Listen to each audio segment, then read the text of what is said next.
is 6 o'clock, 6:01. Good evening, everyone. Welcome to our city council meeting for August 27, 2025. And we'll start with the flag salute by Councilmember Middleton. Please rise.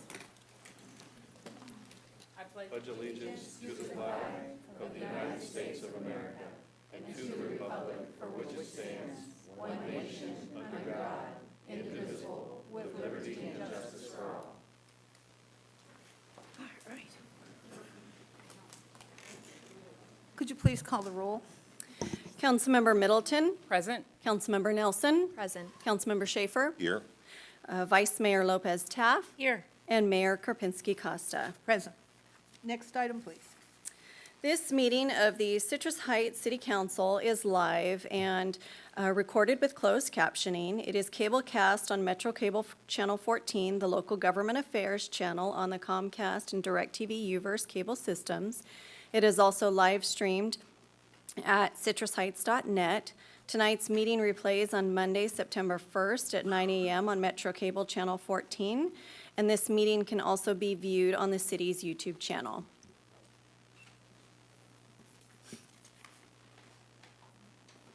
Next item, please. Next item is approval of agenda. Move approval? Second. We're all here. We're all here, so we don't need a roll call vote. All those in favor, say aye. Aye. Opposed, abstain, passes. Next item, please. Next item is presentation number 4, proclamation honoring Renee Larshid for 38 years of service to the Citrus Heights Chamber of Commerce.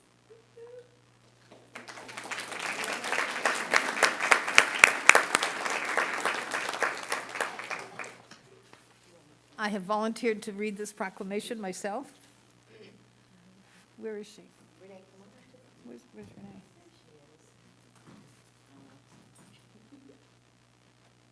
Are there any Citrus Heights Chamber Chamber representatives?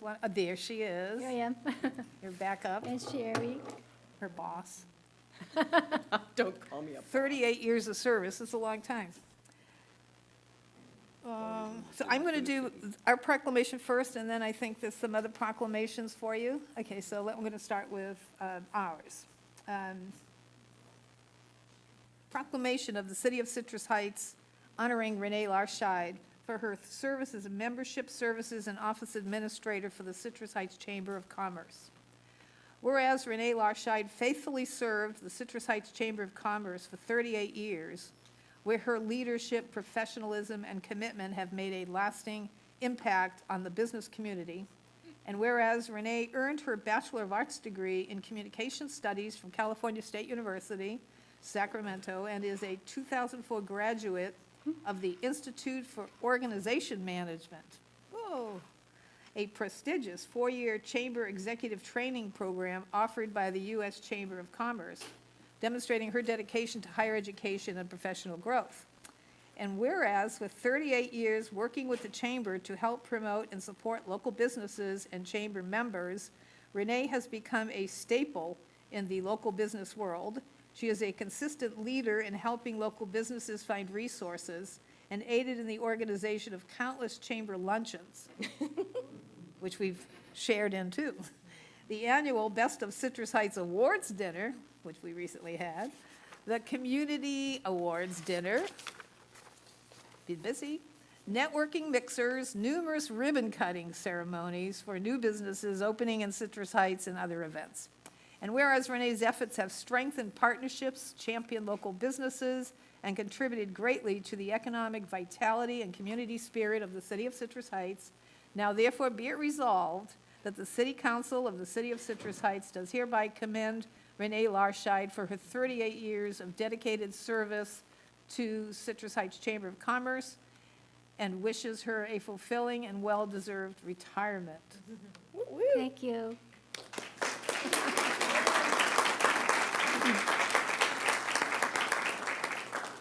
Would you like to say a few words? I would. Or your boss I could would say a like- few words on your behalf as well? I would like to say a few words. Mayor Karpinski Costa, Vice Mayor Lopez Taff, Councilmember Middleton, Councilmember Schaefer, Councilmember Nelson. I am truly honored to receive this proclamation from you. I feel wonderful, and I feel that this is the best thing that's ever happened to me. And I am truly grateful to have had the opportunity to work with so many amazing people in our community over the last 38 years. And my experience being on the chamber team has always been deeply rewarding. And I just want to thank everyone for this amazing and incredible journey. Thank you so much.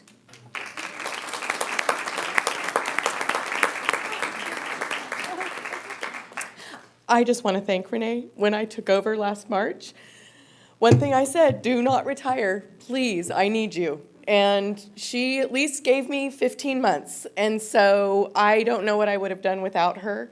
Her historical knowledge, her love for this community has just been amazing. And I wish her just all the happiness in the world.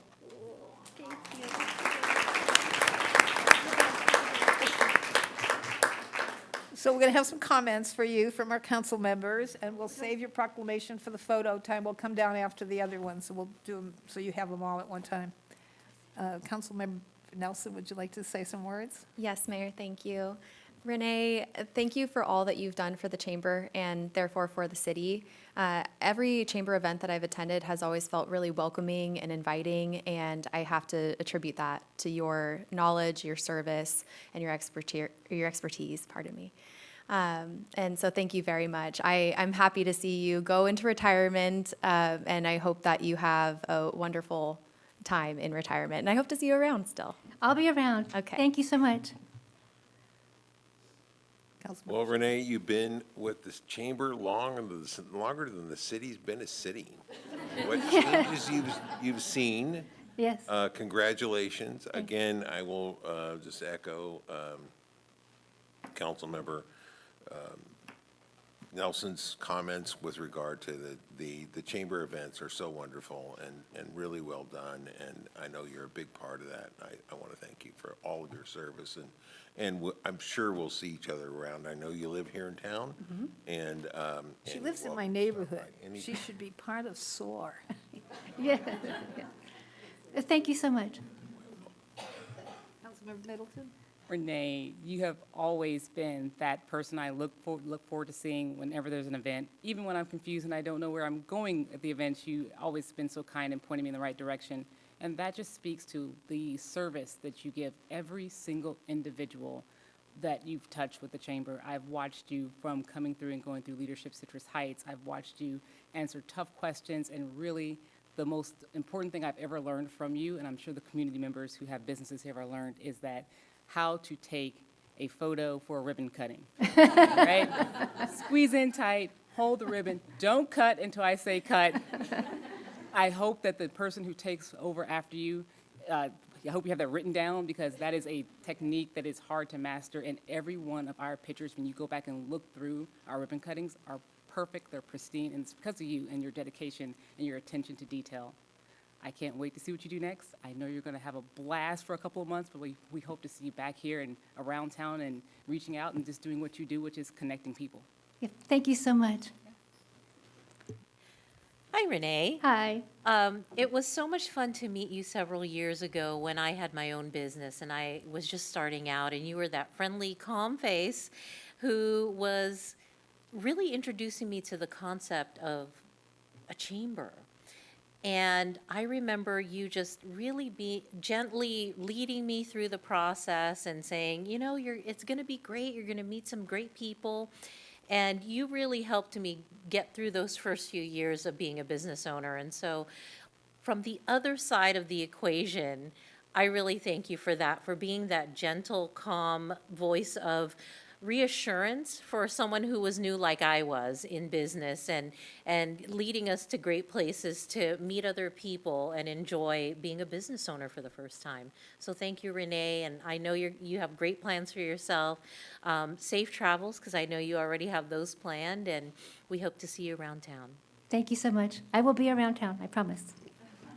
I think Councilmember Schaefer hit the button when he said, you've been here longer than a city, because when we became a city, I think Jeannie Bruins was the head of the chamber then. Yes. Was the Sherry Merrick of yore. And so we've come a long way since then, and you were the one stable thing that kept the chamber as we went through, you know, executive director after executive director, you were always there. And I'll tell you, you are the ribbon-cutting queen. You are. You're faithful to all the businesses. When we used to do the breakfasts and you got all the networking breakfasts, and that was incredible. And so the businesses, on behalf of all the businesses of Citrus Heights, of the chamber members, businesses, we're going to miss you. Because you are, I don't know that Sherry can replace you. I don't think, She will. Sherry can do it. no, you're irreplaceable. Thank are. you. So- You're very kind. So I'm really sorry to see you go, but now, you are in Area 10. I just want to know. point out that, you know, when you have free time and you want to just stop by our meetings and find out what we're doing, there you I appreciate the invitation. Thank you. Okay. I really do. go. Okay, And thank you so much for your comments. I'm very touched by your comments, so thank you very much. we have some more proclamations. Oh. So we have a and then we'll join down and give her all of them, we'll have a picture taken. So the next one we have from Congressman Barrett's office, who's here? Who's here? I can't see. It's Josh. Hey, it's Josh. Okay, Josh, I'm sorry, I don't see. I can't see past this, so. You're good, you're good. I know she's standing there only because I hear her little soft voice. Do you want me to come up? Or- Yes, please. Oh, fantastic. And you can read your proclamation if Fantastic. you want. Go here. So I actually have something else, and I know I gave you something earlier, but I would like to echo the comments made by our council. Microphone. But I just want to say thank you for all your hard work and dedication to our community. I know it's going to make a lasting impact on all of us here. And on a personal note, I'd like to say thank you for always sending me reminders, because you know that I forget. I tend to forget some of our events and meetings, and so I appreciate all you've done for me in the past year and a half I've been with the office. And on behalf of Congressman Ami Bera, I'd like to present you with a certificate of congressional recognition to help wish you a great retirement. Thank you so very much.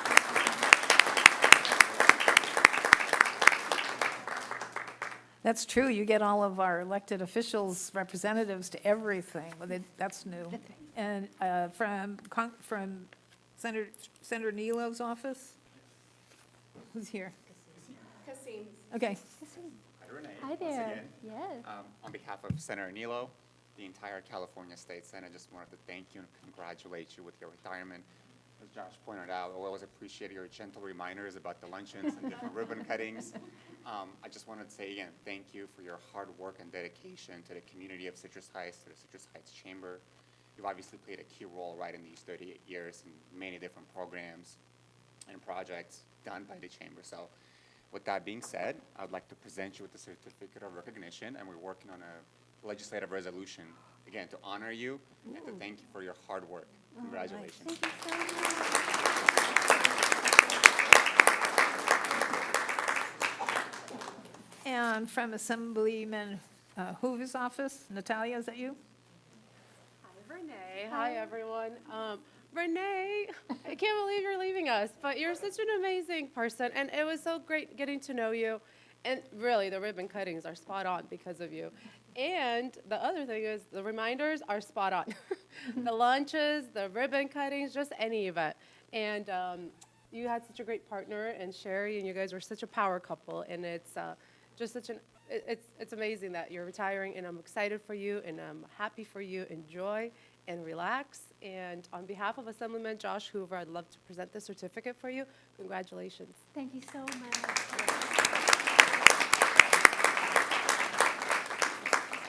And last but not least, from, she's here in person. Supervisor Rosario Rodriguez. Hi. Good evening, Mayor and members of the council and Ash. It is an honor to be here today, Renee, to recognize you and the work that you have done. You know, aside from being a Sacramento County supervisor, I'm also a business owner.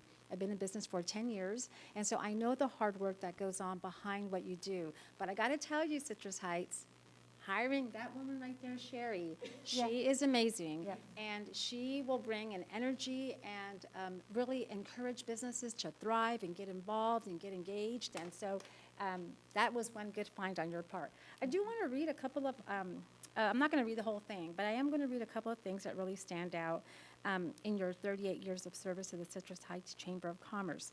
That through your dedication, Renee has guided the chamber with vision, professionalism, and steadfast commitment in strengthening the economic foundation of Citrus Heights, fostering collaboration between the business leaders, community partners, and local government, where Renee's outstanding service reflects the highest standard of excellence and integrity, earning her the admiration and respect of colleagues, business owners, and residents alike. So Renee, on your retirement, I wish you all the best. On behalf of the Sacramento County, the Board of Supervisors, and myself, we wish you the best. Thank you so very much.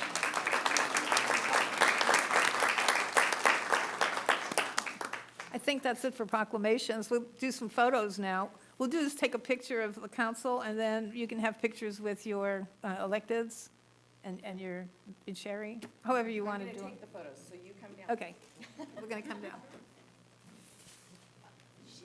Let her, she needs to be the.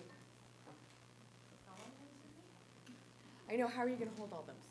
Do you want to fan them out, or have the city council hold them? Yes. Oh, yeah, well, definitely for the group photo, yes.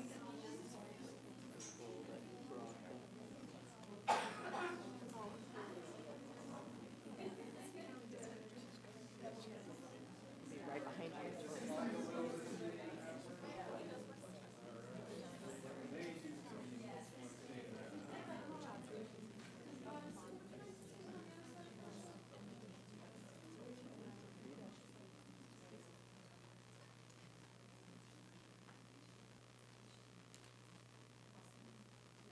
Paparazzi.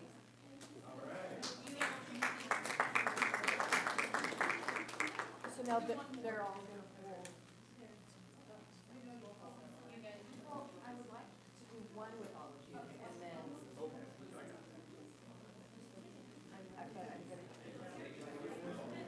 Board, get ready. I want you guys in a picture too. Citrus Heights Chamber Board, get ready. I want you in a photo. Stand up.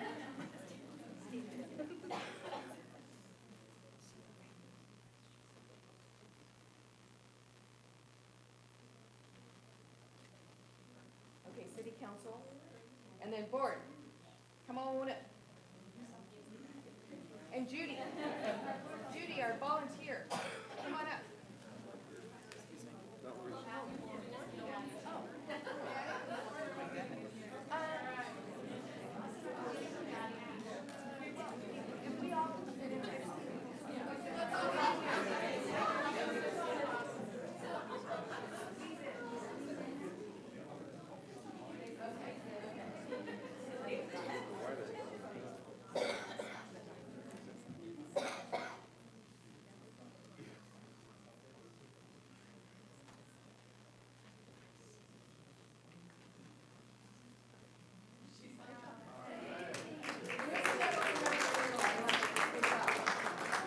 Congrats, Renee!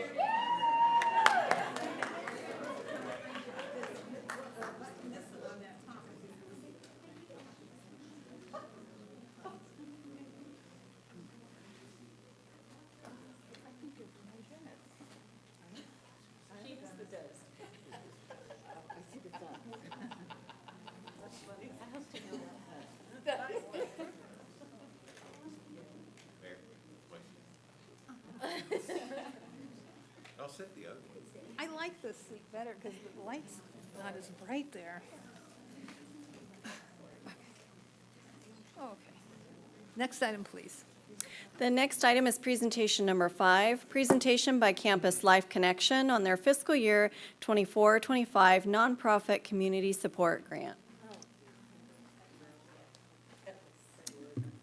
Well, greetings, Mayor and City Council. Great to be here. Thank you for having us.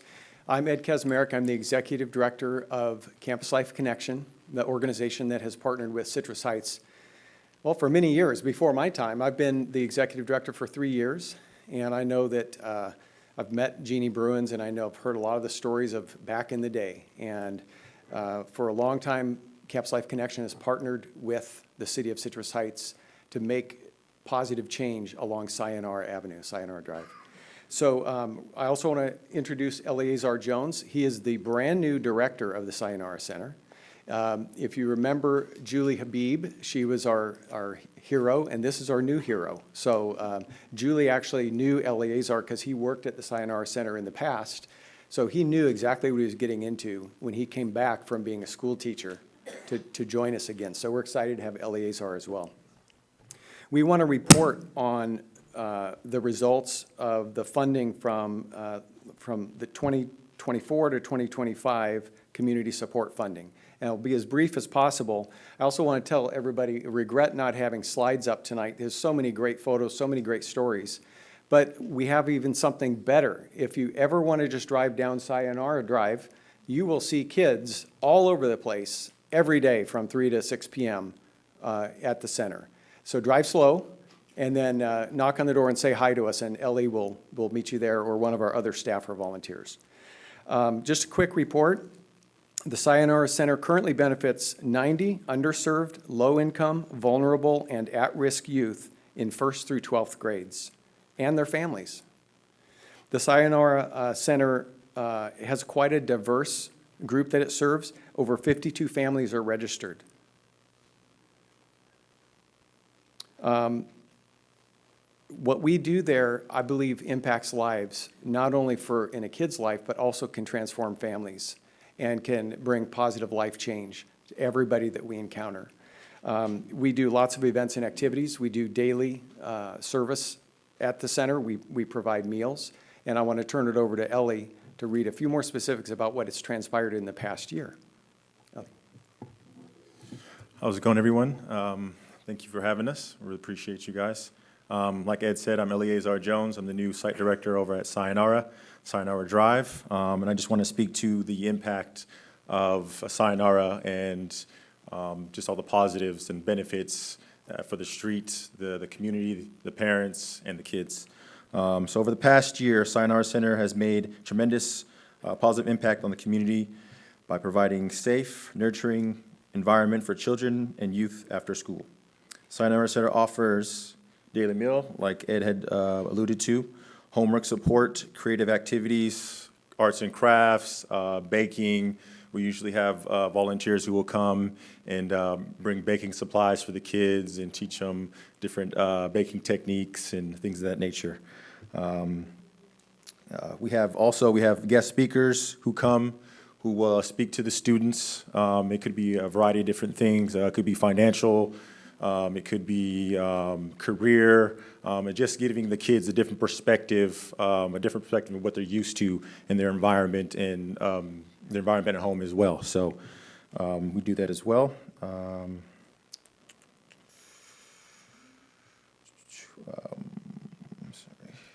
Thanks to our dedicated volunteers, a community garden was established in the parking lot. So if you ever come, we have a little garden that's sitting a little bit further back that the kids have worked on themselves with the volunteers, being able to continue to maintenance it, making sure that everything is good. And we actually have some we have some tomatoes that actually come from it we picked not too long ago, which is awesome. So it's a garden, but also we're getting vegetables from it as well. So it's not just there to look at, it's also we can benefit from it as well.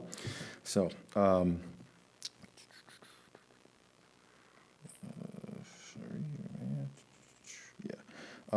we have monthly parent support dinners, fostered connection, and the exchange of parent tips. So monthly we have dinners who parents will come, talk about their experiences, being able to talk to other kids' parents, and kind of support them in whatever they might be going through as well.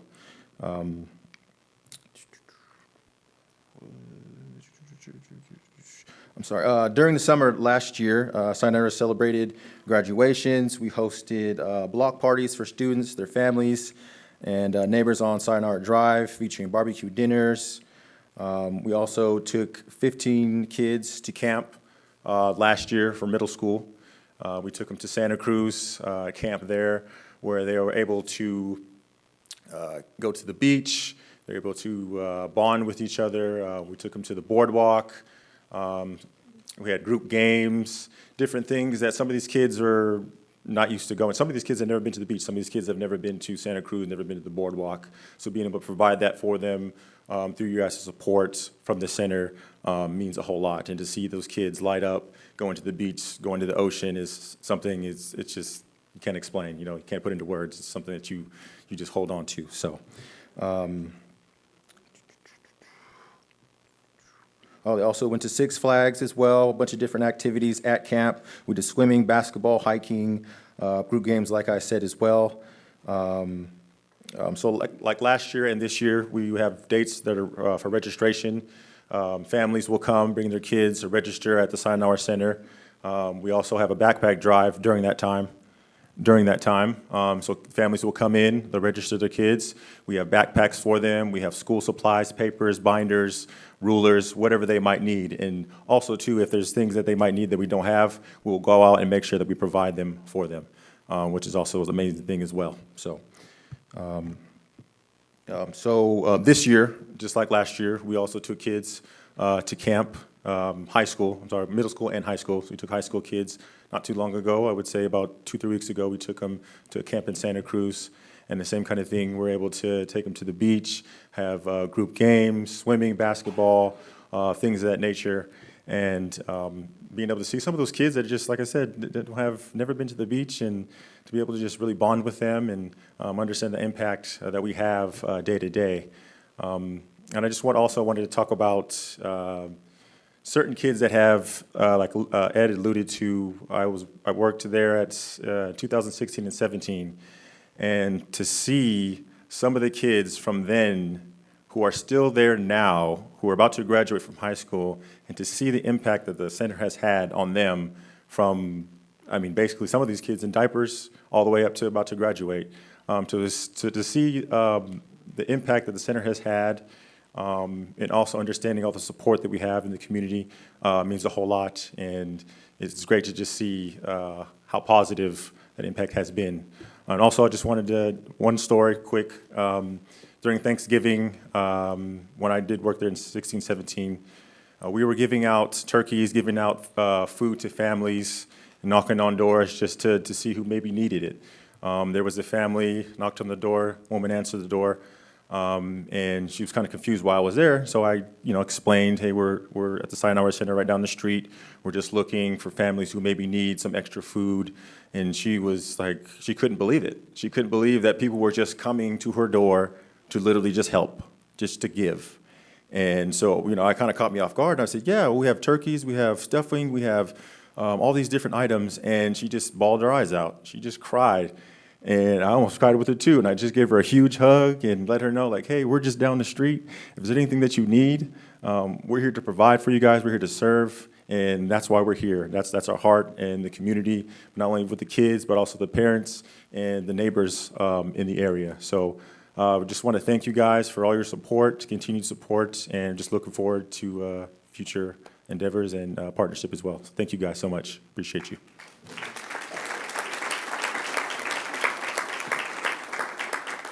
Thank you for coming and for the presentation. It's always good to hear how our money is being spent. And we've been there. I brought a magician there one time. I'll see if I can't get him to come back. The kids loved him, so, yeah. Next item, please.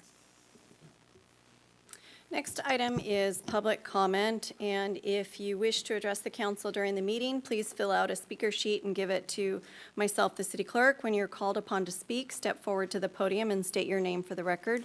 Speakers are limited to 5 minutes each, and the mayor has the discretion to adjust the allotted time. There is a countdown display that will flash red, and it will also beep at the end of the allotted time. Consistent with the Brown Act, the council is prohibited from engaging in a discussion or taking action on any item not appearing on the agenda. So I'll go ahead. I do have a couple for the general public comment section, and then I do have several for item 11 on the agenda as well. And you had one for another item too, didn't you? Okay, let's just go what you have. So the first speaker, Charles Stone.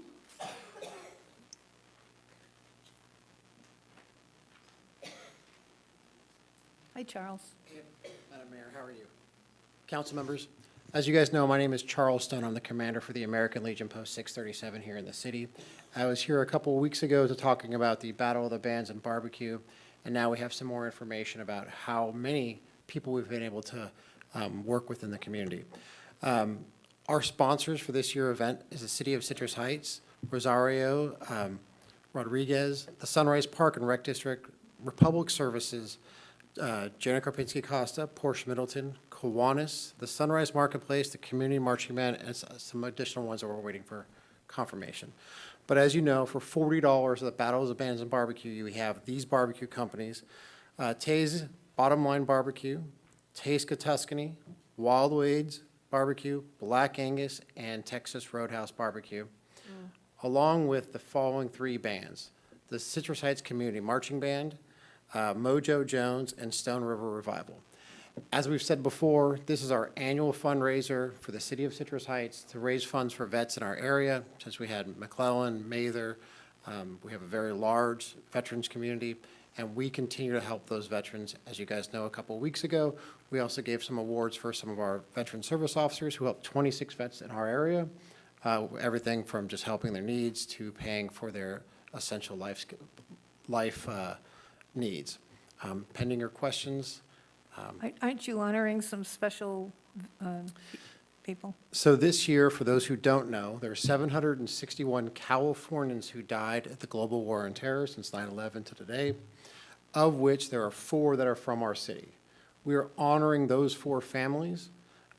We have 2 of the families that we'll be working with at the event, and we're still trying to get a hold of the other 2 families. Unfortunately, in the last 20 years, they probably have moved out. So it's been very difficult to get a hold of them. So we are going to honor those. We are also partnering with the Boy Scouts of America to fold and unfold flags, our older generation teaching our younger generation how best to handle the flag and with the utmost respect. So that's what will be going on at the event this year. How about those benches? So as many of you know, the Citrus Heights Community Marching Band is building the amphitheater, and there are going to be 5 additional benches. We already have a Marine Corps bench. If you guys don't know Nicole G., she's the Marine that was in Oakmont High School who died as part of the Abbey Gate withdrawal from Afghanistan. We have a bench for her. Now they're also going to have additional benches for every single one of the armed services. So we have the Army, the Air Force, the Marine Corps, Navy, Coast Guard, and the Space Force. So there will be benches for them at the amphitheater, as well as the Daughters of the American Revolution will be presenting a bench for the Sylvan Cemetery. So at this event, we'll be honoring a whole bunch of things that are happening in this community, all focused around veterans, their families, and all that they have given back to this community. I think that's it. That's it. Thank you. Thank you.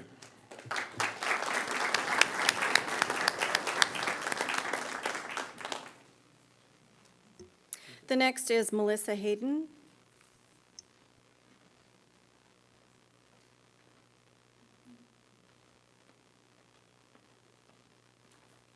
Hi, guys. Thanks for coming, Tim. Okay, so good evening, City Council members. Tonight's a big night for us, it sounds like, and it's pretty crowded back there.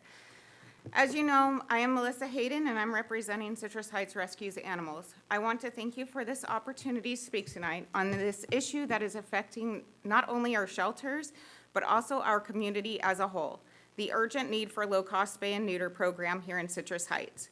As you know, our local shelters and rescues, fosters, independent rescuers are facing an overwhelming crisis right now with animal overpopulation. The Bradshaw Shelter, which services our community, is already over capacity. Because of this, our city's animal control will not pick up a cat unless it is sick, injured, or dying. That means all healthy stray and feral cats remain on our streets, continue to reproduce and adding to the cycle of suffering and overpopulation. Currently, our residents who want to do the right thing, who want to spay and neuter their pets or help a stray cat, are forced to go outside of our city limits for services. For many low-income families, seniors, and people with disabilities, this is simply impossible. Transportation, financial barriers all mean that they cannot access these clinics. Even if they could, the cost is staggering. In our area, spay and neuter services typically range from $350 to $850, and that does not include vaccines, microchips, and treatment for fleas and worms. In our experience, most private veterinary clinics also do not accept feral cats, which makes the situation even more difficult for community members who are trying to help. And as I want to be clear, we respect and understand the need for our veterinarians to charge their fair price. They are for-profit business and must cover their costs in order to stay open. But that leaves a large gap in care for the most vulnerable animals and the most vulnerable members of our community. That is where Field Haven would come in. As a nonprofit, they are prepared to assist in establishing the low-cost spay and neuter program here in Citrus Heights. Their goal is not to compete with our veterinarians, but rather fill the gap they cannot reasonably fill. By reducing the feral and stray cat population through affordable spay and neuter, they can save the city significant shelter costs over time. Prevention is always more cost-effective than crisis management. This program would not only benefit the animals, but also our people. In Citrus Heights, many families own pets, but due to the current economic climate, they are delaying or foregoing spay and neuter altogether. This leads to unexpected litters, high costs for families already struggling, and more animals entering the already overburdened rescue system. By offering affordable options locally, we will empower the residents to be responsible for pet ownership without forcing them to make impossible financial choices. I understand that some veterinarians may have concern about lost revenue, but the truth is, the people and rescuers who need these services most are not using our local veterinarians now because the costs are already beyond the reach. A community clinic is not taking revenue away. It's addressing the unmet need and where currently we have no solution. In fact, by stabilizing the population and helping families keep pets healthy, we believe local veterinarians will see more families turn to them for other services, like wellness visits, vaccines, or other treatments that come along the way. I'd also like to share that our group is already putting this action into words. We currently are in the process of organizing a fundraiser with Mercy Vet Hospital to support this low-cost spay and neuter in our community. We are committed to raise the funds and collaborating a partnership and being part of the solution. At the end of the day, this issue comes down to compassion, responsibility, and community well-being. The animals in our city cannot speak for themselves, but we can, and I will. Providing a low-cost spay and neuter program is one of the most effective, humane, and financially responsible ways to address the overpopulation. And reduces suffering, supporting struggling families, and helps control costs for our city in the long term. I know there may be different opinions tonight, but I believe we can all agree on one thing. Our community deserves solutions, not more roadblocks. Tonight, I am asking for your support in making a local, low-cost spay and neuter program a reality here in Citrus Heights. Together, we can create a healthier, compassionate community for all. Thank you. I tried. Good second.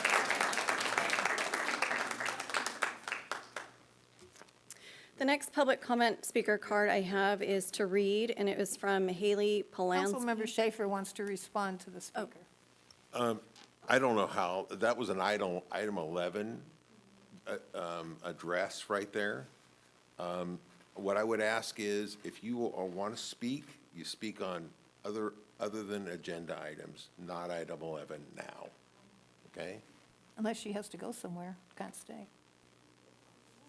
Okay, that's your call. It's her call. The next item is, the next public comment is a written public comment from Haley Polanski, and they state, residents of Alta Vista Lane, Marsala Court, and Madison Vista have an ongoing and growing issue with street parking and public safety on the south side of Alta Vista Lane, west of Almaden. This dead-end section has become an unofficial public parking area, creating serious concerns for residents. Residents have signed a petition and agreement that something needs to be done. We are experiencing alarming activity that is only increasing. These safety issues include individuals living in vehicles for multiple days, abandoned non-operational cars being left for days or weeks, open visible drug use in parked vehicles, discarded drug paraphernalia, litter, and even human waste. Additionally, disturbances and altercations involving non-residents have become more frequent. We're asking for collaboration between the community and the city to establish a balanced solution that ensures safety while preserving reasonable access for legitimate use of residents. And this has been forwarded to staff to reach out. The next written comment was from the Sarah Wheeler of the Citrus Heights Grocery Outlet. I'm writing to say that I hope the city adopts the proposed amendment to the shopping cart ordinance, clarifying that possessing a shopping cart without the business owner's written consent is a violation. This change would simplify enforcement by removing the need for officers to prove the cart was stolen from the business. We lose so many carts, and they are extremely expensive to replace.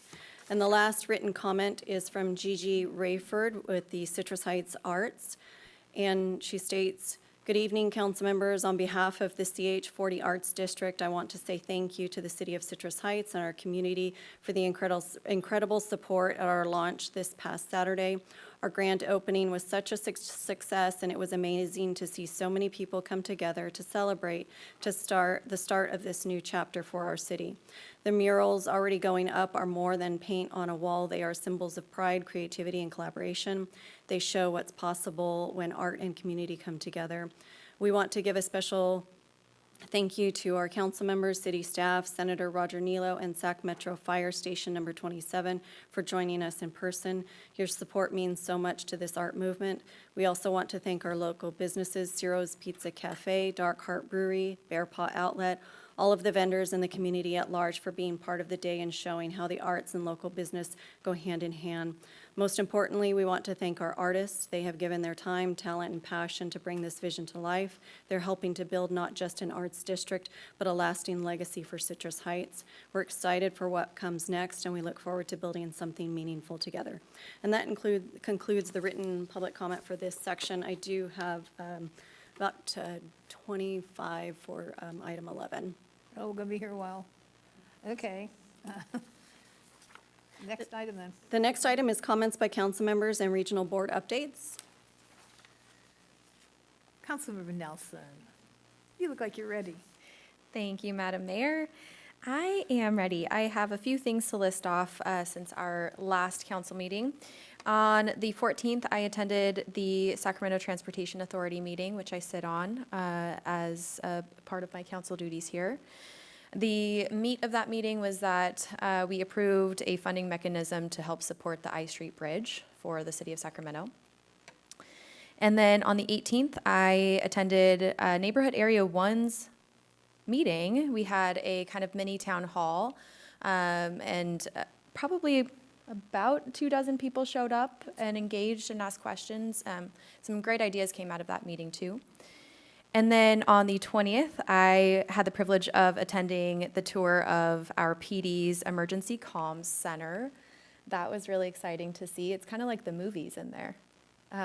They have all of the latest technology and all the tools they need to respond quickly to emergencies in our city. So that was really a treat to see.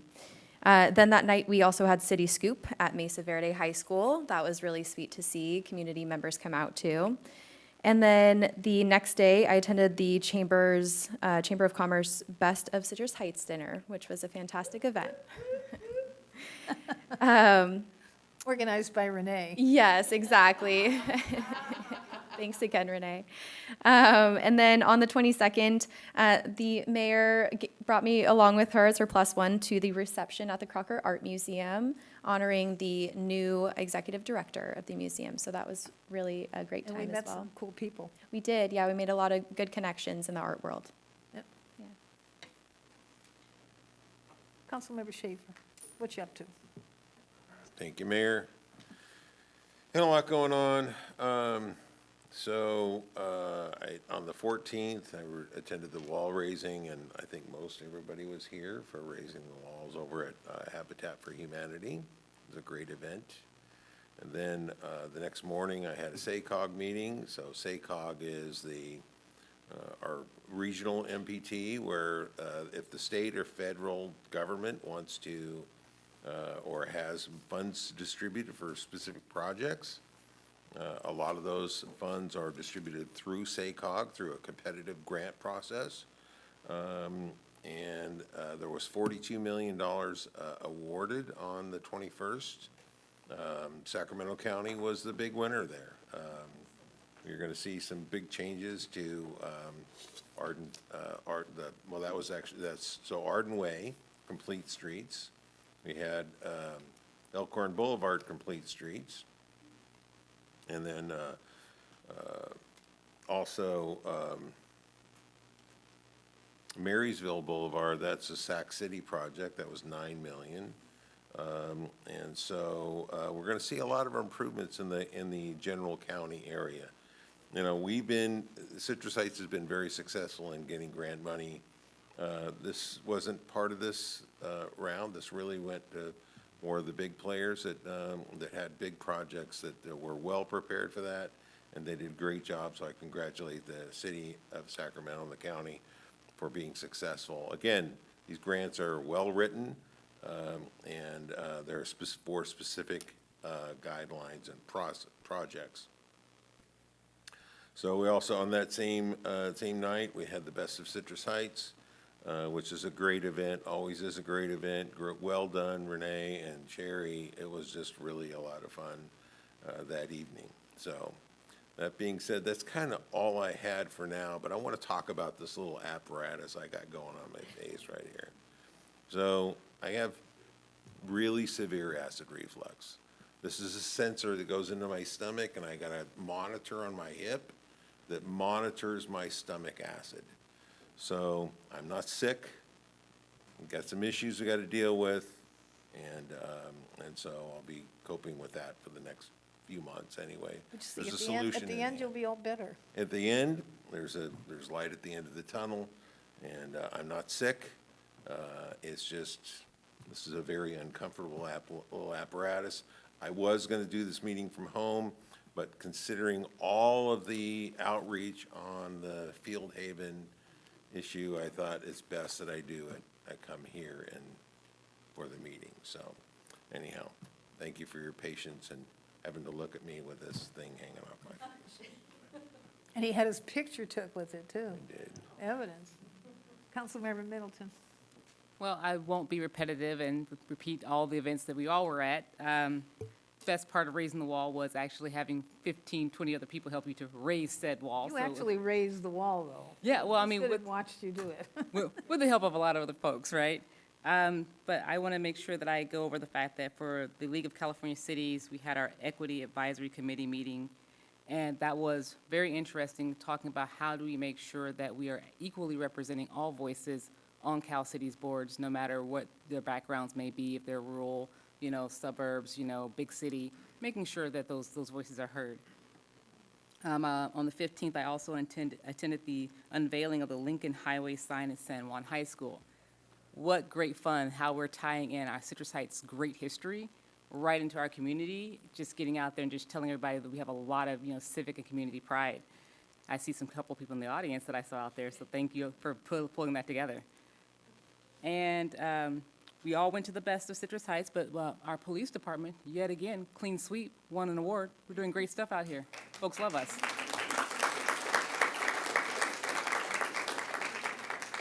And on a personal note, my youngest son turns 10 tomorrow, so double digits, counting down to 18 has officially begun. Thank you, Mayor. Vice Mayor. All right. Again, at the risk of duplicating too many of the activities we all attended, the unique thing I did was attended a library's 50th anniversary in South Sacramento. Southgate Library turned 50. And it was so neat to have folks talk about, I used to come here as a kid, and how libraries are super important to a childhood experience. I often tell my friends at the library that I was basically hanging out at a library every day. Because like a typical latchkey kid who's a Gen Xer, you had to hang out somewhere. And my safest place was a local library, so I would come to my library at 3 o'clock, and I'd go home at 4:30. So I was the librarian's best and most favorite little helper. And so I love going to fun library things, but that was the most unique thing I did. And very similar to Councilmember Middleton, I had a great personal landmark moment by bringing my last child to college a couple weeks ago. So pray for us. You know, we're bewildered empty nesters, and so we'll figure out what to do with the rest of our time, as if we have any more. So, thank you. Thank you. So once again, we had the things we do together, but I have Monday with the mayor, and it's starting to be now where people are coming back for a second visit. You know, they wonder if she's still sitting there, and they say, oh, lo and behold, there she is. So I will not be there. Next week is Labor Day, so City Hall is closed. The week after, Councilmember Schaefer's filling in for me while I go get a foot injection, because my personal note is bad foot. And so the big thing I have to, well, I did go to the Crocker Art Museum. We met some terrific people, and Augustin Artiega is the new director of Crocker Art Museum, and he announced that in February they would do in 3 centuries of masters. Is that the one I heard? 6 centuries. 6 centuries of masters. So it's going to be, and he's trying to do is open the museum up to reach more ordinary people in the community and not make it so, I don't know what their entry fee is gonna be, but, you know, it's always, well, you get a lot of expensive stuff in there that people might bump into, so it's like, I suppose that, you know, anyhow, he's wonderful. So I think that it was well-attended, but not so much by electeds. It was more the Yahtzee world, which was kind of cool. So then I did go to the Indian Association of Sacramento event. I was supposed to speak, but he postponed my speaking, and I wanted to get back to the 40 thing going on at Dark Horse, so I left before I would have spoken. But it was there, and it's a well-attended, but there had to be thousands of people. It was at William Jessup University. Be thousands of people there celebrating Indian culture, and it's a great culture to celebrate. So it was nice. All the different, you know, attire. It's just phenomenal. Then, my SOAR meeting was last Monday, and our speaker was Irene Hronacek, who is the president of HART, the Homeless Assistance Resource Team. And it's you know, we don't know, when we have our unhoused and we, you know, want to see them. This group does so much. They do some rental assistance to prevent homelessness. They offer showers once or twice a week. And they have food, they have resources, and they're looking for volunteers. So if you go to the HART website, HART Citrus Heights, because there's HARTs all over Sacramento, HART Citrus Heights, and volunteer even a few hours a week if you have to help with a meal, that they provide hot meals and winter sanctuaries. And they're just an incredible group of people. They give a shower, clean shirt, clean undies, clean socks. And so it's a wonderful organization. And I was really happy to host her at our Area 10 meeting. But my main thing I went to, and I didn't bring my mosquito puppet, I'm looking for him, I have a little mosquito puppet, is my mosquito report. So West Nile virus is not as bad this year as it has been in the past. There was 1 human case reported from Yolo County, hospitalized patient, so it was probably the neuroinvasive form. Statewide, we've had 97 positive dead birds. In Sacramento, we've had 19 and 30 positive mosquito pools. Compared to last year, these are small numbers for the same time last year. But we've had 17 human cases in California. So, but I haven't seen any horses yet, so that's good, because horses at least have a vaccination. And so I still want to remind you to, you know, watch for the dusk and dawn mosquitoes. But if you are on it, and you've seen the ads that our gal Luz does about the day-biting mosquitoes. Those are the Aedes aegypti. They carry dengue, chikungunya, and Zika virus. And so once you have the mosquito, all you need is some people that are sick to transmit it. So we did have a dengue case in Sacramento that was acquired from overseas, and one malaria. And that's a different mosquito, but the malaria you get wherever you go overseas, you're going to get malaria if you don't get protected. But, so I came home one day and I found this on my door. And I thought, gee, did somebody complain about me? But what they did is we have Aedes aegypti in Citrus Heights. We're doing the male mosquitoes in Natomas where they release 1,600 males. I think so far we've let 150,000 males that are infected with Wolbachia, which is a bacteria that infects this male mosquito. And when he mates with a native female, the eggs don't hatch. And so they're sterile, which is, we'll find out when we do a lot of trapping, and then we'll see if we are still trapping Aedes aegypti. By the end of the summer, we'll have a little better numbers. And Citrus Heights, I know they sprayed my neighborhood, so I think this is a follow-up to look for sources. So these little mosquitoes can multiply in just a cap, an upside-down water cap. And so, and they can sit there dry for 6 months, and then when it rains, they'll hatch. So, or the water sprinkler comes on, or we get that little shower we had the other day. So if you get one of these, they want to come in and inspect your property. They're not looking for illegal marijuana plants. And so they really, it is a public health. These are mosquitoes, and the ads are focusing on them. They have little stripes on their legs, although I think once you do this, you really don't see the stripe very well. So, but if they are day biters, that's their big thing. They're not dusk and dawn. They are during the day, and they'll chase you into your house. And so they would really like to eat. So they're the Asian tiger mosquito. So that if you do see them, you call the district or go to fightthebite.net, report it. And that's all we want to have from you is a report. So you might see that. And like I said, there's been, I think, 117 positive Aedes aegypti in Citrus Heights this year. And they sprayed from Bonita all the way across Sunrise into Orangeville.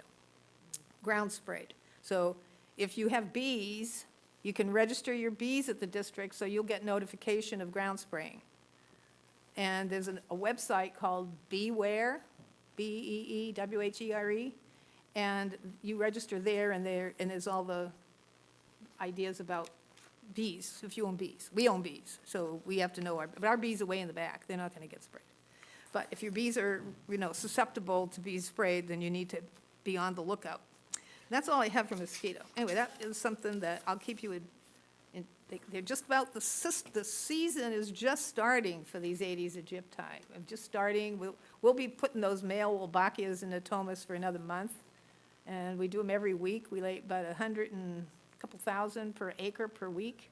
So, but no one's complained about it. In fact, one lady went out and asked our technician to come and put them in her backyard. And so no one's complained about the boys don't bite. So no one cares about the boys. And so a lot of males. Isn't that cool?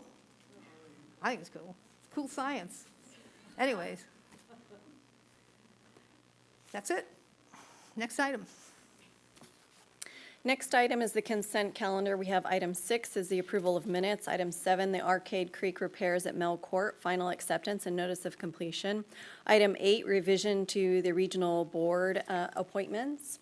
Item 9, a second reading of an ordinance amending the municipal code, chapter 38, fire prevention and protection regarding fireworks, and amending chapter 50 nuisances regarding shopping carts. And that's all on the consent calendar. Anybody need to pull an item for any reason? Then take a motion. Move approval? I'll second. Moved and seconded. All those in favor, say aye. Aye. Approved. Before we go to the next item, I did have 2 announcements I forgot to tell you. One is, apropos for this evening's topics, is Bradshaw Animal Shelter is having free adoptions over Labor Day weekend. And August 29 through August 31, waiving all adoption fees. Last year, 75 pets found homes over Labor Day weekend. This year, they're aiming higher. They want to do 100. Every adoption means a forever family for a pet in need, more space in our shelter for animals that are waiting, and a chance to make your home a little fuller, warmer, and happier. From playful puppies and cuddly kittens to wise senior dogs and cats, we have the shelter full of wonderful pets waiting to meet you. So they're on Bradshaw Road, and help spread the word. And then the other one, I don't know if you guys, I got this in an email, and I want to share it because I think it's cool.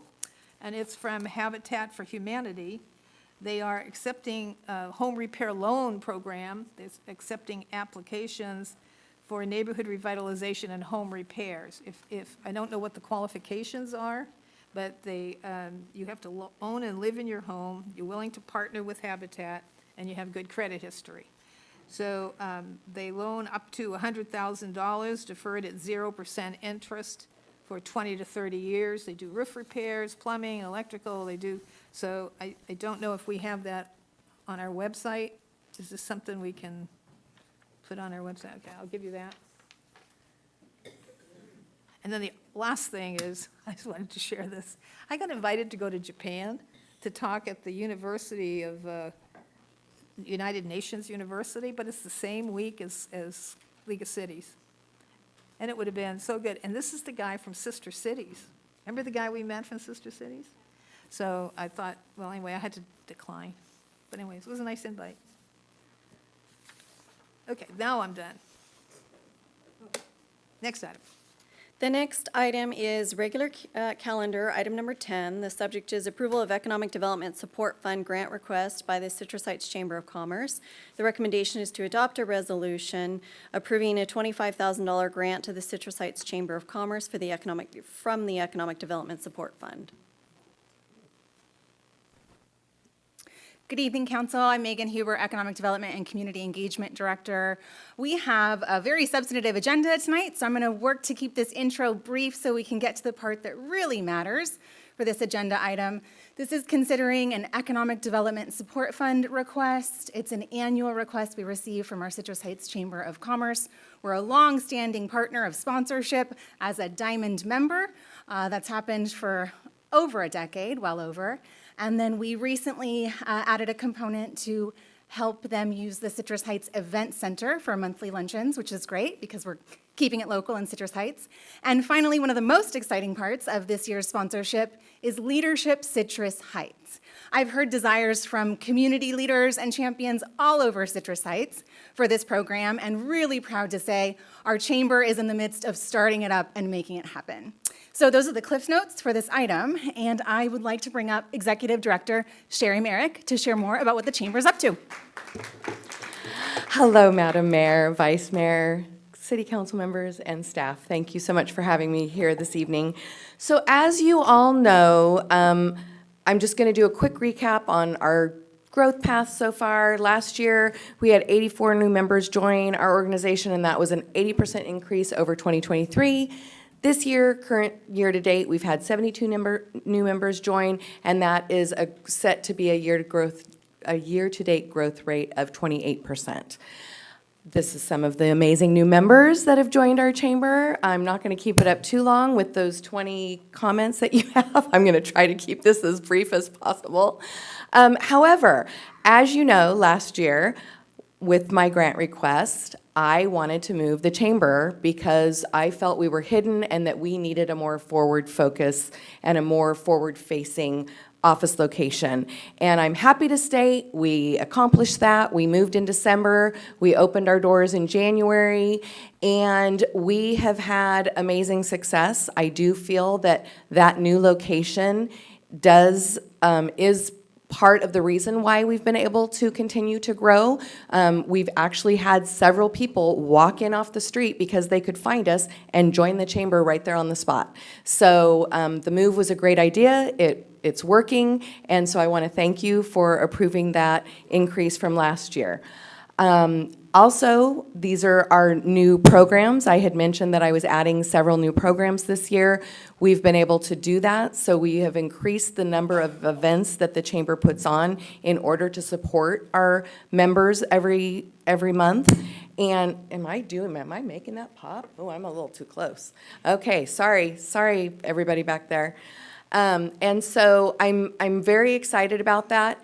And as Megan mentioned, we are kicking off Leadership Citrus Heights, and we're not only kicking it off, it's starting next month. So we already have almost hit our goal for the year, and with this sponsorship and participation from the city, that will actually put us over our goal, which would be great. And I just noticed that there was a lack of understanding perhaps from our business community and maybe our residents of what it truly takes to run a city. And so that's what this program is all about. It is a behind the scenes of what it takes to run a city. So not only are you going to improve your leadership skills, but you're also going to learn what it takes to run a city and learn about serving your community.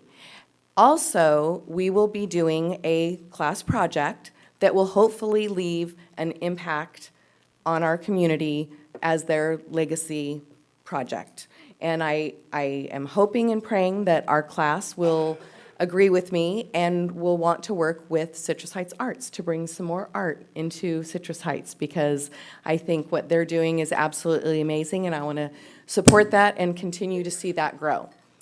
I'm continuing our strategic partnerships that we do every single month. I still sit on the SMUD Business Advisory Council. I have my monthly meetings with our Economic Development Director. We have several chambers that I do collaborations with, so we're bringing other chambers to come to Citrus Heights to spend their money and do events here. I do presentations at different community organizations, and we definitely work together with Sunrise Marketplace, especially because we're now in the same shopping center, so that's great. We do have our marquee events, and it was wonderful to see all of you in attendance at last week's Best of Citrus Heights. It was a record yet again. We had over 300 people attend and support our business community, and that was just absolutely amazing. We are kicking off also, just because I'm crazy, our Kids Commerce. So that is starting next month as well, and that's going to be a 7-week program that will culminate into a Kids Commerce Biz Expo and Job Fair in November. And that is where we will allow students that are doing well in the class to have a vendor booth at our event, and we will have judges go around, hear their pitch for their job or their business that they want to start, and then we want to be able to award a first, second, and third cash prize so that they can actually start those businesses. So super excited about that. Mark your calendars, November 5th. I think I already sent you guys a save the date, but I'll make sure that I did if I did not. And just a little side note, our event attendance in 2025 is up 61% from 2024. So super proud of that. We're getting a lot more people involved. We're getting a lot more eyeballs on our businesses here in Citrus Heights. And I'm happy to say that I feel like I was an integral part of bringing the Big Day of Service to Citrus Heights, which was great. I know that that was our first ever, and I can't wait to have that go again and again and again. And the Chamber did a project on their own where we drew hopscotches around Citrus Heights because we wanted everybody out there to know that Citrus Heights is hopping. So, and then with that, I'm going to say thank you and answer any questions you might have.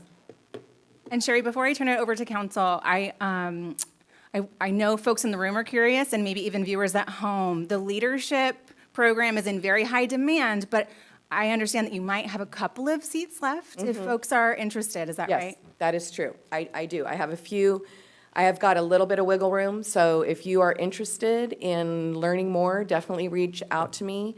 We would love to include you in the program. And it's just a great way to make great connections and learn how you can give back to your community. When did you say the date was of your kids' thing? November 5th. Daytime? It will be 4 to 6 because kids are in school. I won't make it. That's okay, but kids are in school. I can't do it I have during a school. meeting. Okay, that's okay. I just want you to know. Okay. What's the squeeze thing you had there? What's that? So every week, we squeeze a business online. We love our members so much, we do not just give them a hug, we give them a squeeze. So we highlight a different business every Friday On your website? on our social media, and then the following Thursday, they're highlighted in our newsletter, and then they're posted on the front page of our website for a whole week. Oh, cool. Yeah. Any questions? No questions or comment. As a Leadership Citrus Heights graduate, I can tell you that this is a tremendous program that really helps you get connected and understand why our city became a city, the things that are going on, how it's all interconnected, but most importantly, when you do your government day, it just opens your eyes to what happens, like how we get here and we look like we're all put together.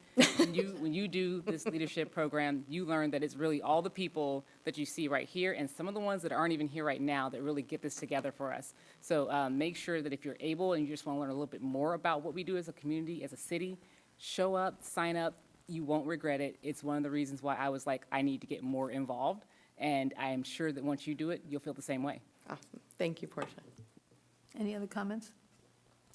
I just want to echo that I didn't take the program, but I'm very excited that it's back.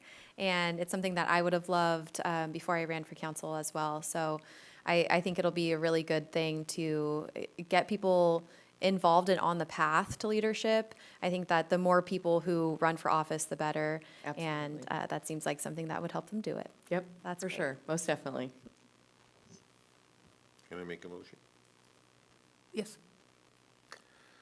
Okay, I move that we adopt Resolution 2025, a resolution for the City Council of the City of Citrus Heights, California, approving $25,000 grant to the city to Citrus Heights Chamber of Commerce and from the Economic Development Fund.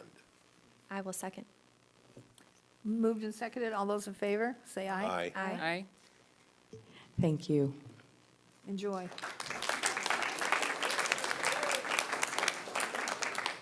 Next item, please. Next item is number 11A and B, related to the old Auburn Road property. The first item, 11A, the subject is Field Haven Feline Center proposed lease agreement for 7555 Old Auburn Road. The recommendation is to adopt a resolution authorizing the city manager to execute a lease agreement with Field Haven Feline Center for the operation and management of 7555 Old Auburn Road.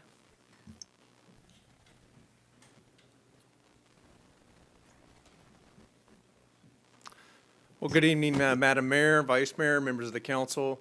Ash Feeney, your city manager, I'll be presenting this item, but I want to acknowledge and thank Jordan Lowe, who's a customer service representative for the city, working in the city manager's office, who's been instrumental as we've been examining this potential lease opportunity, as well as the overall Animal Services Center at Old Auburn Road that we're exploring, and she helped prepare the staff report, but I'm going to cover the presentation. So this is more than just a lease. So that's the item that we're putting forward tonight, is we have a proposed lease with a nonprofit for a Field Haven Feline Center. But this is an opportunity for one of the things we hear so much about when you go to a city managers conference or a League of Cities, or it's all the rage on looking for a public nonprofit partnership on animal service delivery or other items. And we hear a lot about those. But, you know, those ideas are easy, and, you know, talk is cheap, but action's hard. And what we've done here is we've worked diligently with Field Haven. It's actually going back before, probably actually first part of this year. So it's been some time in the works. And we've been able to work on a lease agreement that we feel is ready for your consideration. And we are recommending your approval of it. But oftentimes these, you know, nonprofit, public agency relationships around items like this, they collapse on their own weight before they ever can get to action. So I just appreciate the discussions that we've been able to have with Field Haven to be able to get this item before the city council to see if this is an opportunity that the city council would like us to continue to pursue. We do think it's a pretty unique opportunity, and there's a lot of agencies out there, and some just having talks recently in our region that are looking for these very things, and so happy to bring this before you. Again, this is the resolution that we'll be recommending, and that would be to authorize the city manager to execute a lease agreement with Field Haven Feline Center for operation at the 7555 Old Auburn Road property. This is consistent with the city council's goals and objectives. We have your council adopted 3-year goals. One of the key goals is maintain and enhance fiscal stability while supporting operational excellence. This also aligns with the continuation of a 2024 strategic objective. This was around animal service enhancement opportunities. We had brought forward a discussion on that to the city council in the past, but this is kind of a continuation on that theme. By way of background, I just spoke to that 2024 strategic objective, and that was around a council desire to enhance animal services. And this was talked about at our 2024 strategic planning retreat, which bore this strategic objective. We have made several enhancements to our animal services. We have 7-day-a-week coverage now. We've continued to look to bring more enhancements to the city. One of the things that kind of came up by way of fiscal prudence necessity is we need to find a better way on handling animal sheltering. We have an obligation under our incorporation documents to provide animal services and sheltering services. Either we provide them or by way of contract. So we have animal service officers, but all the sheltering services have been done through contracts. We've previously had a contract with Placer County. That contract was canceled, and then we went to a contract with Bradshaw through a Sacramento County. We like that it's in county, and we find that our residents like the in-county service delivery, but the cost went from $236,000 to $497,000 in 1 year. So that was definitely a red alert to us that we need to look for some local opportunities and see what we can do to bring those costs down, reduce the number of animals that go down to Bradshaw. I believe we'll continue to have a relationship with Bradshaw for the foreseeable future and probably long-term. But if we can reduce that contract cost, that'll help us from a fiscal prudence standpoint and enhance service delivery for our residents. So one of the things that happened when we were looking for local options is we did end up acquiring the Old Auburn Road properties. That deal closed on October 31st of last year. And that, again, was a strategic acquisition. It really wasn't part of our strategic objectives. It came up after we had that contracting cost. And so we were opportunistic and nimble and were able to take care of that opportunity. And looking at the programming, we've met with several designers. We've reviewed it relative to our animal service needs and any kind of sheltering needs that we can foresee out there. And all of our estimations and talking to other experts too, including some that we met from UC Davis Sheltering Medicine, is that we're going to need one building. That's for the foreseeable future. And so we have this other building that we're proposing to have this Field Haven lease. Field Haven approached the city about leasing a building out there. And we did bring forward a discussion at a public meeting at the strategic planning retreat that was held on March 26 of 2025 around this whole notion of working with the nonprofit, specifically Field Haven's lease terms. And we had direction from the council, hey, continue to work on that and bring that back to us at a future meeting. We have interest in hearing more about it. So that's what we've done. Here's a vicinity map of the properties. The area in yellow are the 2 properties that we had acquired in October.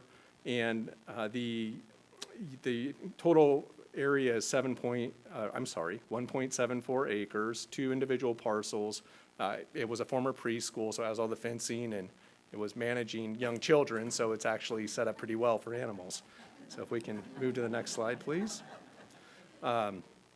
So this is kind of a blow up here. You can see it has a full parking lot and some very nice grounds associated with it. Our future city animal services center, in talking to various designers and looking at our own team, we're selecting the 7569 Old Auburn Road property for that site. It's a bigger building. It's about 4,000 square feet. The property that we're talking about leasing tonight with Field Haven is a 7555 property that you can see here. It's about 3,200 square feet. Field Haven Feline Center, they're going to come up and do their own presentation and talk more about their operation in what their vision is for this property and service within our community. But they are a nonprofit that provides, their core charge is spay and neuter services, especially around community cats or cat colonies that otherwise aren't receiving spay and neuter, or it's more limited. It's an unmet need, if you will. They also do vaccinations, microchipping, and life-saving procedures for community and owned cats and dogs. So life-saving procedures around like an amputation. I learned this enunciation is like a removal of an infected eye. And then the pyrometra is the actual spay and neuter. So limited scope, and they're not doing, wellness care or emergency operations. It's a very specific scope, and they'll talk more about that. They are, as part of this agreement, offering to do some basic veterinary support for animals that are in the city's care, in the city animal services care.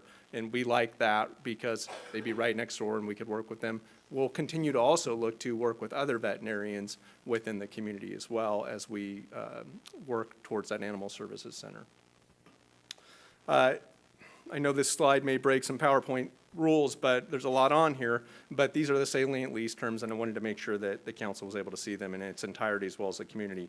So it is an 18-month pilot program. That is the first part of it. Like I say, these nonprofits are hard to execute on with a public agency. So we have a pilot program that lets us know if it works for us, and it lets us know if it works for them. So the pilot program is it's a $1 lease for that 18-month period. The city has some basic delivery of an ADA restroom and polished concrete floor. Minimal TIs. We would need to do that ADA restroom irrespective of if it was Fieldhaven or somebody else.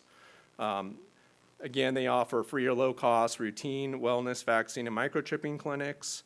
Those would be something we'd coordinate with the city of Citrus Heights on to ensure it's a service delivery that we're prepared for and wanting to execute. And then also gives us an opportunity with our Animal Services Center to get pets microchipped and then also vaccinated. And then for a motivation for someone to come in and license their pet, if they understand they're getting a free or low-cost vaccination and microchip, that gives us a chance to get them in, to get them licensed, and it should overall reduce our service delivery costs over the long run.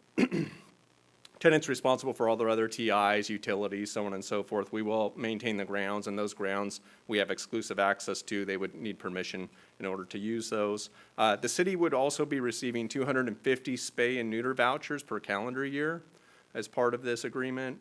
And then there would be the monthly educational clinics for cat trapping, which is one of their core delivery missions. And then, as I mentioned before, basic vet services for cat and dogs in our custody. And then, again, either party can cancel it at the end of the 18-month period, 18 months of operation. If it's deemed that we wish to continue, then there would be a 3-year lease thereafter, and the rent increases to $2,500 per month or $30,000 per year. For an outreach perspective, again, this was initially talked about at the strategic planning retreat. After that retreat, I had received contact from 2 of our local vets, some expressing concerns about some potential competition. I felt like one meeting left with still concerns about the competition, while the other meeting I had, I felt like once we explained what the operation was about, it felt like it was more of a neutral position. And then since then, in anticipation of this meeting, we wanted to make sure that we get the word out to our local veterinarian community. So a letter was sent out on August 11th. In response to that letter, we have received letters of support and opposition from Citrus Heights Veterinarian Practices. And the council, you have a thick public comment packet that includes those letters as well. So when it speaks to concerns, the last thing, we're huge on promoting business. We have a great relationship with the chamber. We certainly look to, care and feed our existing businesses. So we want to make sure those concerns are addressed. And after kind of working through this and hearing some of the concerns and understanding Fieldhaven's operations, I don't think it's a zero-sum game. I think that actually we have a great opportunity to collaborate and actually build on the animal service delivery for the city that could be a positive thing for our local veterinarian community. One of the things we put in the lease under the permitted uses section is this is some language that I clipped here, but the tenant collaborates closely with local vets and does not provide general wellness or emergency services.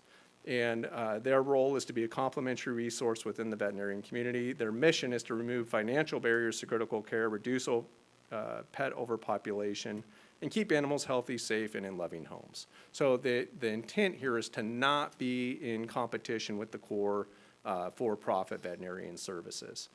The tenant, of course, has to maintain a nonprofit lease status. The other thing I'll say is, over the 18-month pilot program period, Fieldhaven certainly is motivated to be a great partner with our local veterinarian community. The city of Citrus Heights is going to continue to have an interest that this is a good thing here in the city, not only for residents and those that need this service, but also for our local vets. We did receive a number of positive references from other communities where Fieldhaven operates as well, as we were doing our due diligence on their operation. Future potential too. This doesn't tie us up forever. Been very clear with Fieldhaven as well that we may need both those buildings someday. And so right now we've got the 18-month pilot program, see if it works. Then it would be a 3-year lease thereafter. So these aren't, 5, 10-year leases. It is more short-term to allow us to be nimble and flexible. I have talked about when we initially acquired this property too, that working with the county maybe someday, given that we're in the north area of the county has a large service area to service in the north and east area, and it's a long way from Bradshaw. And so talking to the county, I do believe that they are ultimately going to be doing a study of their facilities and operational service delivery efficiencies. That's some point in the future. But as they do that, we're going to make sure that we're talking to them or continue those discussions about maybe a potential to collaborate with them at this property to maybe do more some sort of north area service station hub here. So those discussions can continue. Certainly veterinarian referral program, as I mentioned, Fieldhaven doesn't do very much relative to the veterinarian services. So for those that come there or come to our animal services center, we'll be able to refer them to our local Citrus Heights vets and pet hospitals. And, again, just like we've talked about, one of our core values here is innovation and also responsive customer service. This is an innovative approach, I believe, but we're going to learn things along the way, as we always do. We try things and we make tweaks to them, and we're always working towards operational excellence. So this will be a continuous program, and we'll be looking for operational improvement along the way. So my recommendation, again, is to authorize the city manager to execute a lease agreement with Fieldhaven Feline Center for the operation and management of 755 Old Auburn Road. I should also say that this project is categorically exempt from the California Environmental Quality Act under Section 15301 of the CEQA guidelines related to existing facilities. And with that, I will go ahead and turn it over to Fieldhaven, unless you have some specific questions of me beforehand, and so they can make their presentation about their. Anyone have questions for Ash? 'Cause Ash, I've had a request that after Fieldhaven's presentation, we take 5 before all the. Absolutely, before at the public pleasure if you want to do it before or after, whatever the mayor desires. No, then before public comment and after Fieldhaven. Okay. Okay, thanks. So I'll introduce McKenna Galtney and Dr. Christina Netherwood.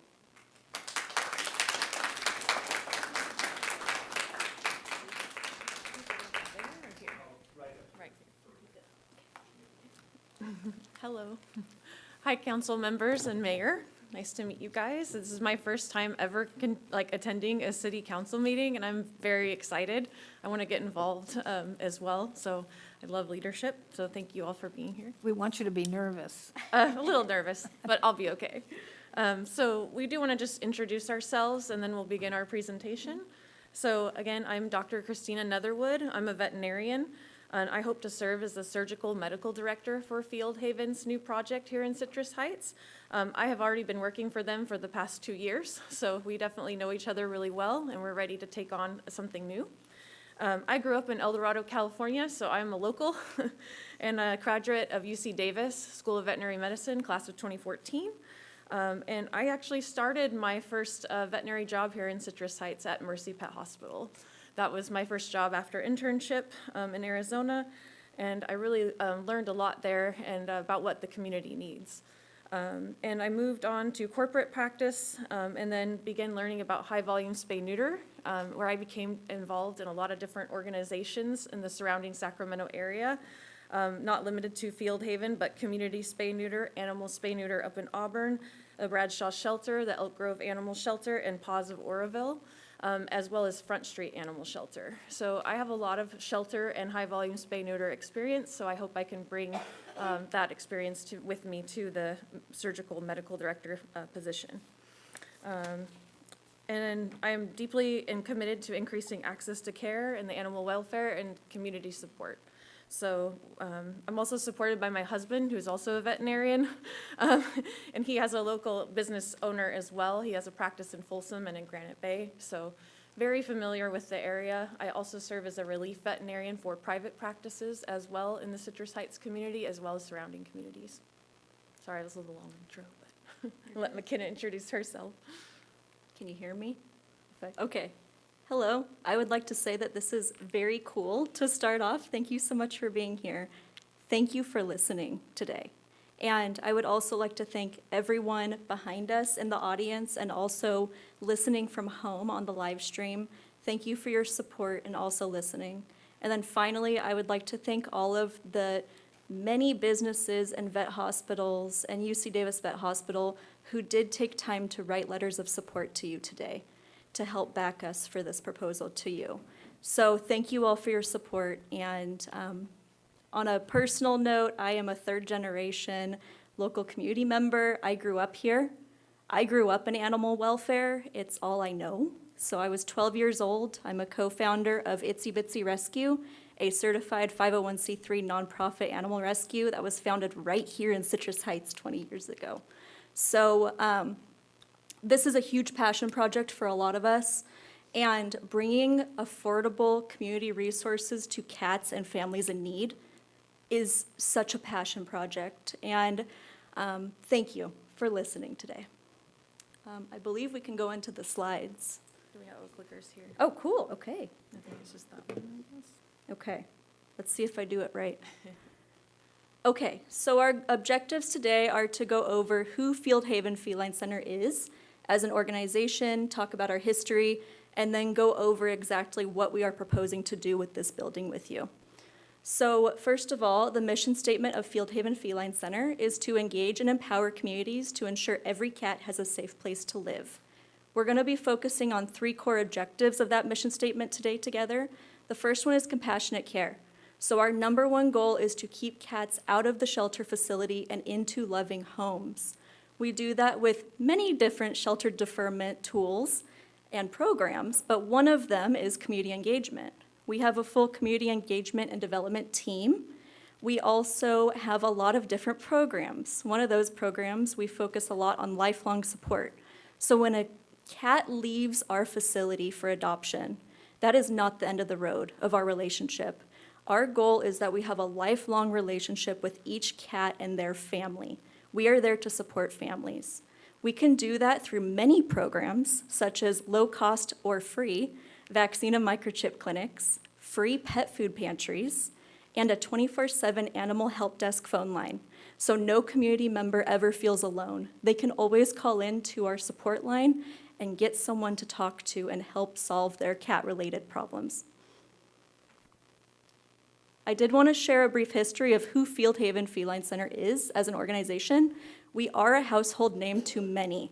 So it was founded in 2003 by our founder, Joy Smith. She started this organization working out of her horse tack barn.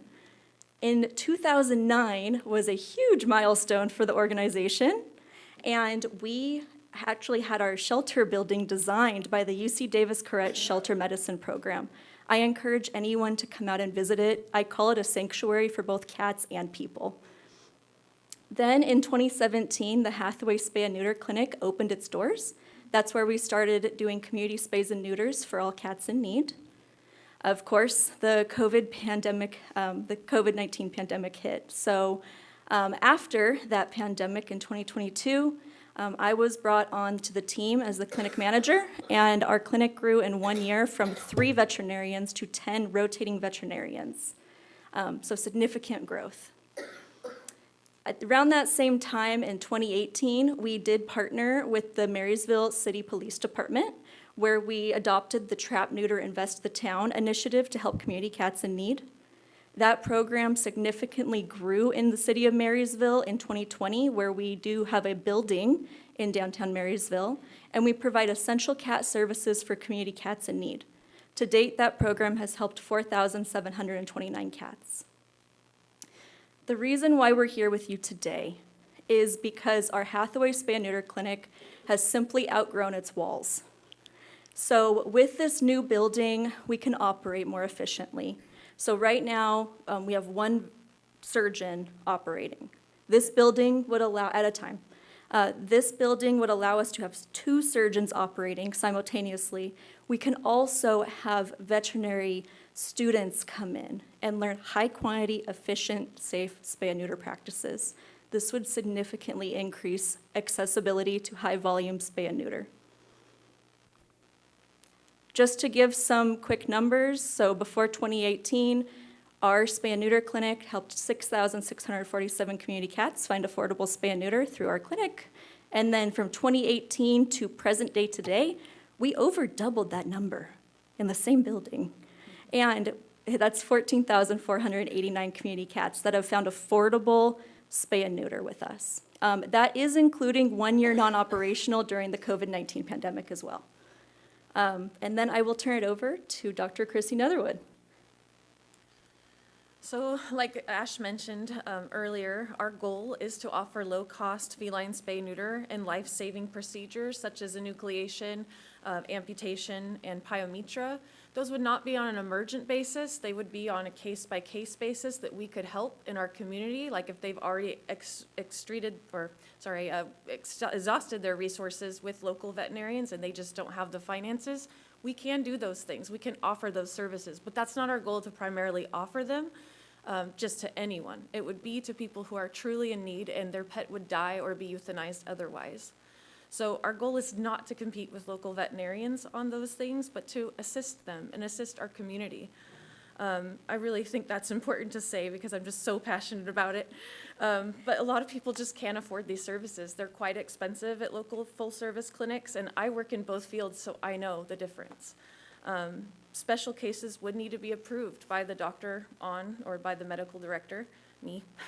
So we will be responsible for running doctor-directed monthly clinics to focus on core vaccines and microchipping of animals. So we do not plan on also offering non-core vaccines, for example, Bordetella, canine influenza, feline leukemia. Those are non-core vaccines for our patients.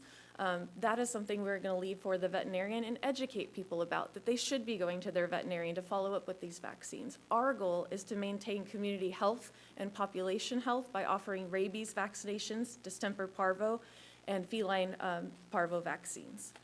And then microchips so they can return home, right? A lot of these products are actually donated to us, or we have grants that cover them. So that's why we're going to be able to offer them at low cost. To free, depending on their situation.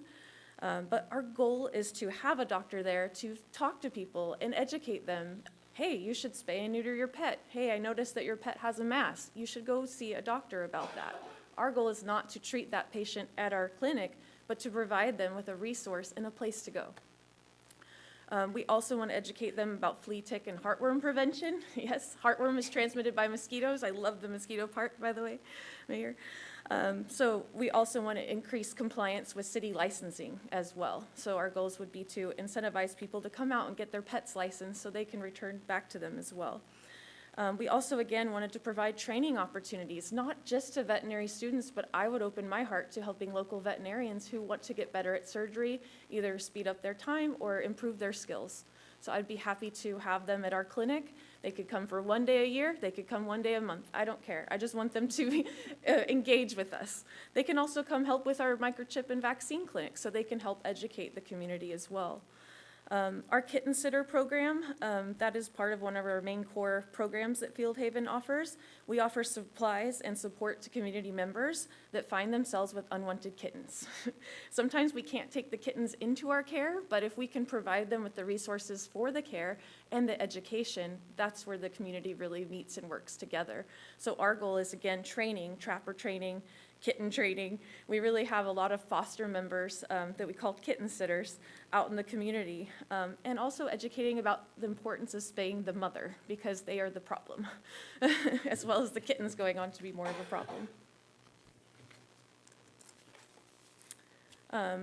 Oh, I think I missed one little thing. Oh, at the bottom here, yes, and again, I've kind of already touched on this, but we plan to partner with local veterinary hospitals and create that partnership for offering affordable wellness and follow-up care to our patients. We do not intend to keep these patients long-term. We intend to provide core services that they need and then pass them to a veterinarian in their community that can help them and be their provider. This is a big slide, lots of things on here, but it's pretty short. So we hope to open our doors. It's kind of like a little bit of a timeline about what we're wanting to do too.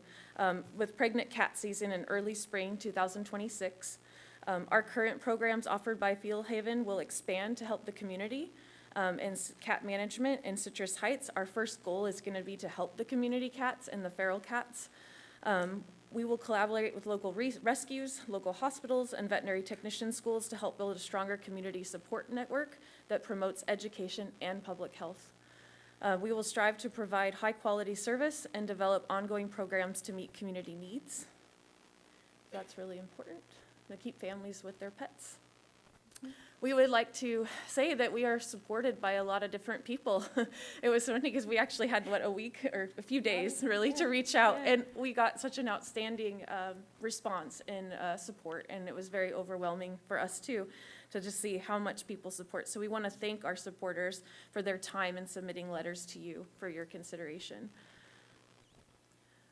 We also want to thank many people in the audience, again, for their support and showing up tonight. And supporting us in this new journey. We would also like to acknowledge and thank them for their time, and it takes a village, so thank you as well. And then this is just our contact information. If you would like to ask us any questions, please feel free. I don't know if I can open the floor or not. Questions? Anybody have questions? Questions? I have a couple of questions. So when you're up where you're at, do you only do the local around you, or can people from Citrus Heights go to Placer County? It is open to the public. Okay, so nothing stops people in Citrus Heights from Correct. having a day to go up to see you? It's a bit of a drive. When you do vaccine clinics, do you do physical exams? We do brief physical exams. You look at their teeth, see if Yes. they need a dental? As long as the patient is cooperative. You auscultate? Yes, as long as the patient is cooperative. Again, that can be very difficult sometimes with some of these animals who have never seen a veterinarian. Well, we had the county came and did one at the property, and I don't think they did any. Did they have a DVM directing it? I'm not sure. Did they Because have? ours will be directed by a DVM, and the first few will be ran by me personally. I'll tell you my horror story, because I'm a Yeah, please veterinarian. share. I'm a veterinarian, 1980, so 45 years ago. I went and applied for a job to be one of these vaccine clinics in a parking lot. It was in Fremont. So I go, and the guy says, well, why don't you come one day and just kind of look around and see if it's the kind of job you want. So I went. So I'm standing, and the dogs are all in line to get their shots. And I look down on this little fella, and he's looking up at me like this. And I says, geez, he's got a foxtail in his eye.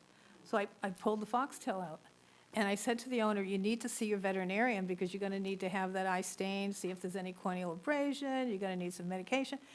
That lady came to me and says, you don't do that here. We just vaccinate. So I thought that's what I was seeing happening with the county. A dog walked by, and I was standing next to Ash, and I said, that is either she had a pendulous abdomen. I says, it's either a thyroid dog, or it's a Cushingoid. or it's a hypercorticism, or it's a fat dog. Either way, that dog needs to see a vet. And the sad part is I think the owner thinks, good for 3 years now, I don't have to go to the vet. So That's not what we believe. I can't support a vaccination clinic that does not provide at least a look-see by a veterinarian or a registered RVT. I completely agree with that. Okay. And that was another question. And then, let me see, if I have another one, it'll come up later. Okay. I have a request to take a break from Vice Mayor Lopez Cap, so can we do that? It's absolutely up to you, Mayor. Of course. 5-minute break? I want her to like me, so. So it's 5 minutes, or 5 minutes or so. Good job. Teamwork.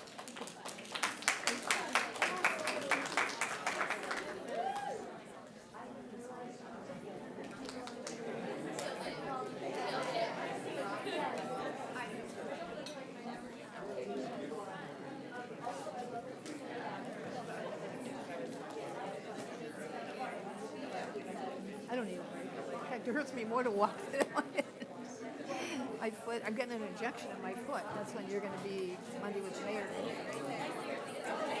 And they said it should last for when we go to League of Cities.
Cheryl, I remember you. Sorry, I know. I know. I know. I hope so.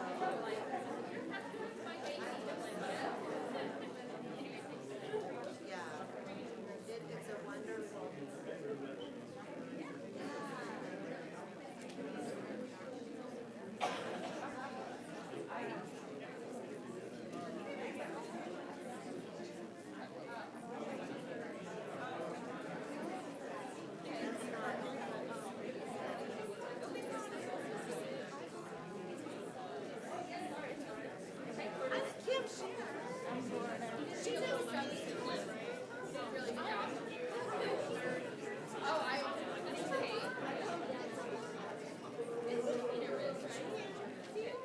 Yes, how are you? Yeah, I thought it was you. When she said, I can't see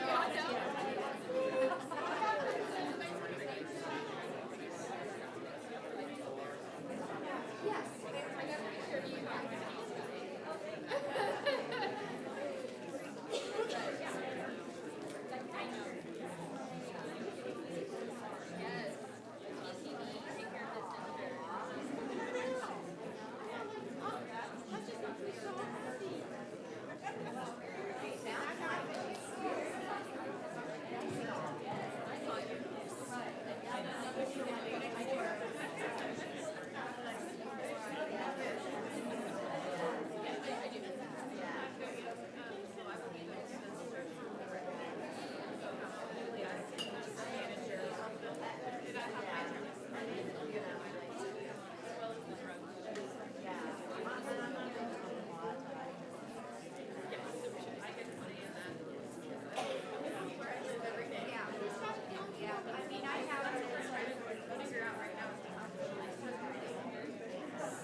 I'd like to call our meeting back to order so that we can start our public comment. Unless there's any other questions. Any questions or anything before we go on with public comment? Okay.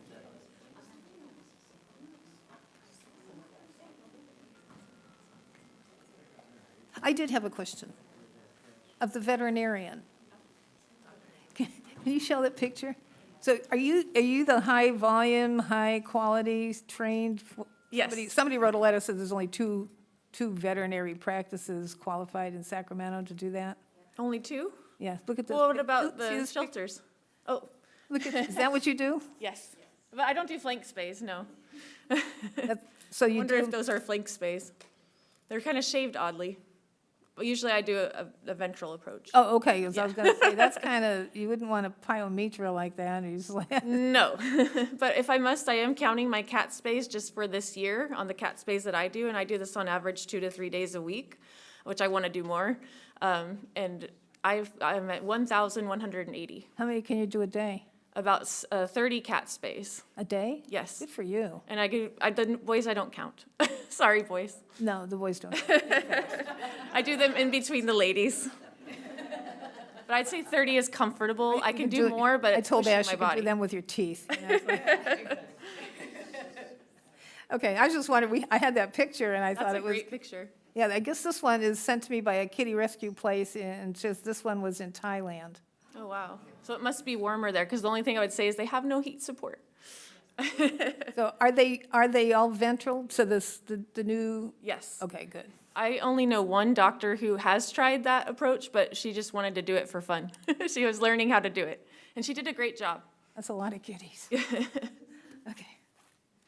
All right, thank you so much. You're That was welcome. my Thank you, question. Mayor. Okay, public comment. The first person that I'll call up is Deborah Buetti. Buetti.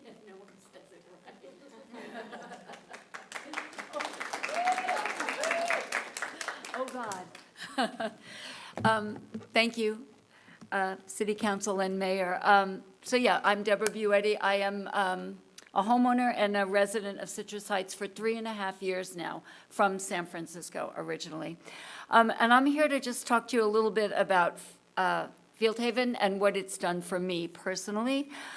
As you heard, it sits on beautiful 10 acres of a horse ranch on Ironwood Road outside of Lincoln, which is 23.5 miles from here, from where I live.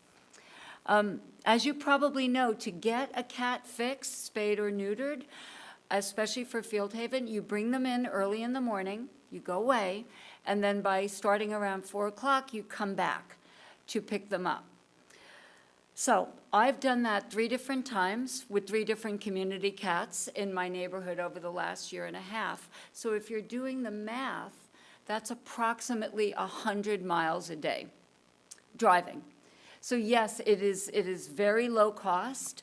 But the 3 times I brought the 3 community cats, I was driving about 100 miles a day, a round trip in the morning and then a round trip to pick them up. I'm a retired school teacher. I live on a pension, which is why I love the idea of low-cost spay and neutering for my community cats, but the gas was killing me. I don't want to be redundant because so many people have said a lot of the things that I wanted to say. I volunteer for them now, but it's only 1 day a week, so I'm not going 100 miles. And I want to just correct what our vet said. We had a Friday where we did 44 in 1 day. It was amazing to watch these beautiful professional people do their work. I volunteer. I bring the cats back to their owners in the afternoon.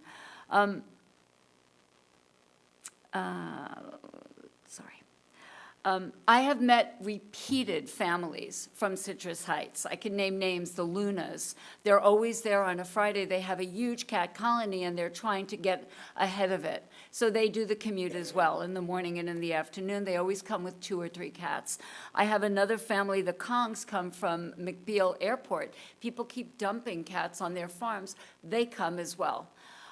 The idea of having a low-cost clinic here, right here in town, would just be amazing. I think it would really alleviate some of the financial burdens that people face when they're trying to do this. I mean, it just is amazing to have a place that's not 100 miles driving to go do that. I think we would encourage more people to be responsible and get their pets spayed or neutered when it's a 10-minute or a 15-minute drive, as opposed to as I said so many times, 100 miles. Another benefit of the low-cost clinic, I discovered the towns of Lincoln and Loomis. Again, I'm kind of new here, and so I discovered Fieldhaven, and I went, well, what's around here? I'm going to go and see what these towns are like. And so I imagine if we have our new community center here on Old Auburn Road, we'll bring more people, and the businesses around the area would also benefit. Because people might stick around, get a coffee, poke around, want to see what's going on there, right? Nick's Tacos is not that far from there. And I think that's really all I have to say. Sorry, it's getting past my bedtime. But I just think having something close is what I'm saying. We even had a couple from Vacaville a couple of weeks ago on a Friday. I mean, that's crazy, doing that kind of drive 4 times. So all I want to say is funding this and having this happen is a small good thing in the world of all of us that want to alleviate the suffering and the misery that comes from an overabundance of unwanted cats. This can only help solve that problem. Thank you.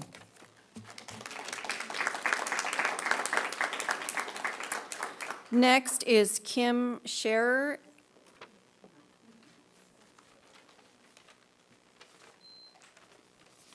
Hi there, and thanks for allowing me to speak. My name is Kim Scherer, and I'm the founder of Kimmy's Critters Pet Rescue, a 501c3 rescue organization. Any shelter or rescue can attest to the fact that our largest expense is the vet bills. And we are a small rescue, and most of our bills are paid out of pocket by the board members. And the only way we've been able to do this, we've rescued hundreds of animals throughout the greater Sacramento area. And it is vets like Dr. Netherwood, who have afforded us that opportunity to continue to operate by offering low spay and neuter services and other services. So this organization and Dr. Netherwood it clearly is dedicated to the animals and the community. As has been stated by others, the currently available low-cost spay and neuter clinics are almost impossible to get appointments and are operated like a lottery. Therefore, it can take months to get the animals altered, which means that we would have to keep the animals in our system before we can have them adopted out. They have to get spayed or neutered, so they have to be in the system longer. Less animals are being rescued from the shelters because of that, the long retention. And, but worse than that, the feral cat colonies have that many more feral litters that are suffering and dying on the streets. We can't keep up. The community, we just cannot keep up without the affordable spays and neuters. Veterinarians who oppose this much-needed service have concerns about competition. Isn't that the joy of living in a free country? Plus, the competition will benefit everybody involved except for the opposer's pocketbook. They should be grateful that some veterinarians are willing to provide these discounted services to feral feeders, shelters, rescues, and the community. Due to the unavailability of affordable veterinary services, some other small rescues have not lasted very long. We're currently a sinking ship, and the singular solution to this epidemic is affordable and accessible spays and neuters. Please help us continue to be part of the solution by approving this proposal. Thank you. Next is Melissa Hayden, and then after Melissa is Jody Moding. Melissa already spoke.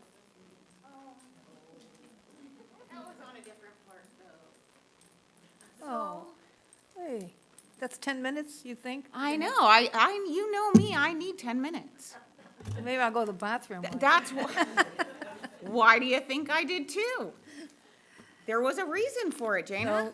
So I wanted to So come everybody could do that, I guess, huh? To come in twice, okay. Yeah, I learned it from the for guy it, in the Melissa. yellow shirt that one meeting, but just learned that the last meeting I came to. But okay, let me just go ahead. I am Melissa Hayden, Citrus Heights Rescues Animals. Why did I create Citrus Heights Rescues Animals? I did it for the need of our city and the animals in our city because we were hitting too many roadblocks trying to do things separately. I felt like we needed to be a community and work together. All the vets, all our city council, animal control, our police department, our rescues and rescuers and trappers, we could have one place to function together, find results, and get action done. That is why I created my group. So I wanted to start off with that. I wanted to explain that I have been working with Field Haven for the last year since the city was able to allot the 40 TNR for our community cats. We did 40 with animal control. I'm pretty sure you remember that. And as I have come over here many times to ask for more TNR, we need more help, we need more help. I'm not asking for help because we have that already. I know that there is opposition to this, but if we had something in place that worked, I wouldn't be up here asking for help again. We do need Field Haven. I have used them for the last year for all of the spay and neuters for our community families who need help getting colonies taken care of. I believe that between our rescuers, our trappers, and our individual community members, we have done approximately 1,000 cats here, rescued 1,000 cats here in Citrus Heights. That is a rough estimate, not an actual good number. And I would like to say that we have, on average, with the counts that I have done, over 100,000 feral community cats in our city. They are everywhere from our parks to our backyards, to the bushes, to business centers, which is absolutely dangerous for any animal or pedestrian trying to walk through. What if that animal's sick or can harm them in any way? We should have control of population and an access to resolve that. Instead of having the roadblocks we have today by going to CSN, where we're only allowed 2 from the county per month, and that's if you're able to get on the radio phone call to get them. The other options are animal outreach, which is low cost, and they are all the way up in Diamond Springs. We have CSN, like I said, the radio phone calls, which is 2 per month. We have Lincoln, Field Haven currently in Lincoln, and then there's Animal Spay and Neuter all the way in Auburn, California, which to our community members who are trying to help a feral community cat are unable to transport or trap in that long distance or afford the gas to get there. I'd like you to really put in consideration that Citrus Heights is a low-income community. We are continuously building low-income housing by the numbers. And if we're going to keep doing that, our community members who do want pets will not be able to properly afford to spay and neuter their animals. Field Haven is not taking away from any veterinary services other than a low-cost option for spay and neuter. And I hope tonight that you guys will see. As you know, I have talked to a lot of our veterinarians in our community. They have emails. I've talked to them. I've gone to their vet's offices to find low-cost options for our community and help more members get that done. As you know, I am currently, because I cannot find a resolution to get more spay and neuter from our community, from our animal services, from Bradshaw, or anything that we have currently going on right now, I am doing a fundraiser under Citrus Heights Rescues Animals. This will go to Mercy Vet Hospital to get 30 spay and neuters for trapped feral cats off of our street to get spayed and neutered. And so if you guys can go to my webpage and help me make that happen, I'd really appreciate that. The GoFundMe is on Citrus Heights Rescues Animals. Thank you.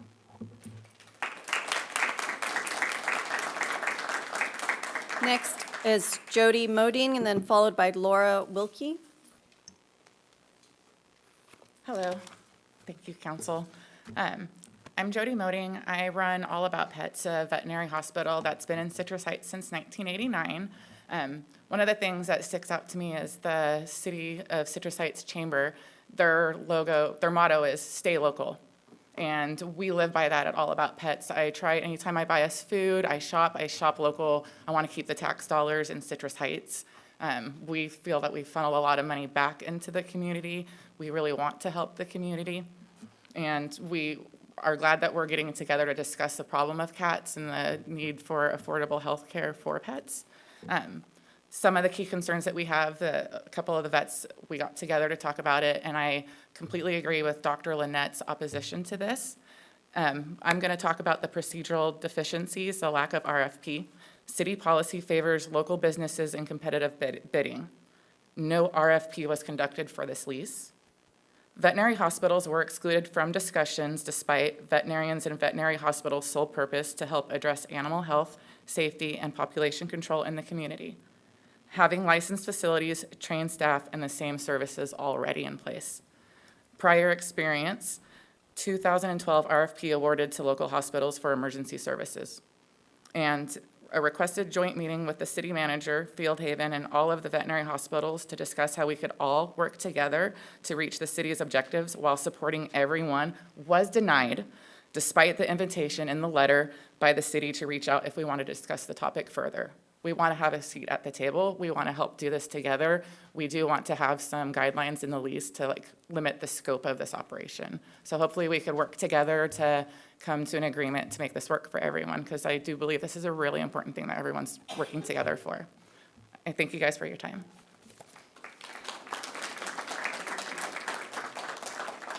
Next is Laura Wilkie, followed by Karen Bierman. Thank you. Good evening, Mayor Krupinski, Costa, and members of the council. My name is Laura Wilkie. I'm here today to express my opposition for item 11 tonight regarding the lease between City of Citrus Heights and Field Haven.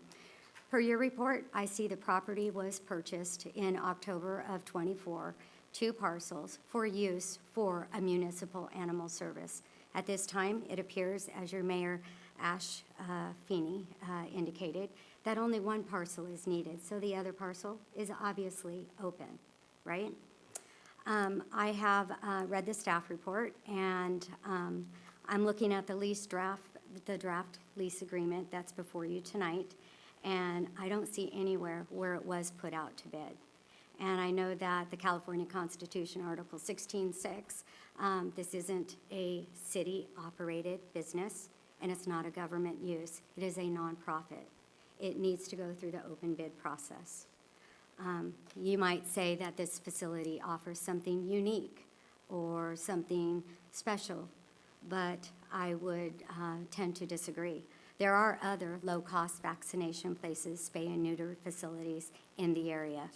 Summerhill Pet, there is PetSmart that does do spay and neuter and also vaccinations and other nonprofits. So this isn't the only nonprofit. So an open bid process would give other nonprofits in the area an opportunity to bid.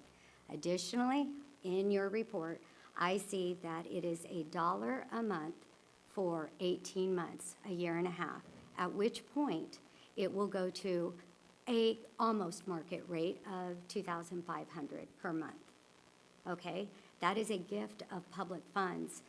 And if my accounting is right, it's $44,982 over that 18-month period.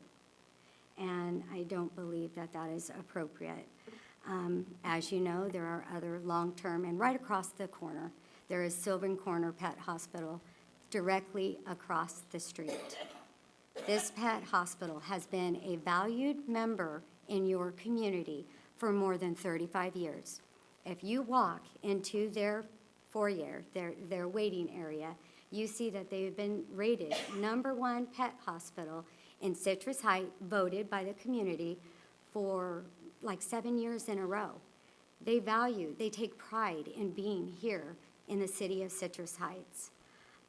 If the property had been put out to bid, there is no doubt there would be other bidders for this property.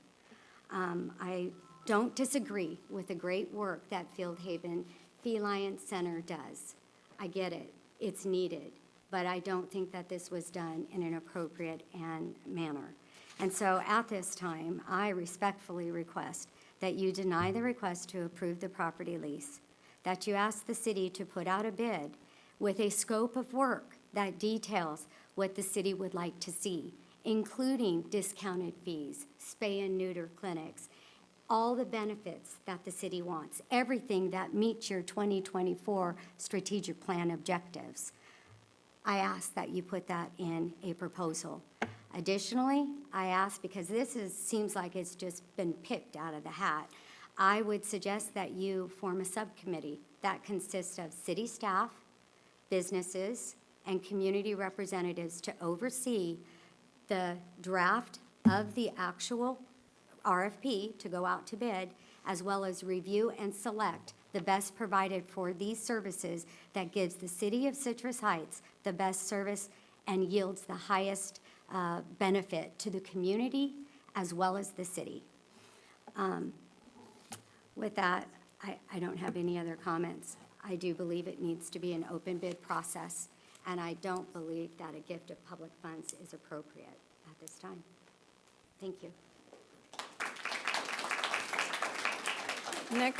Next is Karen Bierman, and then followed by Robert Olivas.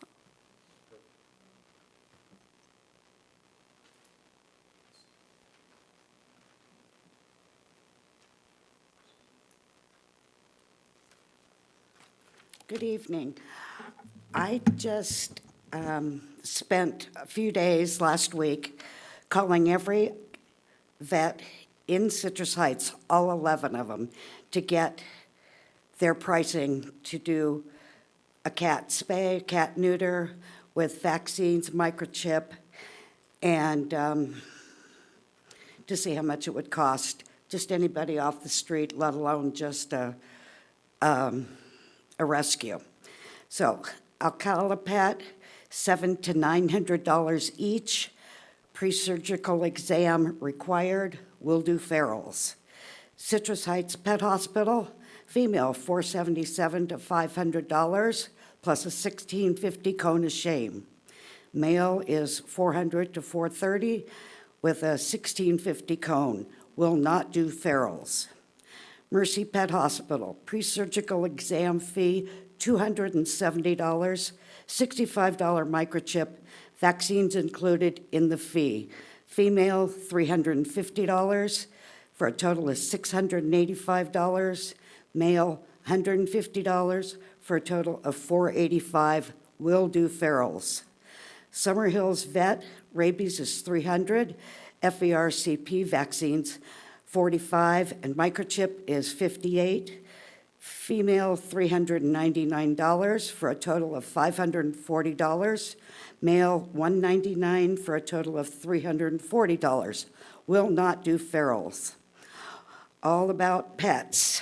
Let's see, they got my email, never sent an email. They wouldn't do it over the phone, but somebody else got their email, so I've got it here. All About Pets for a female spay, $280. Extended surgery, maybe if she is pregnant or in heat, $55. Rabies, $40.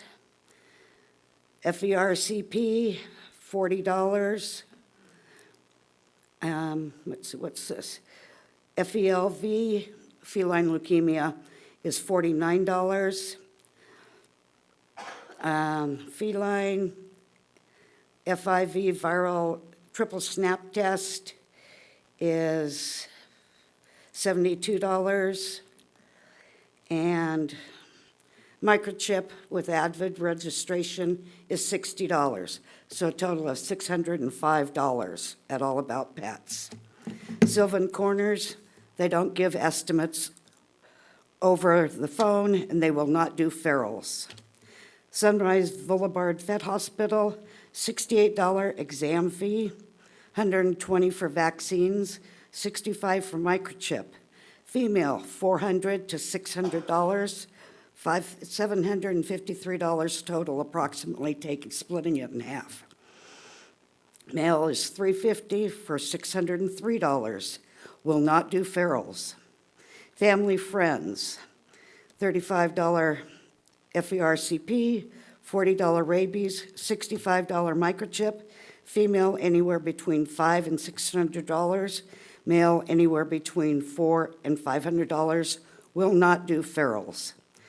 San Juan Vet Hospital, where I met you, $882 all-inclusive for a female, $704 all-inclusive for a male. They will do ferals. Banfield Citrus Heights, $600 to $800 each, will do ferals. And Dr. Dean Henrik, $75 pre-surgical visit, $45 FERCP, rabies is $30, microchip is $52.50. Female is $477 to $500 for a total of $705.50, and male is $400 to $430, $632.50. Will not do ferals. 6 of the 11 vets in Citrus Heights will not do ferals. Just giving you the facts. Thank you.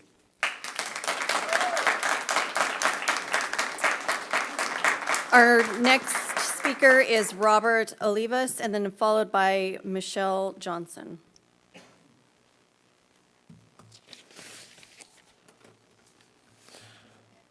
Thank you guys for having us. My name is Robert Olivas.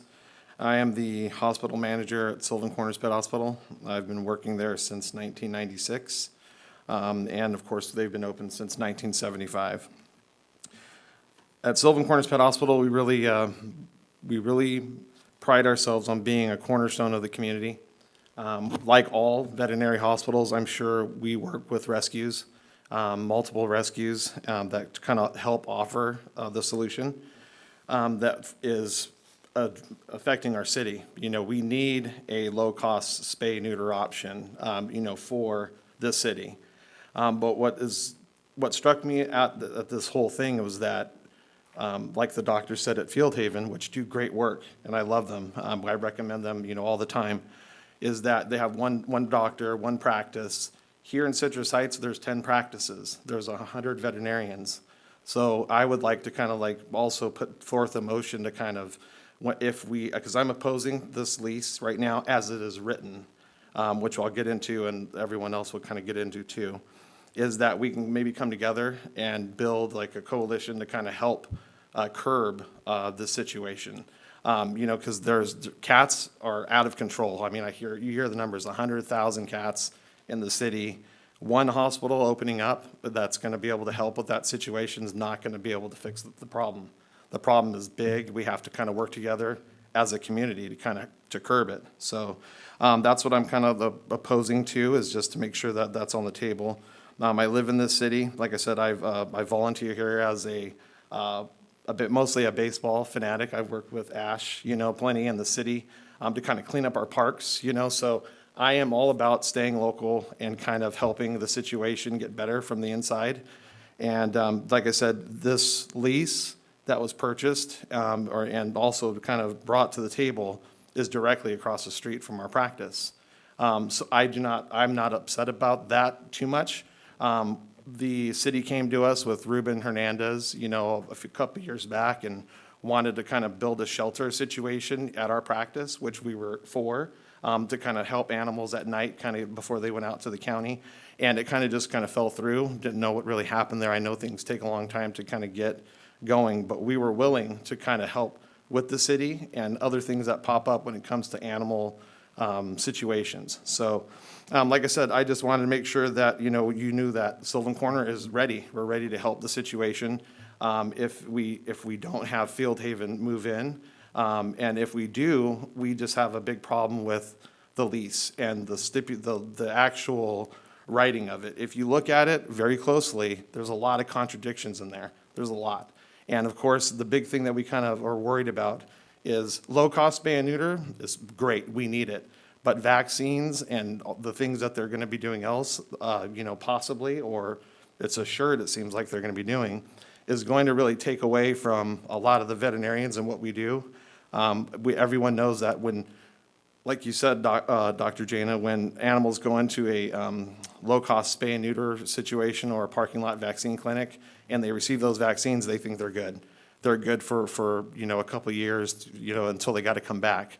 And then also Field Haven is going to be offering the core vaccines of distemper and rabies. I mean, that's like 80% of the reason why people come into a practice is because of the rabies vaccines, the distempers. So like I'm saying, we just want to make sure that, everyone sees the long haul of this, project. We're fine. I love Field Haven. They do great work. And if they do come in, I want to be neighborly. I want to have a referral program set up and kind of do everything that we envisioned. But I just really would hope to kind of dial back the scope of what they're able to do, because I think it is going to have long-term effects on the veterinary practices in the city. So the only other thing too, I just didn't really wanted to make sure I said was that Dr. Lynette's going to come up and talk about, some of the things that she is concerned about. But like I said, the biggest thing I just want to make sure everyone understands is that as a practice in the facility or the city, we're ready to work, team together up and make sure that this problem gets solved with or without the lease that comes into play. So that's all I got. Thank you. Next speaker is Michelle Johnson, and then following is Dr. Marcy Lynette.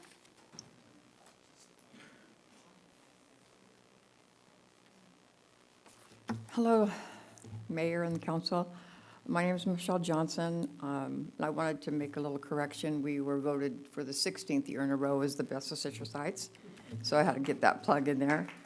I've worked there for about 35, 36 years. I started as a vet tech, and now I'm an owner partner in the practice. Some of the services we offer are spays, neuters, dentals, microchipping, vaccines, wellness services. We work, like Robert said, with several rescue groups in the area. We participated in spay, neuter days with the county. We participated in the free voucher programs for free exams. And we have an angel fund for clients that, might need that extra help. First, I want to say that we do not have a problem at all with Field Haven. In fact, we refer a lot of people up there. In fact, I got my 2 cats from Field Haven, and my hospital manager worked with Melissa probably a couple weeks ago to get a little kitten that was found up to where where it needed to be. We kept the kitten for a day or overnight, and then he worked with Melissa. So we don't have a problem with Field Haven at all. But I think we do have a problem with the way the lease is written. There's a lot of contradictory statements in there. I'm just going to put a couple out there. One says Field Haven won't provide general wellness or emergency vet services, which are commonly provided through veterinary hospitals. But then it says potential support services include spays, neuters, vaccines, life-saving procedures for the community and owned pets, such as amputations, eye enucleations, pyometras. These are wellness and emergency vet services and are provided at vet hospitals for owned pets. I don't think we've ever turned away somebody's pet that was dying because they didn't have enough money. We find ways to make it work. These services are already in vet hospitals with some low-cost options. Also, in the lease, there's no terms regarding the signage or no terms to limit the scope of the veterinary services and prevent competition. So I think at the very least, the lease needs to be specific. They need specific terms and conditions for the people that would not otherwise go to a vet hospital, such as what's going to be the financial or situational requirement for this population of people that are going to use Field Haven? How will it be verified? How will we verify if it's a citizen of Citrus Heights? How will the city use any vouchers awarded from Field Haven? How will it be monitored? It needs checks and balances, and I don't see any in the way the lease is written right now. The way the lease is written will impact our business unless we change it. The businesses around us, and especially ours, because we're directly across the street, will slow down. Practices can face layoffs. CSR's vet tech support staff. We've had some staff that have been there for over 20 years. And I did only find out about this whole thing on social media. And although I met with Ash and we had a sit down about it, as soon as I found out, he said that there was something put out in March at a retreat or something. I never heard of it. Several of the vet hospitals around here hadn't heard of it either. And I'm disappointed that the city just didn't approach us as the veterinary community and see if we could all work together. A letter was mailed to us a couple of weeks ago telling us about the meeting tonight. So why weren't we thought about before? Because this is a big thing. What I would like to happen tonight, and I respectfully request, is that we get a postponement of the lease vote, get a chance to work with Field Haven, work out a good lease, and work with the city to see that how we all can come up with an objective that we all will be happy with and everybody's happy. Because there, like Robert said, there is a problem, but we all want to be part of the solution. Thank you. The next speaker is Dr. Marcy Lynette, and then following is Scott Anderson.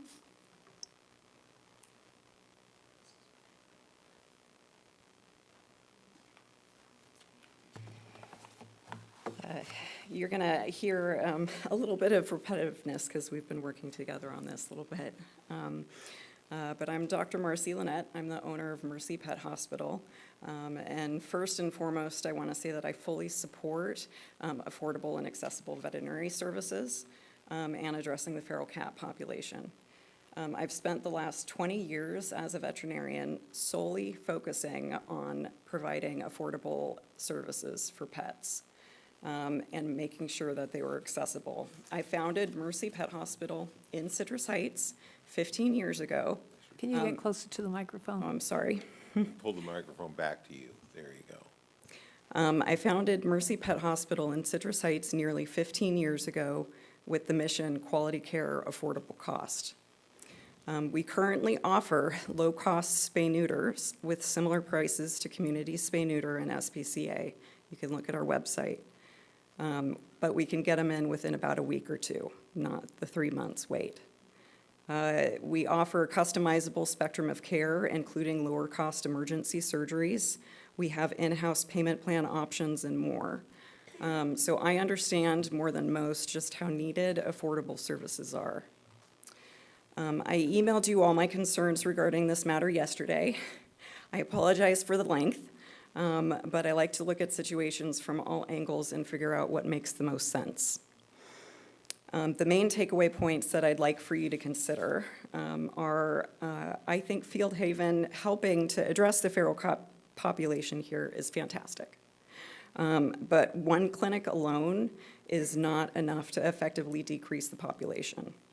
We all know that cats breed exponentially, and a more comprehensive plan needs to be discussed that involves all of us working together to tackle it in about a month's period of time if we're actually going to make a difference with the population.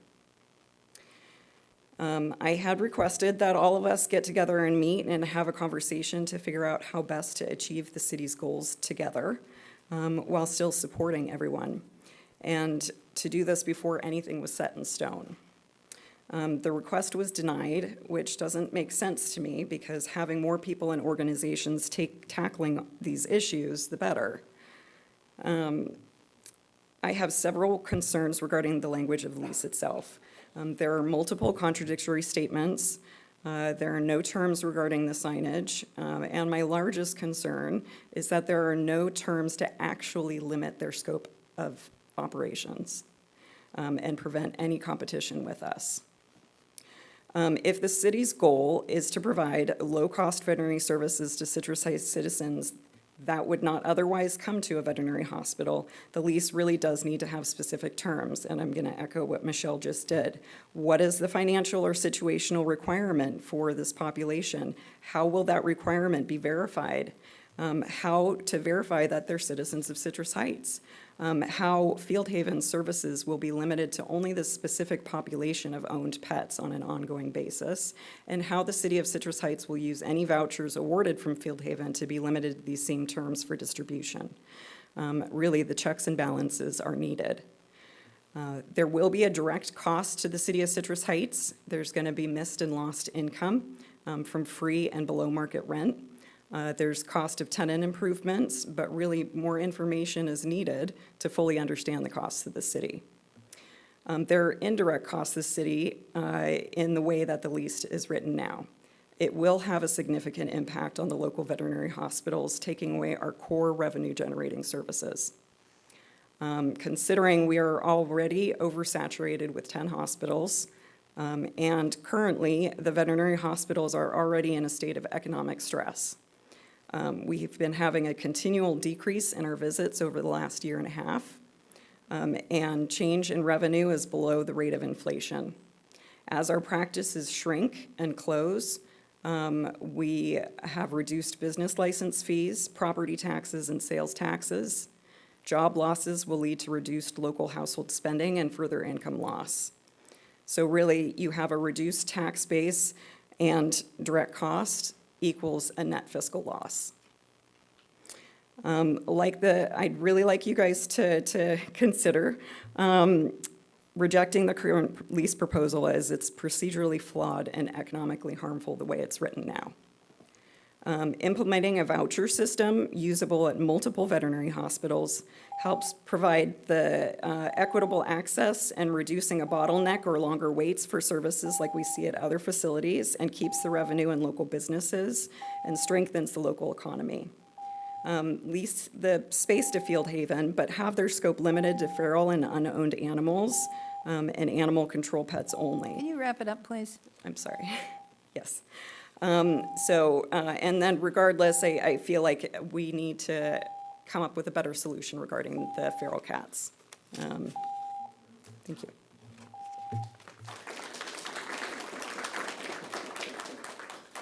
Next is Scott Anderson, and then following is Anna Romeo.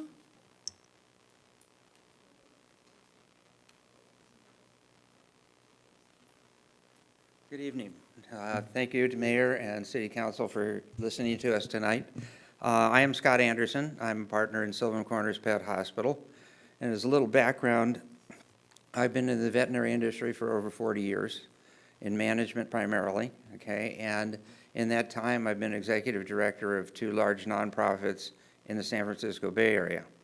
As a partner at Sylvan Corners and looking at this proposal, the first thing that strikes me is that it does acknowledge the problem that we have, which has been acknowledged by everyone in the room tonight, that we have a feral cat problem, not only here, in every place in California, including in San Francisco.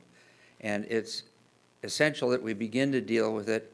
And I think a group like Field Haven is a very good organization to partner with in being able to attack this problem, okay?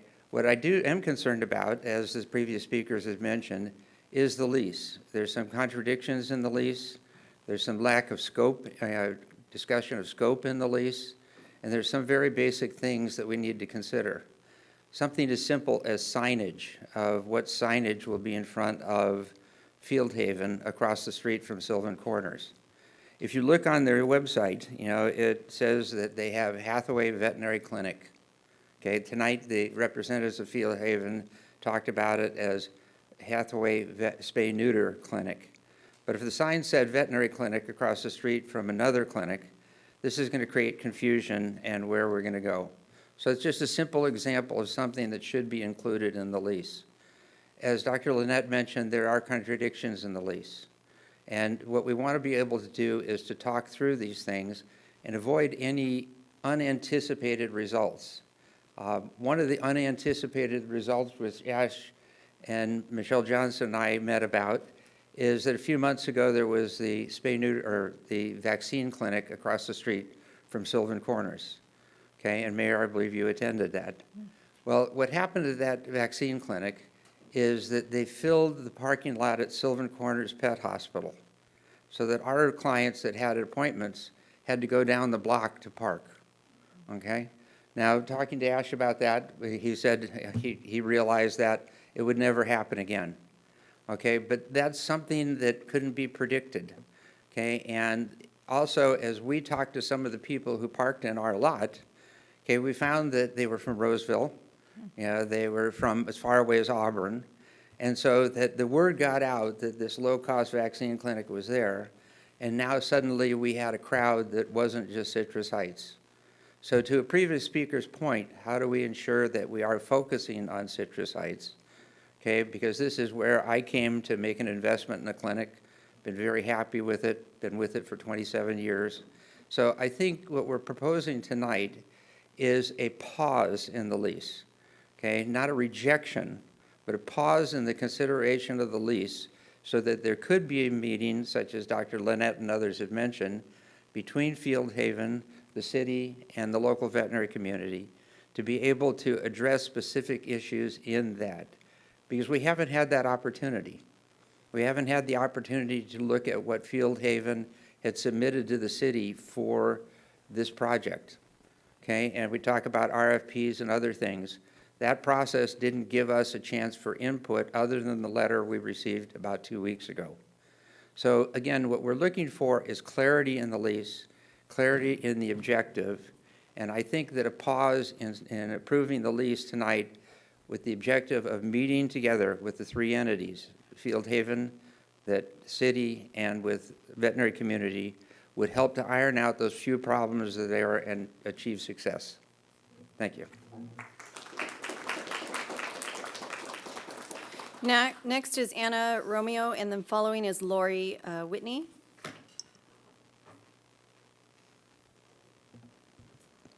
Hello. Oh, sorry. My name is Anna Romeo. I am a high school counselor at San Juan High School. I am also a resident of Citrus Heights. I am a kitten foster with the Bradshaw Animal Shelter, and I am a cat owner who spends tens of thousands of dollars each year in veterinary care for my 4 cats. And yes, I do that at a for-profit veterinary clinic. Madam Mayor, I want you to know my cats get yearly dental cleanings. One of my cats has an animal ophthalmologist. I believe I am referred to as a big fish in the veterinary industry. I am here to... I own a bulldog. Yeah. Or a French bulldog, right? I am here to voice my support for the temporary lease agreement between the city of Citrus Heights and Field Haven Feline Center. Citrus Heights currently has a cat crisis. Every year during kitten season, the shelter is full. Rescues are full. There have been many times when I have brought my foster kittens into Bradshaw Animal Shelter, which is supposed to be an open intake shelter, and I have seen them turn away cats and kittens because they are at capacity. The only way out of this crisis is through affordable and accessible spay and neuter services. Currently, Sacramento County does not have a lot of affordable and accessible spay and neuter services. There is the community spay and neuter clinic. It is affordable, but it is not accessible. It is almost impossible to get an appointment. And then with many of these private veterinary clinics, they are accessible, but for many people in our community, they are not affordable. A few years ago, I tried to help one of my students get her cat spayed after her cat gave birth to her third litter of kittens. The girl's family took the cat to a vet and was quoted it would be $550 for a spay surgery alone. This family lived paycheck to paycheck. They could barely afford the $60 exam fee, much less a $550 surgery. Now, people who know me know that I'm a bit of a dedicated person, especially when it comes to my students. So I made it my mission to try to help my student get her cat spayed. I called Community Spay and Neuter Clinic, and I was told that there were no appointments, but I was told to call back every single day. I did that for 3 months before I got an appointment. And by this time, my student's cat was pregnant again. My student's family couldn't take time off of work to take the cat 30 minutes away to Community Spay and Neuter. So I had to take time off of work and go there myself. And I paid out of pocket for the extra cost that it would be to do a spay abort since the cat was pregnant again. I don't at all regret the time or the money spent helping my student get her cat spayed. In fact, I'm very proud of it. But I don't think this is a reasonable expectation for the other citizens and members of Citrus Heights to do. I don't mean to toot my own horn, but not everybody is going to be as dedicated as I was when it comes to getting a cat spayed or neutered. Many families live busy lives. They can't necessarily take time off of work or hours waiting on the phone to get an appointment. And this was all for one cat. What about all of the other cats? What about the cats with kittens? What about families with more than one cat? Even I wouldn't be able to spend that much time on the phone and miss that much work. I do not think that Field Haven would take any substantial money away from veterinary clinics because, to quote my Virginian grandmother, you can't bleed a turnip. My student's family, for example, didn't have the money to go to a private vet. But her cat cost all of us taxpayers a lot of money because every time her cat would have a new litter, they would go to Bradshaw Animal Shelter. And then who was paying for their vaccines, their spay and neuter, all of their veterinary care? Taxpayers, us. Field Haven is not meant for me. Field Haven is not meant for somebody who's comfortable with some disposable income. Field Haven is meant for my students, and I really hope you all vote yes. Thank you so much. The next speaker is Lori Whitney, and then following is Jody King.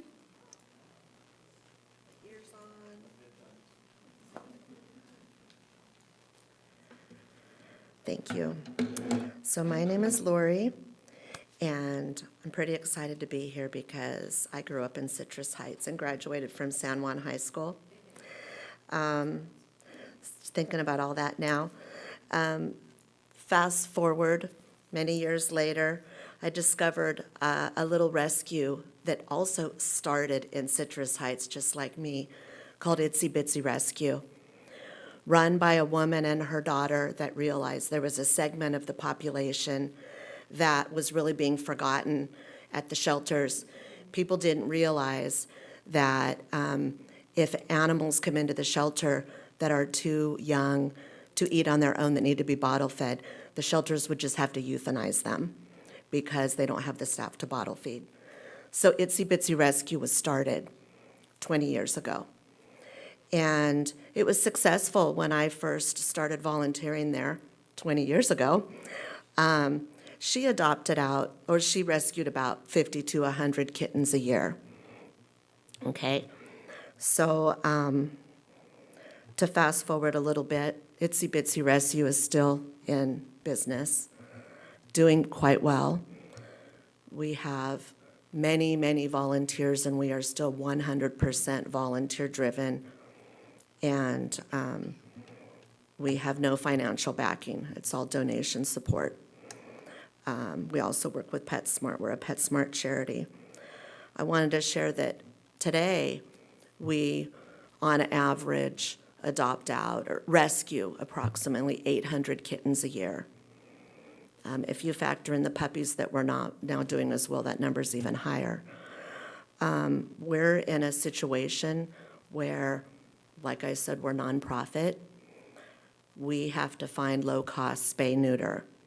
Our options are the Animal Spay and Neuter Clinic, which is in Auburn, that everybody in this room, I'm sure, is familiar with, that deals with rescue and ferals and whatnot. Community Spay Neuter Clinic, thank God they opened a while back at Bradshaw.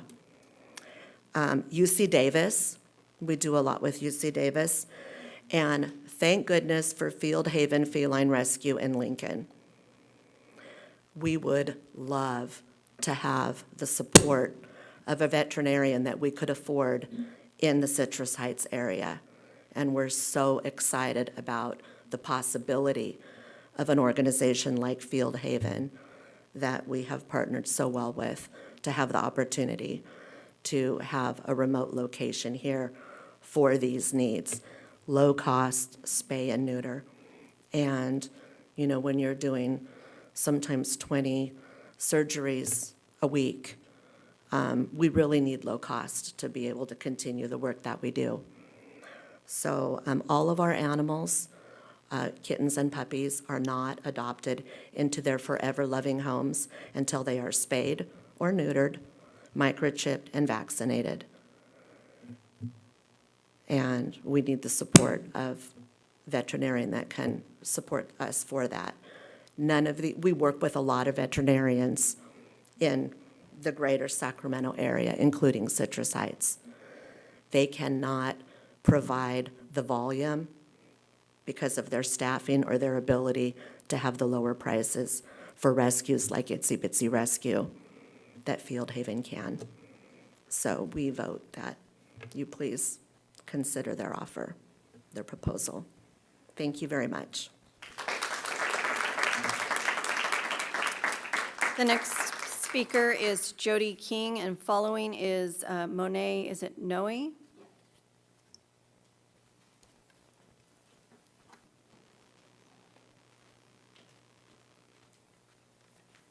So I'm a boots-on-the-ground trapper, and you're familiar with TNR, right? There is an epidemic now. The cat population is unmanageable right now. There's not time to wait for putting on a pause to get together to come up with something. The solution is right before us. The cats that are feral would not be brought into a typical clinic. the cats that are feral are brought into places like Feline Field Haven and other nonprofits that specialize in spay and neuter and vaccines for feral cats. These cats do not have homes, and so we're fortunate if they even get one vaccine, because they're not going to be able to come back again. I have personally trapped at least 600 cats, TNR'd, and I have a colony right now that I'm feeding. There were 63 cats. Now it's gone down to, there's about 25 cats now. Some of them adopted out. Some of them got just left, or maybe they passed on, I don't know. But all of them, a couple of us were able to get them spayed and neutered and vaccinated, every single one of them. And now we feed them. Now I cannot find a place that I can bring the cats into when I have a large colony that I need to do TNR. And it breaks my heart, because we've worked so hard, if there's a colony of cats and then we just have one female that we can't bring in, or a tomcat that's going to go and a female that's even worse, then we have an explosion of cats and it's unmanageable, and that is what's happening now. So I thank you for this solution.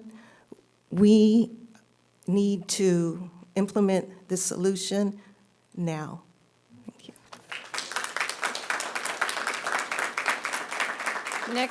Next speaker is Monet Noe, and then following is Kathy Leonard.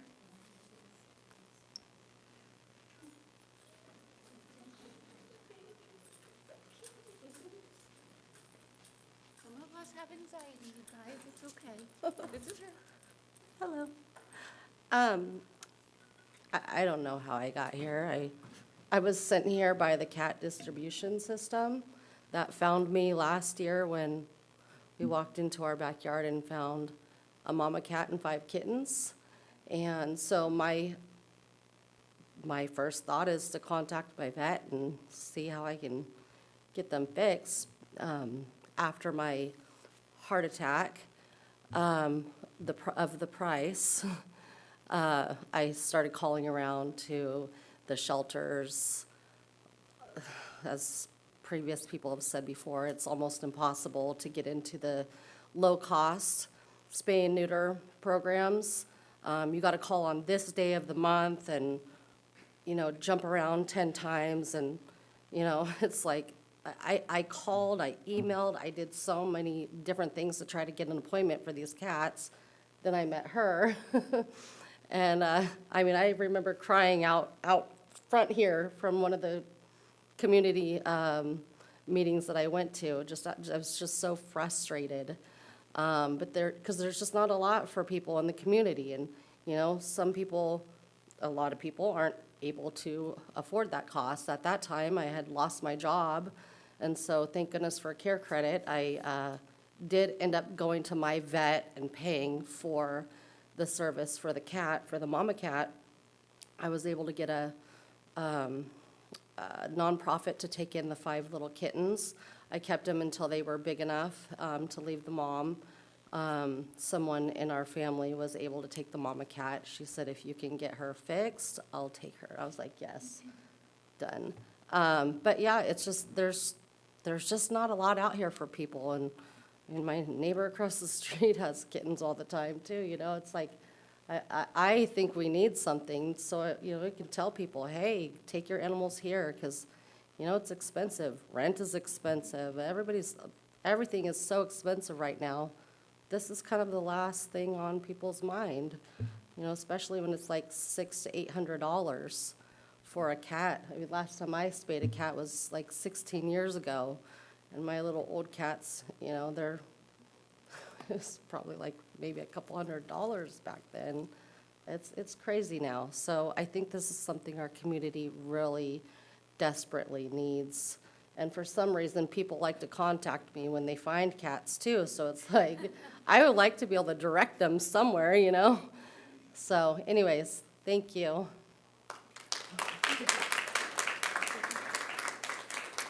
Next is Kathy Leonard, and following is Ray Reilly. Good evening. My name is Kathy Leonard. I'm president of the Board of Directors for Fieldhaven Feline Center. Thank you, Mayor and council members, for hearing us all tonight, all of our 20-something responses.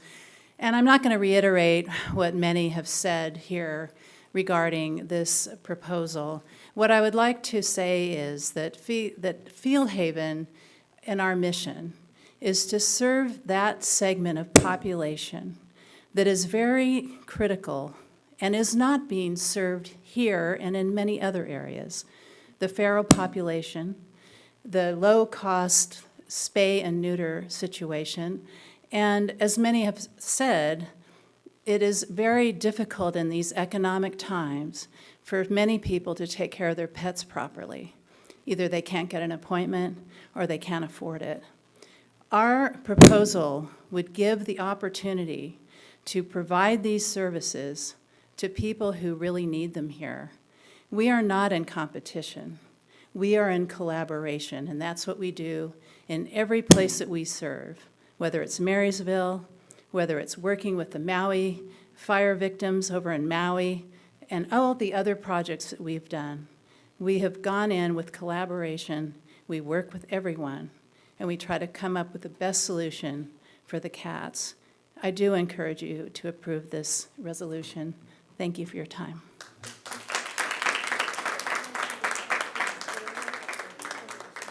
So next is Ray Reilly, and then following is Sandra Decker. Well, good evening, council. It's a pleasure to be here. I'm here to talk about the governance aspect of this process. I really didn't see much about this until 2 days ago, so I haven't had a chance to review everything about it.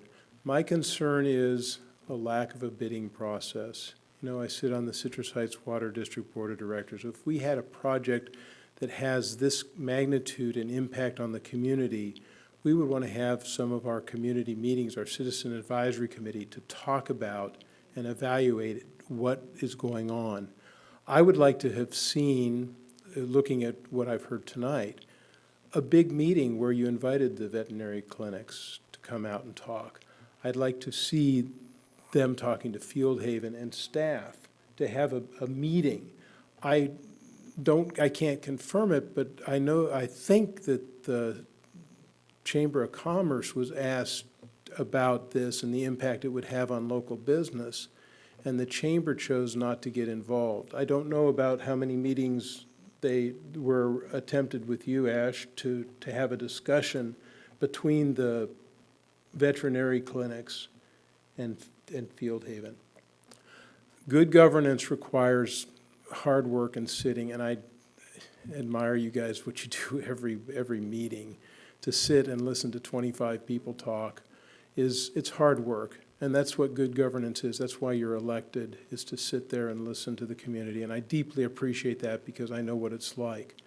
I'd ask you to consider to tap the brakes a little bit, evaluate the contract, evaluate the lease, and make sure that all of the stakeholders have conversations together so that you can have a good resolution that will serve the feral cat community, take care of our animals, be sure they're not getting run over, be sure they're not having babies week after week after week.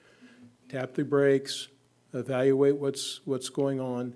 If it takes 2 or 3 months, I don't think that's going to change the outcome because I'm not sure what the timeline is on construction. If it's anything like the construction we do in the water district, this stuff takes more time than you want it to take, and that you have probably several months to make a good decision and make sure that this works for everyone.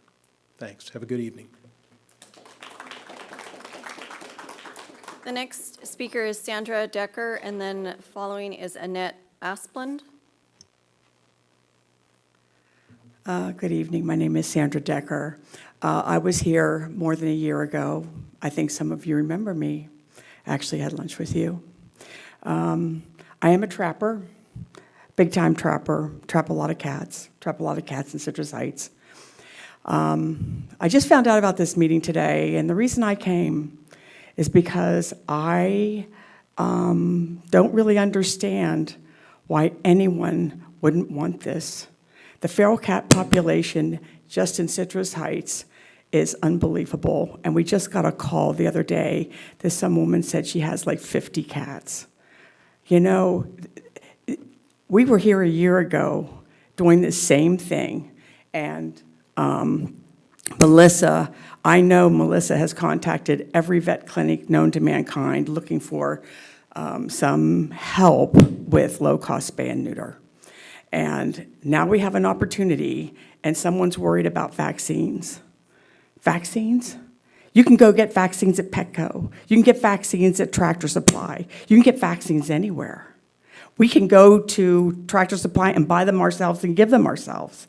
I don't think that that's a reason to not open a clinic that can provide low-cost spay and neuter to some of these families that cannot afford it, instead of having to pay $800 or $900 to get your cat fixed, when before COVID, it was $175 to get your cat fixed. I don't know why all the prices are so high, but I know a lot of people can't afford it. I listen to it every day. Today, I took a cat to Animal Outreach, paid for it myself because I didn't have any appointments anywhere. I understand appointments are too hard to get. I paid for it myself. It was $110. $110 to get a cat fixed. And I got vaccines. And I got ear mite treatment. And I got tapeworm treatment for $110, and it was a female. And that's through Animal Outreach. There are resources out there, but they are very limited. And I know a lot of people, a lot of trappers don't want to spend $110 every time they get a cat fixed. That's why we use other things, community spay and neuter, Auburn Spay and Neuter, and also the SPCA. But I sat here and I was just in disbelief. We've been talking about this for more than a year, and someone's worried about taking their business. And I totally agree. We're not taking their business because the people that we help can't afford them. They can't afford $700 or $800 to get their cat fixed. They call us, pleading with us, get us a spot at CSN, get us a spot at Auburn Spay and Neuter, do something to help. That's why I'm here. I'm here to say it's time to do this. We have an opportunity. We have people that have experience, and they're willing to come to Citrus Heights and contribute to solving the problem instead of talking about the problem for 3 more months. It's time. We were here a year ago, and there were 80 cats over on Linden Lime. Now we find out there's 50 cats over off of Mariposa someplace. It's ridiculous. It's time now. But now's the time. Thank you.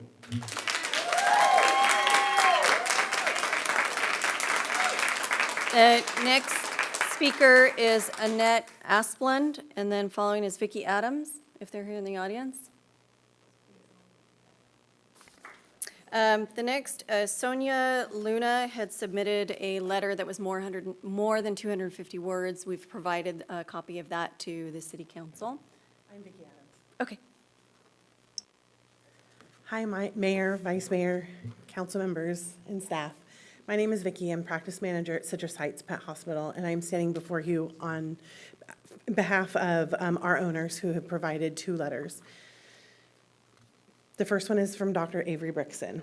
I'm a veterinarian with over 28 years of experience and the co-owner of Citrus Heights Pet Hospital since 2010, and I strongly support Field Haven's proposed lease in Citrus Heights. Our city has long benefited from multiple veterinary practices, giving families the freedom to choose care that aligns with their values while ensuring wide access to services. In my daily work, I see the challenges families and rescues volunteers face when trying to access low-cost spay, neuter, and vaccination services. Long wait times and limited availability delay options and place heavy burdens on residents, especially those on fixed incomes. Field Haven's presence would address these gaps by providing affordable preventative care, protecting against diseases like rabies, and helping remain compliant with local pet ordinances. From my perspective, low-cost vaccines and spay-neuter clinics do not threaten private practices. On the contrary, they complement us by covering essential preventative services, which allows practices like mine to focus on advanced medicine, surgery, dentistry, and ongoing patient care. In the end, healthier pets still need veterinarians for their lifelong health issues, which strengthens our local veterinary community. I believe Field Haven's lease will be an incredible benefit to both our community and local practices.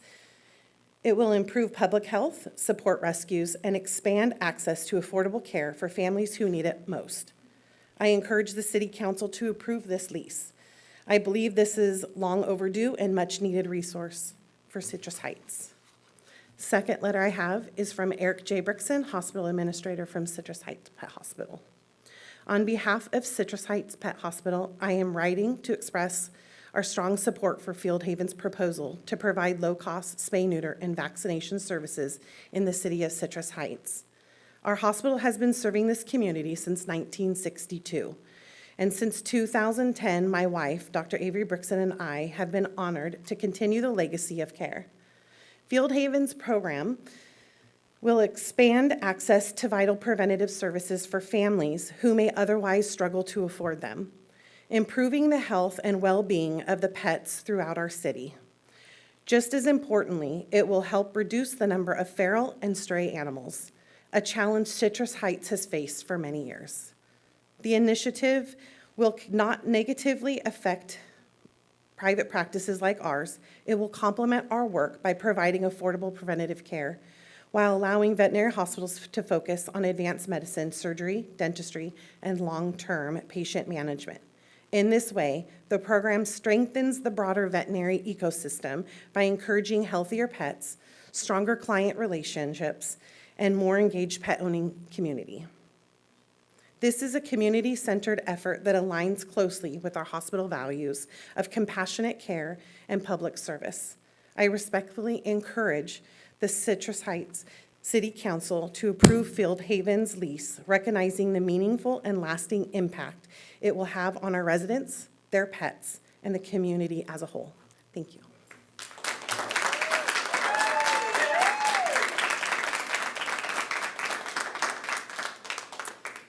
That concludes all of the in-person public comment, and I just have a couple of written public comments that were submitted. And the first one is from Kristen Nelson.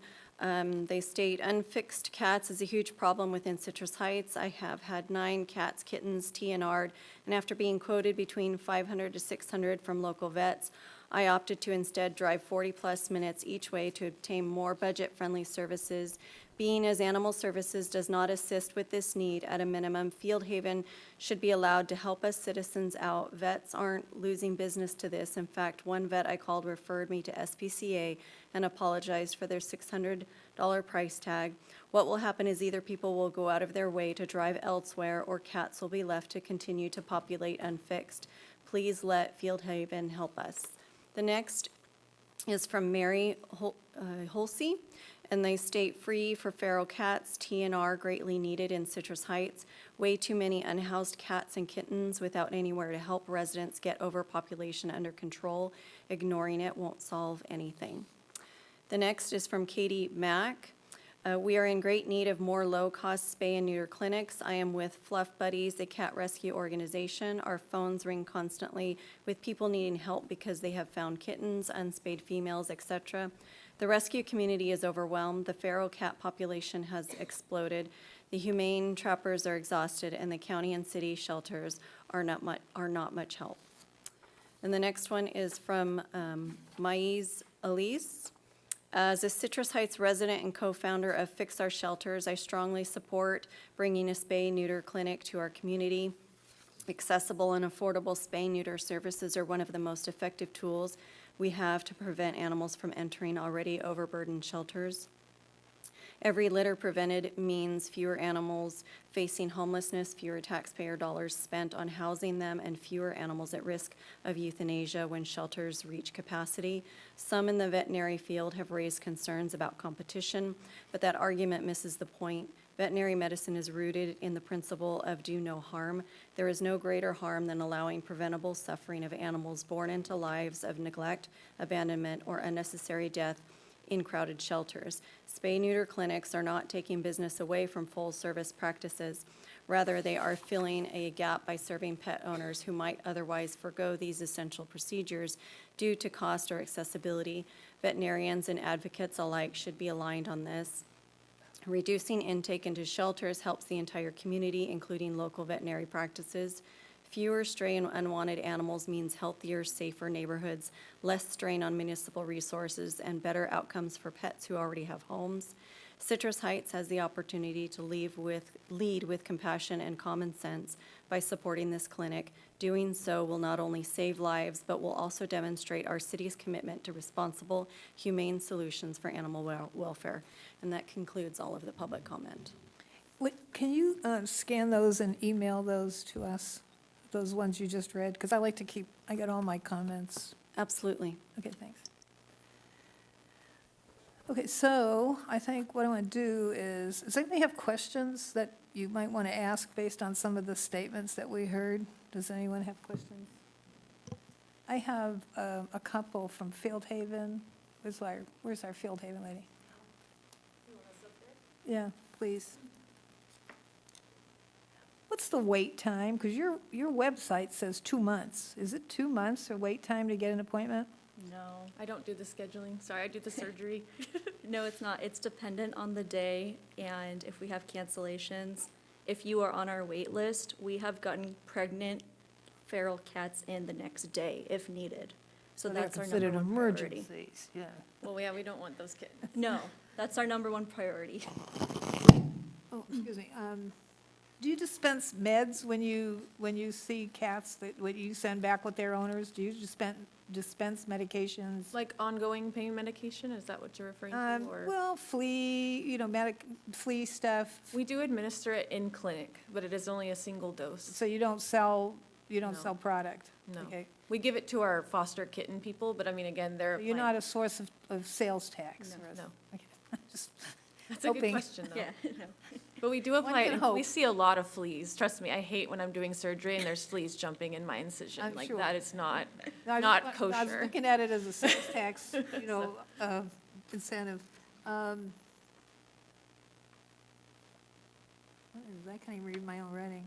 Can I mention something real quick, just a Sure. quick thing? Please. So last week, I had a great example of how we worked with the community, how we worked with the local clinics. I had a woman bring a Persian cat, a smush face, right, the French bulldog of cats, to Field Haven. And I You look got at the Scottish cat, folds, too, and it it has says, no, yeah. no nares, like no holes in the nose, right? And ideally, I'm a veterinarian who works in many different aspects, right? I work for general practice, shelter, I've seen lots of things. And I called the woman and I explained to her, your cat has a higher increased risk due to not being able to breathe properly.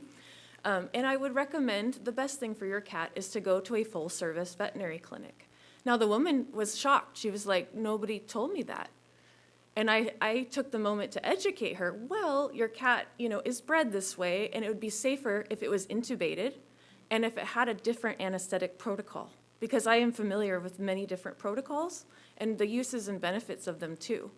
That's why I'm able to do surgery so quickly, because I don't intubate everything. But again, my surgeries are 4 minutes. Like, Maybe that's even better. like it is. It actually, there's a Intubation, study just the about laryngeal- that. Yeah. so, yeah. There's a study that intubation can cause tracheal tears more commonly than using masks. So in my other life, I was a spay-neuter veterinarian wow. in Santa Clara. Yeah. Oh, wow. That's, I don't want that touches our heart. PTSD on that. Let's hope not too much. But anyways, the woman was very grateful, and I asked her, where do you live? And she said Citrus Heights. Guess who I recommended? Sylvan Corners. Well, I recommended several different veterinarians in Citrus Heights. I gave her options. Well, they're the best, though. They're the My best. job is not to tell her where to go, but it's to give her options. And she picked up, we offered to vaccinate the cat since it was already there and I'd already examined it, and we microchipped it.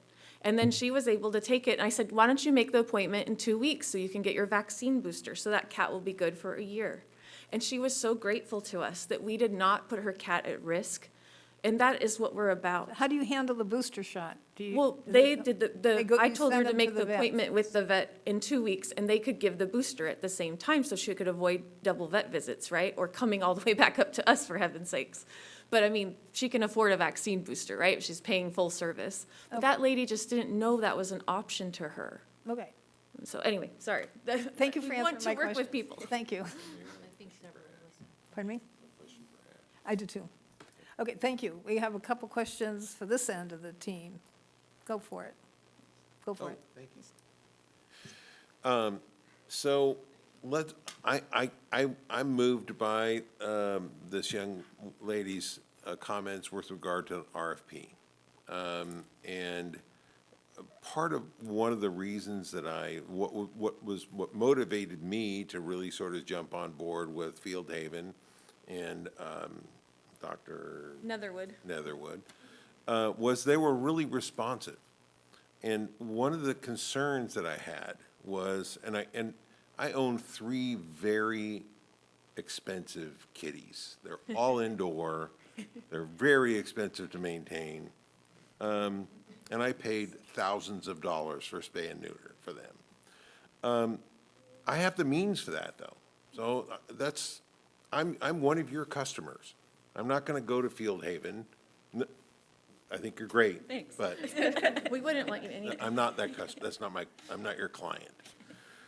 But the point is that when one of my kitties got really sick, I called all around. It was an emergency. I called all around. All I heard was no, no, no, no, no, no, no. And my cat had FIP. So, I mean, it was a really serious thing where the kitty's gonna die.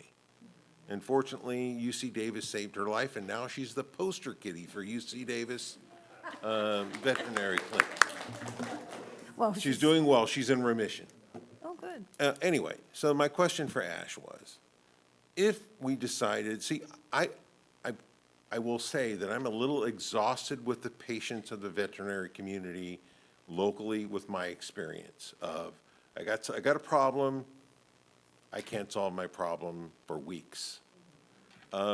So my question for Ash is, if we decided to do an RFP, I think we should be able to gather plenty of information from the comments, the many comments that we have here, to sort of put together an RFP that would work.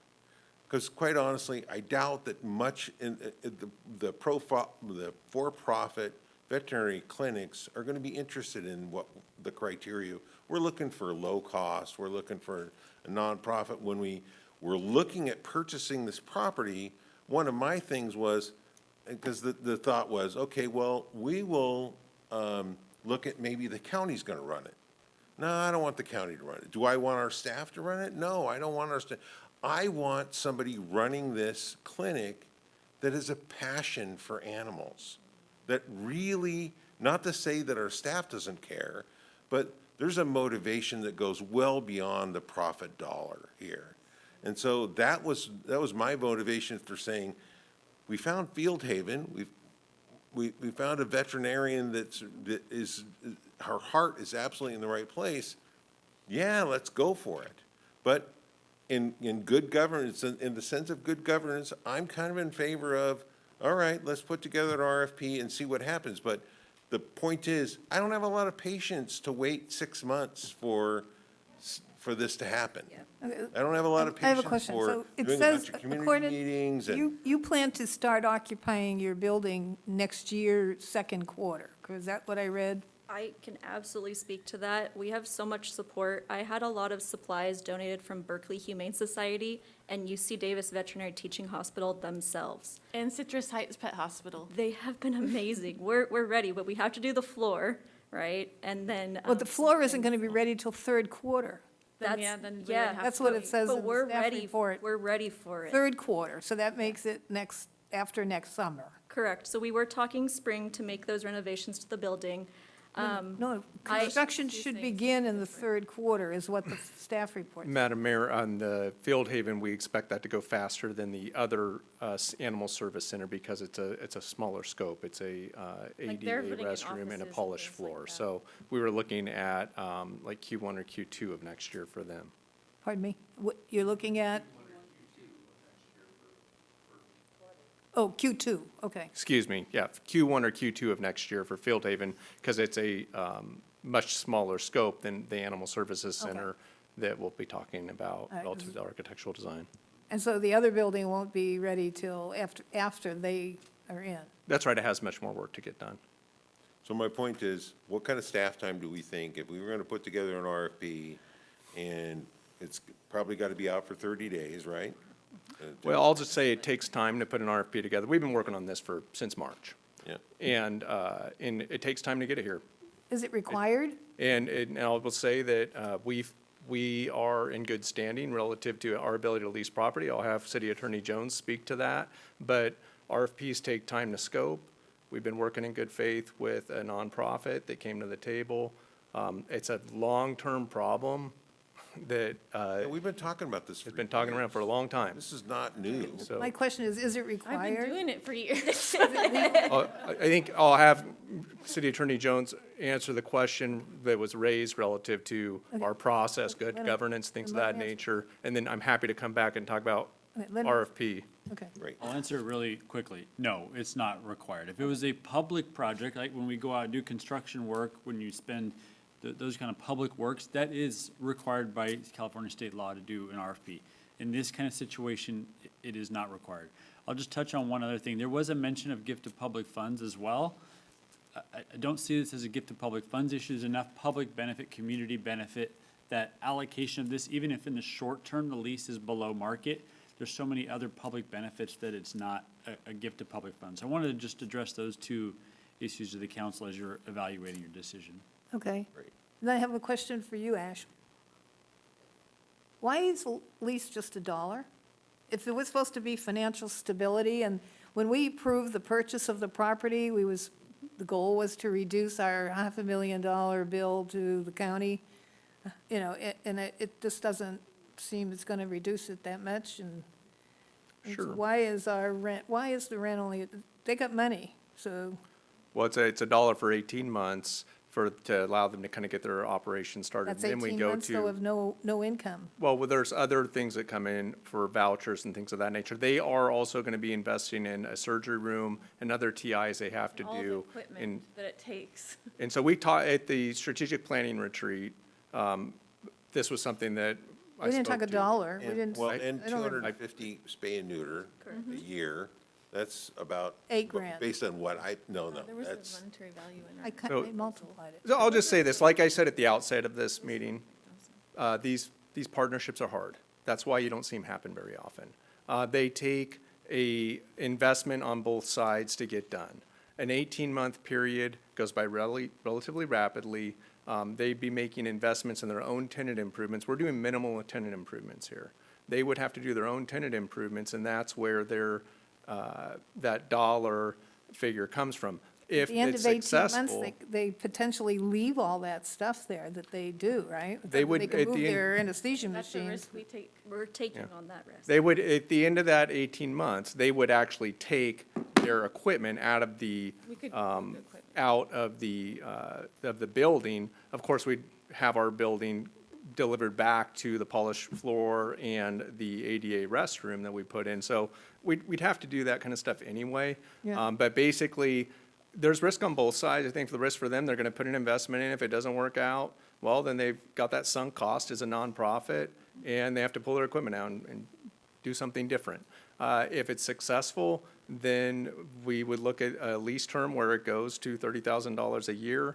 And the other thing I'll say, I heard a lot of comments around the lease and things of that nature. The whole notion of a pilot program is figure out what we need to do when we get to that 3-year lease term. Maybe there's some other things that we might need to modify if we're going to go ahead and move forward. I think that the idea of a pilot program is you learn along the way to inform the future.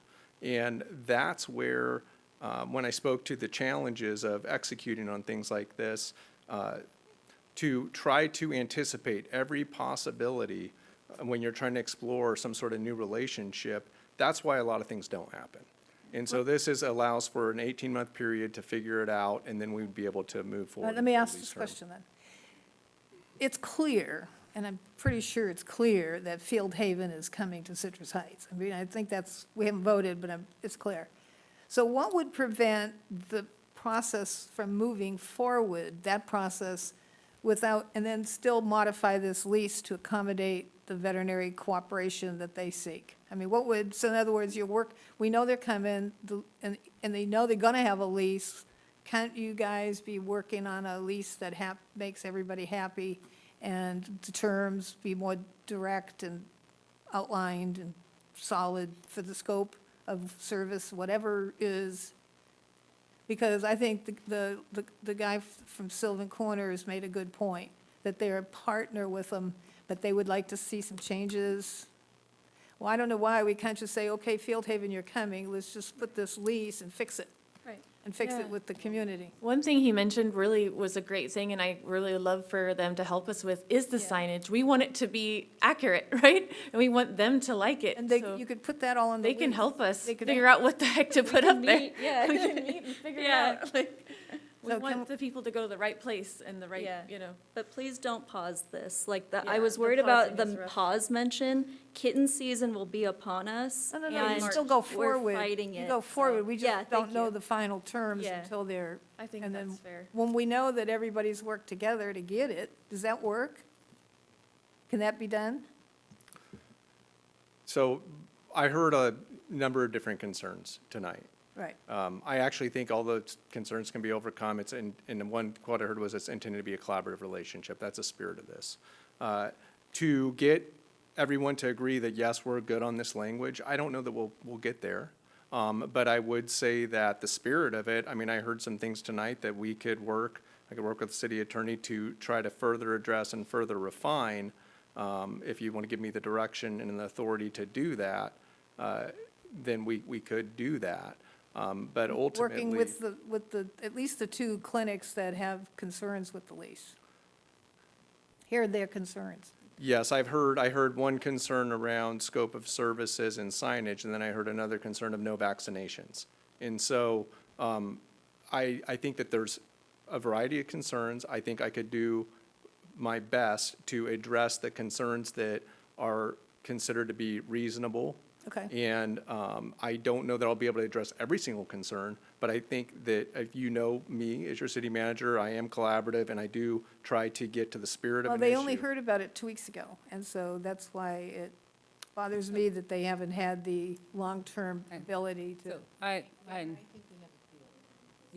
do have a couple of just clarifying thoughts. So Ryan, thank you for the concise answer that the RFP is not needed because there is a humongous community benefit, which no one in this room is denying at this point, that there is a need for this service, these types of services. It is the additional services, whatever that's outlined in the lease, that I'm sure that Ashley, you can figure that out. The fact that, folks are saying that this is the first time we're hearing about this. I mean, my memory is not that great. I'm in my 40s, so I use this thing called Google, and I went to our city website, and I saw we started this process back in November of 2024, where we instructed our police chief during our strategic planning session, because we had such an outcry the prior 6 months to November about this very issue. And we had community members saying we weren't doing enough. And we decided at a strategic planning session where we spent all day, all of us have jobs, we took Veterinarians time off. don't go looking at your strategic objectives. They don't, they're busy. Well, this is the perfect time to a teachable moment, as my dad used to say. This is a document that lives on our website. We just don't go out here and make up things and do stuff just because. It's based on community feedback. And we started this process. Councilmember Schaefer had a lot of concerns about it. He said he didn't want it to be something that was run by the city. He wanted a qualified nonprofit to do it because he felt that it would be the best result for everyone involved. It's all documented here. And I just want to make a time to just say, the enemy of good is perfection, okay? We have 6 out of 11 vets in our city, in our community, who will not treat feral animals. There is a mention of vouchers by the private clinics, which is a great idea, but who's going to pay for them? Where does that money come from? That's why we're talking about a nonprofit partnership. There are no nonprofits within our city that offer these services, as relevant by the fact that we have a humongous number of, feral cats and all these little things running around here, right? Listen, I don't have a cat or a dog in this fight because I don't have animals, I have children. all right? I can't afford nothing else. I got 2 boys, that's it. This is an 18-month program. It's an opportunity for us to see what works, what doesn't work, to tweak it. And if after 18 months we say, hey, it's not a good idea, it doesn't work, we're seeing that there's a negative impact and we can't mitigate that, then we walk away from it or we try to tweak it. But to say that we should pause on something that we have been working on since November, that has been an outcry from our community for well over a year, we cannot push the brakes at this point. That's my personal opinion. That's what I believe. We can't stop at this point. What I'm suggesting isn't a pause. Everything goes forward, it's just nothing's in writing until we get it fixed, right? Is there a time frame? I mean, nothing's paused, it just moves forward. Well, if you look at the resolution, we're authorizing Ash to Fix the lease fix agreement, the lease agreement, yeah. but we're authorizing approval of Field Haven as our lessee. Madam Mayor, I don't know if the council members want to weigh in, and then I can answer the question. That was my suggestion, so let other Yeah. council members. And weigh then in. I'm happy to come back to Vice that. I Mayor- want clarity on that. Vice Mayor Lopez Taff is just chomping at the bit to weigh in. Well, I have 3 cats. I had one cat actually get pregnant and have a litter, and we were very surprised. We went to one of our local vets, because she was really young. We didn't know that she could even get in heat. And we went to a local vet, and they botched the surgery. And so we are a little veterinary shy. And after a year plus worth of public outcry, I think this is a great solution that we have worked hard to satisfy the need, along with our professional veterinary businesses in the community. We're not saying you have nothing, because again, it's been said and explained over and over again, and we understand it very clearly. These are feral populations brought in by individuals out of the kindness of their heart to do something, and they're looking for low, no-cost solutions. My question to Field Haven is, it is a concern, how do you make sure that you are serving Citrus Heights community members and those feral communities first? That's What's what- your process? The vouchers that we're putting forth, those are for Citrus Heights only, and we want to be at the discretion of what you guys want, like how you want to verify them, because we want to make sure that we are servicing the Citrus Heights community. But as it stands now, Field Haven serves the whole community. You heard that many people from Citrus Heights make that drive up to Field Haven. We are open to our community and working with them. Like, what if Bradshaw needs help and we need to do a day for them? That's what this is for, is the whole community. But those vouchers, and the reason that we're giving you those vouchers in lieu of helping us with our rent, is because we really want to focus on Citrus Heights, especially at the beginning, to get it under control, to really just get in there and say, hey, but our goals are bigger than that. Like, eventually, we're hoping to, be bigger than that. But 'Cause what I'm looking for, by way of verification, is someone shows you an ID that they're an actual resident.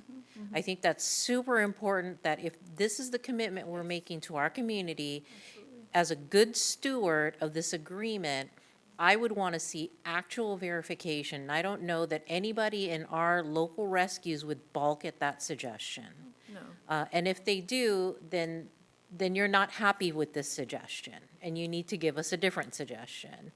But I personally am really more interested in making sure, having assurances that our residents have a solution, that we are the first option for service, because that's what we're hearing. That's what we're trying to answer the question to, solve the problem for.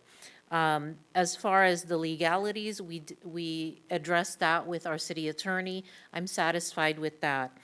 Along with, is it fiscally fair to award a a lease agreement or a pilot program with a nonprofit. We do that all the time under different fund projects. You know, you just heard a report tonight from Sayonara Center. They also have a $1 lease with the city.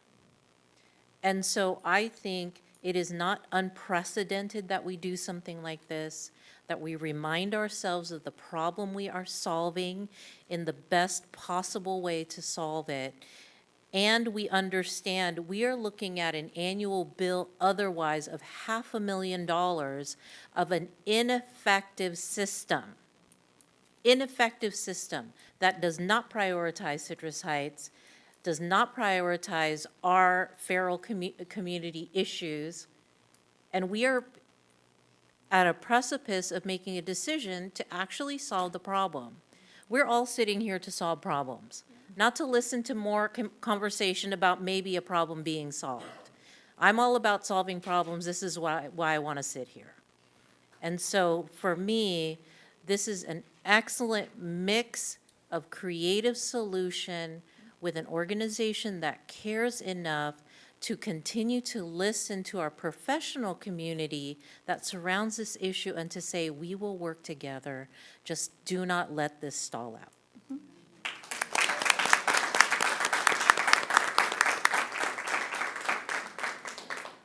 I think we all agree, so I'm not going to belabor the point. How many animals do you have? Yeah. I have one little dog, no cats.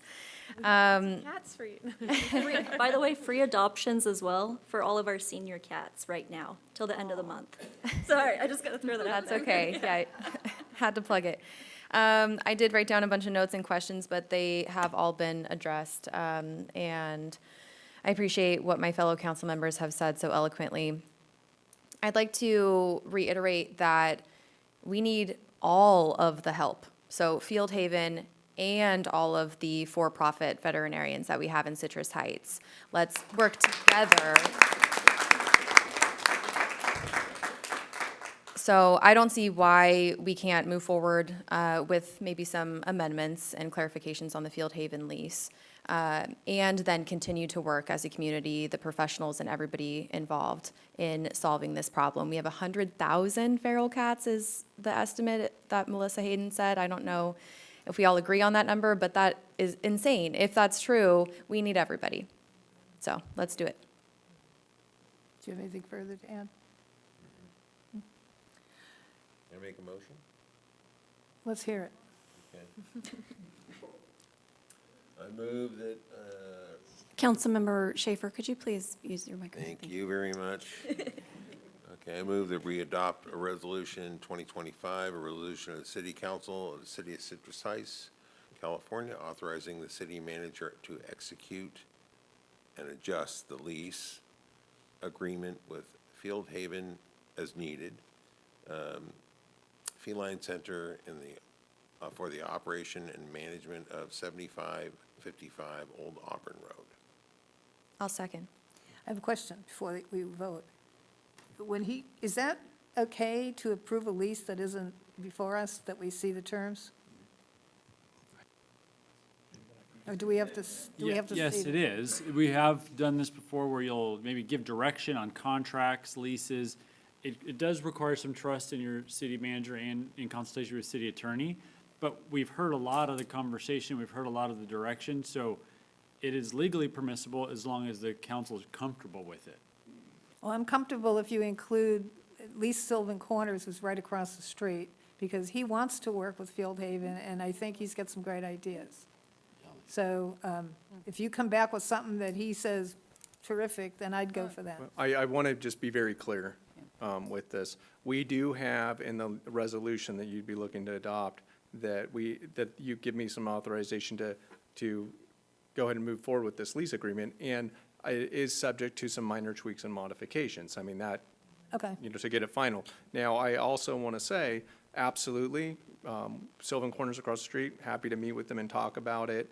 I don't know that we'll ever get 100% agreement, but certainly we can strive Oh, I think you'll get a lot closer, though. Sure, but I'm just saying, at that point, as the city attorney was saying, you would need to trust that I've made that effort And I will absolutely make that effort. I wish we had our Reuben replacement because, you know, we'd be able to have, our chief of animal services passed.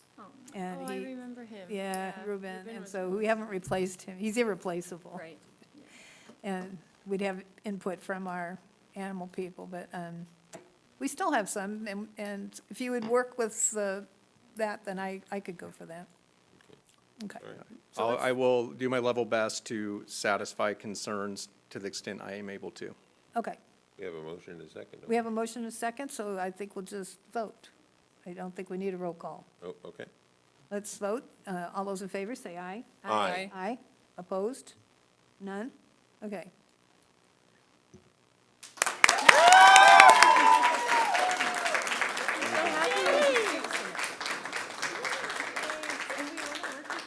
Yeah, let's meet. Madam Mayor, if I may, we have some items on the agenda. There's a department report at the end. I'd like to, if you're allow, to reschedule that to a future date. It's an economic development work plan. It was scheduled because it's supposed to be on a okay. 6-month increment. Okay. We'll schedule that for a Okay. future date if you're okay? Okay, Okay. that sounds good. Council okay with that? Please be quiet leaving. We still have a meeting in progress. So the next item was 11B. The subject was on-call architectural engineering services 2025, award of contract. The recommendation is to adopt a resolution authorizing the city manager to execute a professional services agreement with RMW Architecture and Interiors for on-call architectural engineering services. Please be quiet. We're having our meeting. Please talk outside the room. Thank you. Continue, please. So the resolution is before you on the agenda, and I'll turn it over to staff. Good evening, Mayor, Vice Mayor, council members, Regina Cave, General Services Director. I will keep this brief in light of the long agenda this evening. This item before you is complementary to the last item. It is on-call engineering, architectural engineering services. As council is aware, as a small agency, we do not currently have architects or structural engineers in-house, and then from time to time, as needed for not only our own buildings that we occupy, but also complementary to economic development and planning for private commercial use, we do need architectural engineering services. For instance, when we did the recent Police Department Emergency Communications Center, in order to go out to bid, because it is public works, you have to have construction drawings to be able to give direction to a contractor to make those said improvements. So we did release a request for qualifications in March. We received 4 statements of qualifications from experienced architectural engineering firms and their respective subconsultants for the level of services that we would require. After further review by staff, we narrowed it down to 2, and we have made our recommendations to proceed with RMW Architecture and Interiors. Now, the project or this contract would, upon immediate execution, we would also do what's called a task order to give immediate direction to RMW and their firm to start the evaluation and analysis process for both Old Auburn buildings, with a critical path directive to focus on the building 7555 that Fieldhaven will occupy, to make sure that we get immediate construction drawings, hopefully before the end of the year, to address the floors and the ADA bathroom as outlined by City Manager Feeney. And then simultaneously, we would proceed with the review, analysis, and design for the building that Animal Services Division would occupy. And that building would be used for animal services staff, as well as short-term holding facilities for animals before they are determined to have to be transported to Bradshaw Animal Clinic. So this item before you again is to request authorization to execute a 3-year contract with RMW Architectural Interiors. Any questions? Motion? Do we have a motion? Motion. I don't see a motion on the screen. No, I'm sorry. One on the I don't know if agenda. the resolution is in front of you, Amy? Resolution. Here. Would you like me to read the title of the Here, resolution? I will do the resolution. I move to resolve that the City of Citrus Heights authorizes the city manager to execute a professional services agreement with RMW Architecture and Interiors for on-call architectural engineering services 2025. I'll second. Moved and seconded. All those in favor, say aye. Aye. Opposed? Passes. The next item is regular calendar, item number 12. The subject is 2025 Road Resurfacing Project, Award of Construction Contract. The recommendation is to adopt a resolution authorizing the city manager to execute an agreement with Valley Slurry Seal International for the 2025 Road Resurfacing Project, and finding the project is exempt from the California Environmental Quality Act under Section 15301. Good evening, Mayor, council members. Leslie Bloomquist, City Engineer, here to give a brief update on our 2025 road resurfacing project. Back in December of 2023, the City Council adopted the current pavement preservation plan. This plan shifts the approach the city is taking regarding pavement preservation, and it identified 3 years' worth of roadway resurfacing. This plan changed what had historically been the approach, which was to find the worst streets in the city and repave them with a full-width grind and overlay. That is a very costly approach to roadway resurfacing and resulted in very few streets getting any sort of treatment each year. The 2023 plan looks more towards a preservation approach, and instead of performing costly reconstruction methods to the worst streets, it instead looks to maintain and enhance the existing infrastructure rather than fully removing and replacing that top layer of asphalt. This approach aligns with industry norms, best practices on pavement preservation, and aligns with what other agencies in the region are doing. It's more cost-effective, you get a bigger bang for your buck, and you can resurface many, many more streets per year. We're actually wrapping up resurfacing of our first 2 roadways under the new plan. Sunrise Boulevard was recently resurfaced from Madison to Greenback, as was the Dewey Van Maren corridor from the southern city limits near Connemara up to Auburn Boulevard, and we also resurfaced Macy Plaza Drive. On the right are a few photos of the final product of each of these roadways. There is still some ongoing follow-up work and final items with these roads, but the roadway resurfacing portion is complete. So if you have driven on the new surface, that'll be really similar to what you can expect for a majority of the streets that are included in the 2025 resurfacing project. However, in addition to the new roadway surface, there is more that goes into a roadway resurfacing project. We actually started working on the 2025 streets back in 2024, about a year ago, when we crack sealed 76 streets. We crack sealed 279,000 linear feet of cracks last year for these streets. For just over $300,000 was the cost, and that was all in preparation for the contract that is for consideration tonight.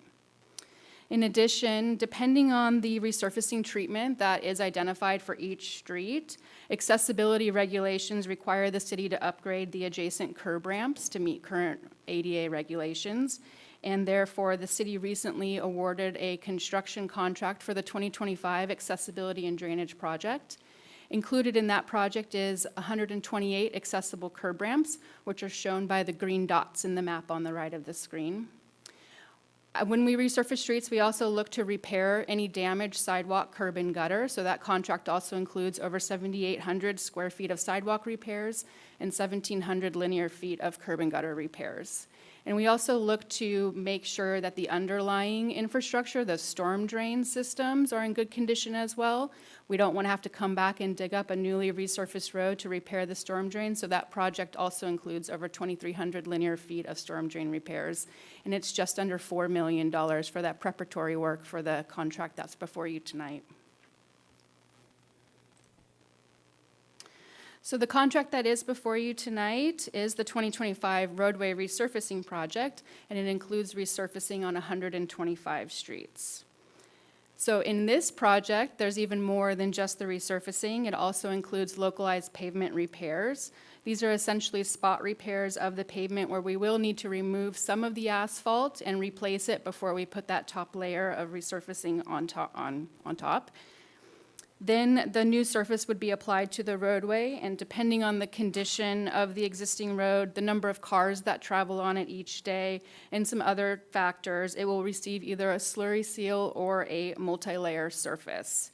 So the location of the streets in the contract for your consideration tonight is shown on the map on the right, and depending whether it's getting a multi-layer or a slurry seal is in a different color on that map. And finally, after the road gets its new surface, we have to come back and restripe that road. However, we won't necessarily just put back the same striping that's there currently. The striping for each street has been looked at individually, and the new recommended striping is based off of past resident concerns that we've received and logged through the General Services Department. We also take into consideration new engineering best practices, as well as recommendations in other adopted city plans, such as the Bikeway Master Plan and the Pedestrian Master Plan. Because this is a large project, 125 streets with all the prep work and the striping, it has been broken up into 7 zones for implementation. The first zone, Zone 1, which will be completed later this year by October 31st, includes the areas shown in magenta on the map on the screen now. This is Antelope Road from the western city limits near Saybrook to Laupe Lane, and it includes the portion of Tupelo between Antelope Road and Millwood and the portion of Lichen between Antelope and Brimstone. And this work is scheduled to be done at night to minimize impacts to the traveling public. Skipping over to Zone 6, this includes the roadways near schools, namely Lichen K through 8, Mesa Verde High School, and Carriage Drive Elementary. These zones will be done during the week, but we are strongly encouraging the contractor to schedule those during school breaks, such as spring break or any other recesses that might be in session, but we do have to work with the weather as well. The remaining zones, zones 2, 3, 4, 5, and 7, are divided up into strategic areas and are largely based on the curb ramp contractor's schedule so that we make sure that we follow the curb ramp installations and we don't get ahead of them for the remainder of that work. All of the remaining streets, except for Oak Avenue, are scheduled to be done during the day, but due to the volumes on Oak Avenue and because that roadway does get pretty narrow in some areas, we are anticipating that Oak Avenue will likely need to be done at night. So all of these zones, zones 2 through 7, are anticipated to be completed in 2026 once we get past the winter season and we have favorable weather again after we complete Zone 1 this year. We did bid the project and we received 3 bids. The low bid came in at just over $8 million. And when we break that up for the various items of work, it's about $1.4 million in the localized pavement repairs, just over $800,000 in slurry seal, over $4.5 million for the multi-layer resurfacing, and $1.275 for the replacement of the striping. And we are recommending a contingency on top of that for any unforeseen or additional items that come up during construction. And looking at CEQA, we have evaluated the project and found that there is no expansion of use beyond the existing, so it is exempt per CEQA Section 15301. And that's the end of my presentation. I'm happy to answer any questions, and I also have the motion on the screen before you. Councilmember Schaefer. Thank you, Mayor. Have we used this firm before? We have, they are actually the ones that did the work on Sunrise Boulevard. They did the Sunrise, okay. I remember we awarded the contract for Dewey Drive on June 27th, hoping that it might get done in that paving season. Didn't happen. This is not that contractor. Okay. Enough said. Thank you. Regina was shaking her fist at him, yeah. Any other questions? I actually have a quick question. For Oak Avenue, because I know there's also a lot of residential on Oak Avenue, exactly where you're saying, and that's evening work, and I know it can be extremely loud. I don't know what the noticing requirements are, but is there an ability, if there's public outcry, which I imagine there might be, for that smaller section, is there an ability to amend timing on that? Absolutely. We did put what we thought would be kind of the worst case in the specs, knowing that if we wanted to change it to day work, it wouldn't be extra cost. So we did work it that way, so we can have that conversation with the contractor once that it is awarded. Okay, thank you. I have a question. So I'm looking at a couple of lists that I have, okay? First of all, I really love this, if anybody, it's supposed to be online, this is your pavement index, okay? And it makes no rhymes or reasons, but Sylvan Road is really bad. And so there was what you talked about, the crack sealing, okay? And the list on the crack sealing is just about parallels the list on the 125. So are they on the 125 being redone since they've been crack sealed? They are not. So the crack seal is only That list, done. they're almost identical, oops, sorry. Yeah. They're almost identical. So the original pavement preservation plan identified certain treatments, but things have changed since that plan was adopted. So we went back out and reevaluated. Streets that were slated for crack seal from the original list have already been crack sealed, and they are not included in the new contract, but they are included in the new contract for the slurry seal itself. Okay, all right. I just want to apologize to everybody in District 4. We have one street on this list of 125. But I think the other 124 streets are fine. That was my question. One street. Mayor, if you will, I would like to make a comment. Regina Cave, General Services Director. I just wanted to acknowledge City Engineer Leslie Bloomquist for all of her hard work to bring this here before you this evening. This was a huge lift, as you know, when we came to council in 2023 with a very aggressive pavement preservation plan. We knew that it was going to require a lot of work. We also thought at that time we'd have maybe a few more engineers under our tutelage, and that unfortunately has not come to fruition as much as we'd like to. So Leslie has been doing a lot of this lift, if not all of it, on top of Dewey Drive project, on top of the drainage and ADA improvement project that's going on right now in preparation of this project, on top of our $30 million Auburn Boulevard project, our traffic signal operations and streetlight operations, and the list goes on and on. So I just want to... Leslie's worked hard. Last time we kind of commented on how hard she works. She is pretty phenomenal, so I just wanted to give all this recognition to Leslie, what she deserves. And we're very excited to be able to bring this project, kind of our first run at this 3-year preservation plan, to the community. And I want to commend our city manager for making this a priority for our residents. Well, thank you, Mayor, and I echo Director Cave's sentiments around our city engineer Bloomquist. Fantastic, and also Director Cave's leadership on this. We wouldn't have this pavement preservation strategy without their efforts, and they took that task so seriously. And when the council said, we want to see infrastructure as one of our budget priorities, they made it happen. I'm starting to hear from people, hey, things are looking different. You're starting to see, you know, the roadways are feeling different. And at the end of this 3-year plan, it's going to look a lot different. Except at the end of the 3-year plan, I've had 9 streets. And we got 3 more years after that where I bet there's going to be a lot more streets included. And one of the things we talked about earlier, we learn as we go, and we learn some things as we did this But it is, strategy. all the streets in my district are so poor. They are the old fashioned where you had to dig them up and redo them because they're. I'm just going to say, Community helps Drive- on the way. Community Helps on the way. Drive, I mean, Community Drive is like, you know, Once it comes, though, so I got a lot of county streets that I'm getting credit for. I love it. oh, which ones? Oh, Park Like- Oaks, there's a ton of them that are right adjacent to Dewey. County. So they think, oh, wow, they did Dewey and they did Park Oaks and all these All others. right, who wants to make a motion? I'll make a motion. I move that we adopt Resolution 2025, a resolution of the City Council of the City of Citrus Heights, California, authorizing the city manager to execute an agreement with Valley Slurry Seal International for the 2025 road surfacing project and finding the project is exempt from California Environmental Quality Act, CEQA, under Section 15301. Second. Moved and seconded, all those in favor, say aye. Aye. Passes.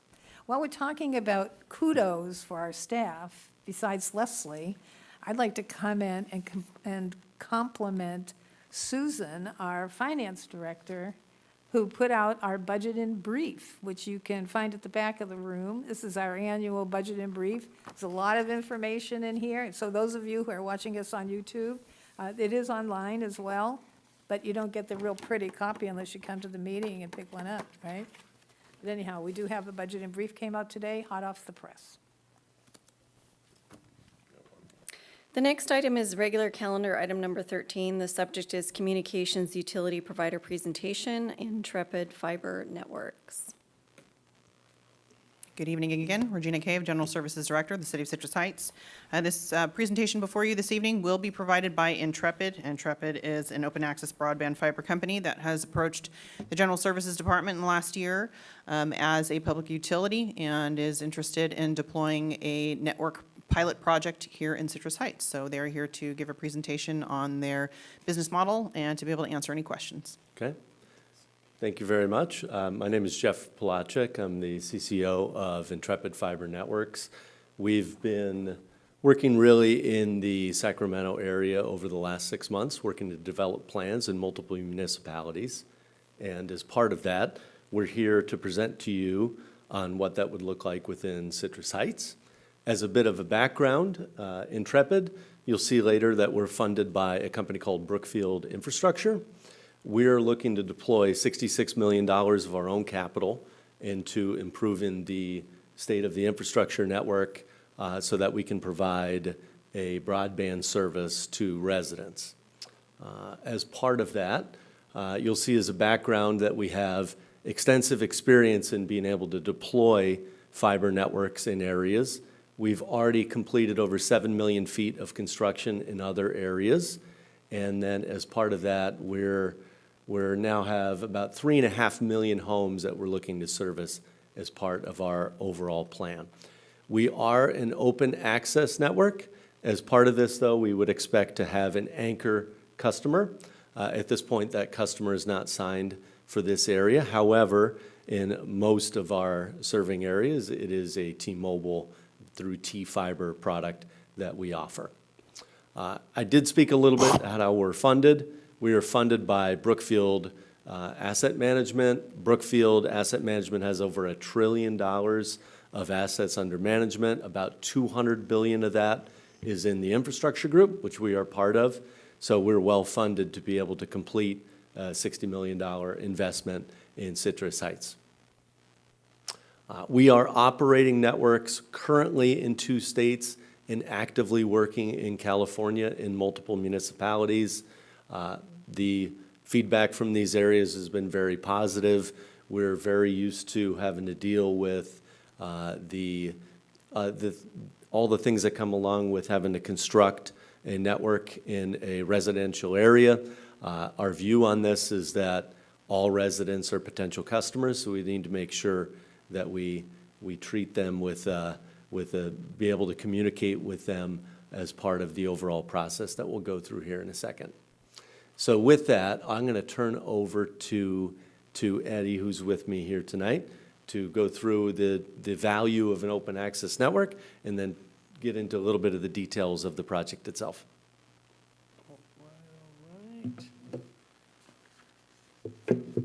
All right. So I'm Eddie Holland. I'm the Director of Market Expansion for Intrepid Fiber. So what we're trying to build is an open access network, and essentially what that is we go in once with the philosophy of build once. We build a fiber network that we then lease space on to any other ISP that might want to come in and service. I can't hear you. Can you do something to that microphone? All right, let me get a little There you closer. go. I get old, I can't hear late at night, you know. Yeah, it's been a long one. So essentially, we build once.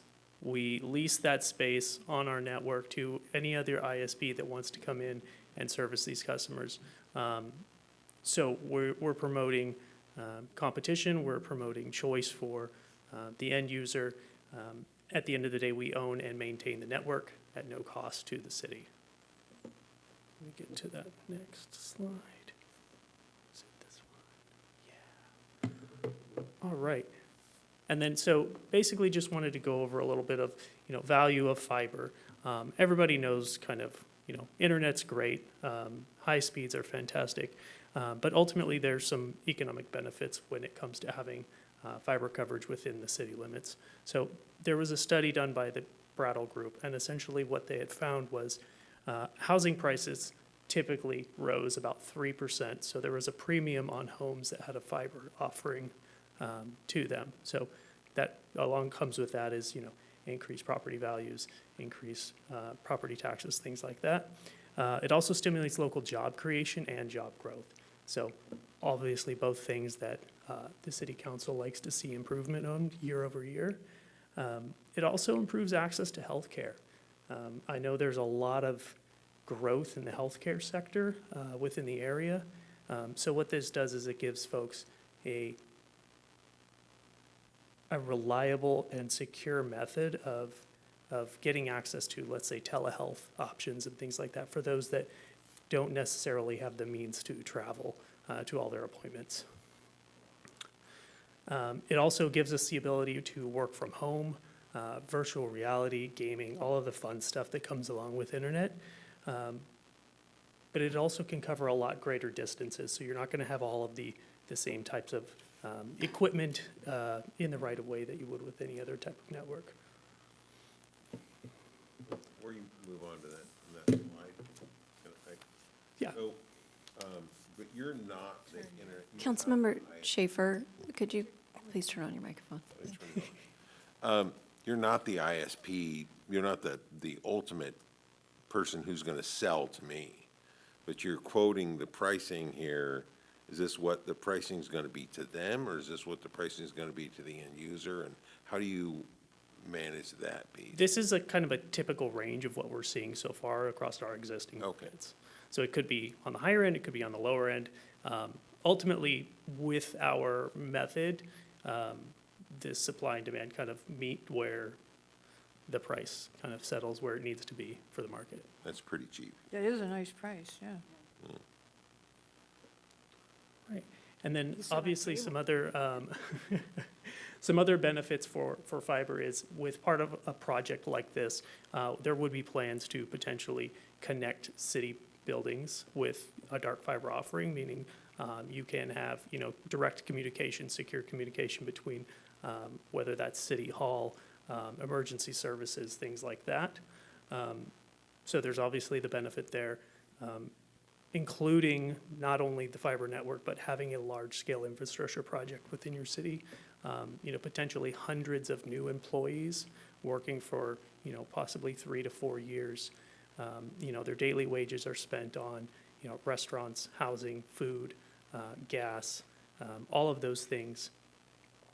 In addition to local suppliers supplying, tools, fuel for equipment, parts, things like that. So not only just the benefit of the fiber network, but the project itself also funnels additional money into the city. Okay. And so this slide kind of talks a little bit about our philosophy on collaboration with the city. We want to be a good partner. We want to be, a good steward of this project and work alongside. Obviously, with a large infrastructure project, there are going to be hiccups in the road, and we want to, work together and solve these proactively as we can. We like to have local folks working in the area. That way, we have local representation, and it's not just somebody, states away that's making these calls. So we like to have people in the area that can address some of these concerns. Is that picture on top, that's not your fiber, right? The top picture? Yeah, it's a picture of our construction. Oh, it is? Yeah. Not here, but just an example. I do have a question. Sure.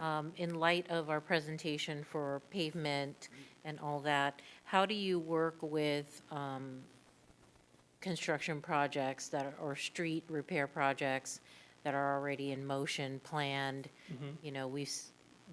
Our streets have seen a lot of tearing up and repairing. How do you coordinate that if you were to be awarded a contract? So typically, we'll get a list of streets, so the paving plan, so whatever that will be for, whatever that's, a single year, a multi-year paving plan. And then we'll go to our construction team and we'll give them that information. They'll try to plan out where we phase things, where we start. That way we can get in ahead of new paving, because we don't want to go in and cut up a brand-new road. Yeah, I'm just, you know, still smarting from one of our utilities tearing up my street and repairing it to make it look like patchwork. And so I'm always very aware of any utility type related work, because your level of repair may not meet the expectation of repair. So, thank you. Is there a percentage? Is there a percentage that you expect to see that's going to be overhead service versus underground service? Is it 50% overhead and 50% underground, or? We've got that a little bit later, so we'll get to that. I don't remember that We're number off cutting the you top off. of my head. Move along. It's like you know what we're going to say before we get there. So as part of our community outreach, we've got multiple ways for the public to reach out to us. Ultimately, we want to take some of that burden off of city staff, because anytime there's a large project like this, you guys are going to get inundated with calls, concerns, things like that. So what we like to do is we'd like to send out lots of information. We have phone numbers, we have websites, we have QR codes for people to scan. We have an issue resolution tracker. So we've got multiple ways for the residents to reach out to us, so we can help resolve those issues and take that off of your guys' back. So here's a quick, I'm not going to get too deep into this because it is late and nobody wants to do that. But essentially, we are planning to use a method called microtrenching. As you can see in the photos, it is a very, very narrow trench. It's basically a big carbide tooth saw that drops into the ground. It's about 2 inches wide. We go about 16 to 18 inches deep, depending. It stays below the road base. That way, anytime in the future, if anything needs to get repaved, our utilities are safe there. So then, So when you cover up that hole, you just have a splotch that goes up the street? there are different Do you have methods. a picture of what it looks like after you've repaired it? Okay, keep going. Yeah. So here is a quick photo of what it looks like. And so we have this method that we have proposed. We've used it in a couple of places. It does stand out because the patch is very black. It does not oxidize. It does not gray like the road. That's the patch? Yes. So it's very small. It's basically just about a 4-inch wide line in the road. And so as the road gets older, it looks even more out of place because it does not oxidize. It stays in place. But essentially what we use this for is it's very quick. It takes away the need for having crews to go out there and grind up the street and repave and things like that. So that's something that we are in discussion with some of the engineers, kind of talking about Madam Mayor. methods and stuff like that. Madam Mayor, if I can just get a clarification before you move from this slide. I see it where you're speaking that you can color match the street. So are you saying that do you make an effort to color match the street? We can Because- color match, but essentially whatever color we choose, it will not change, but the road will change. So we can put in a more gray color, and at some point, the road will match it, but then if the road degrades farther, then it will no longer match. Well, I know that just from a standard standpoint, this is something that's still a subject of discussion relative Right. to what we'll accept for that repair. I have a question as you're moving along. When you put it on one side of the street, is that only for that side of the street, and then you have to trench on the other side of the street for the other side of the street? Or does one trench Yeah, take yeah, both yeah. sides? So typically, we construct what's called an H pattern, where you build through one side of the street, you find a location where you can cross the street. Oh, so you know. Typically, that's trench via across directional this- bore, and then you are able to service the homes on the other side of the street. Because as part of this plan, we certainly want to be able to get to all residences and have access on both sides of the street.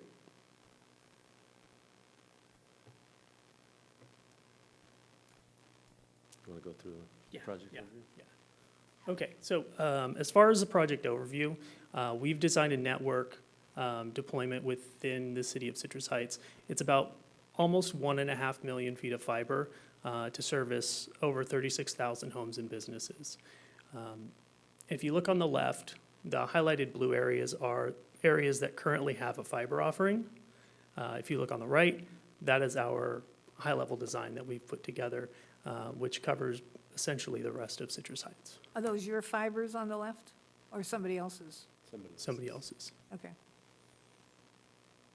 And so we're essentially trying to partner with the city and make this happen. We want to stay ahead of roadway restorations like we had mentioned earlier.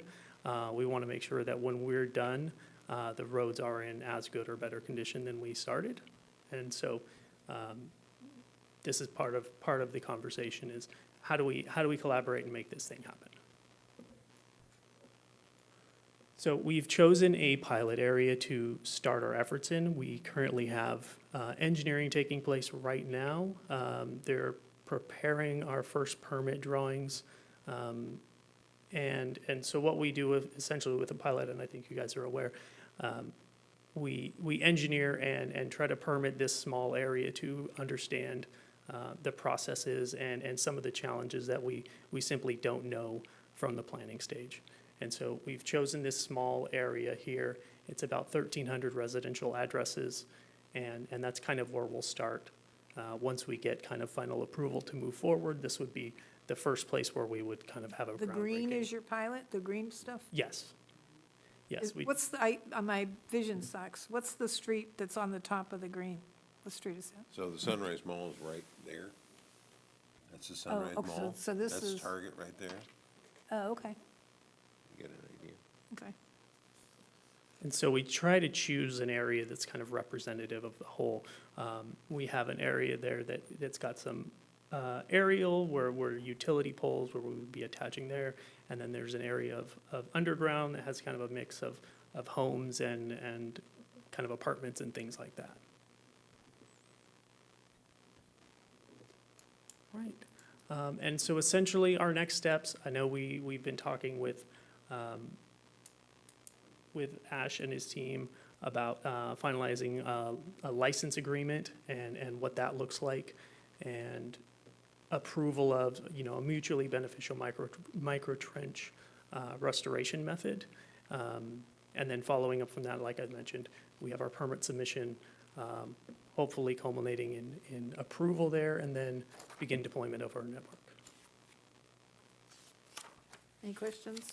Yes, I'm curious, for the above-ground lines, are you following where there are already lines above ground? You're Correct. not putting in new poles or anything like that? Correct, we don't place our own new poles. We're just hanging them where they're already there. Gotcha, okay. Also, thank you for being here so late in the evening. Oh, yeah. So there are times as part of that attachment process where the pole owner will then need to replace the facilities and then upgrade them to allow a new attachment. So there is the possibility that SMUD, as part of this, could replace a pole to allow other attachments. But they do that as part of their normal maintenance process as well. So it's pretty standard for them to do that review as part of new applications. Well, your green area, just so you know, is like area 11, right? Is that area? They're not due for repaving till 2027, so you'll be ahead of the paving project. All right.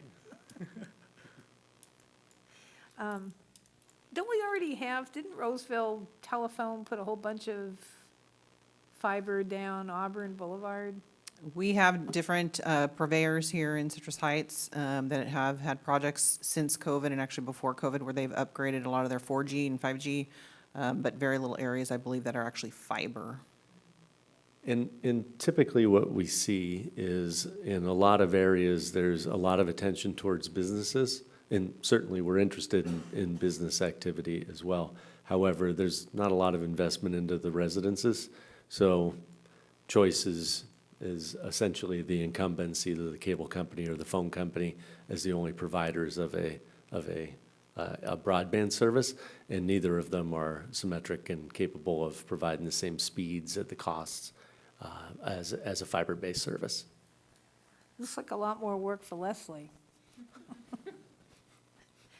So, I think, my only problem I have is that line going down the road. So what do we do with making sure that the pavements doesn't look, Well, that's one of the subjects that we're still working through. So there's like a master service agreement or license agreement, for lack of a better term, that has been continuing to be negotiated. We have gotten a red line agreement over to Intrepid, and we have some language in there that speaks to a consideration of a microtrench standard, but ultimately it is our approval on what that standard's going to look like, and it needs to be something that the city's agreeable to. The Intrepid is a public utility, and they have a right to operate in the utility area, in the public easement area.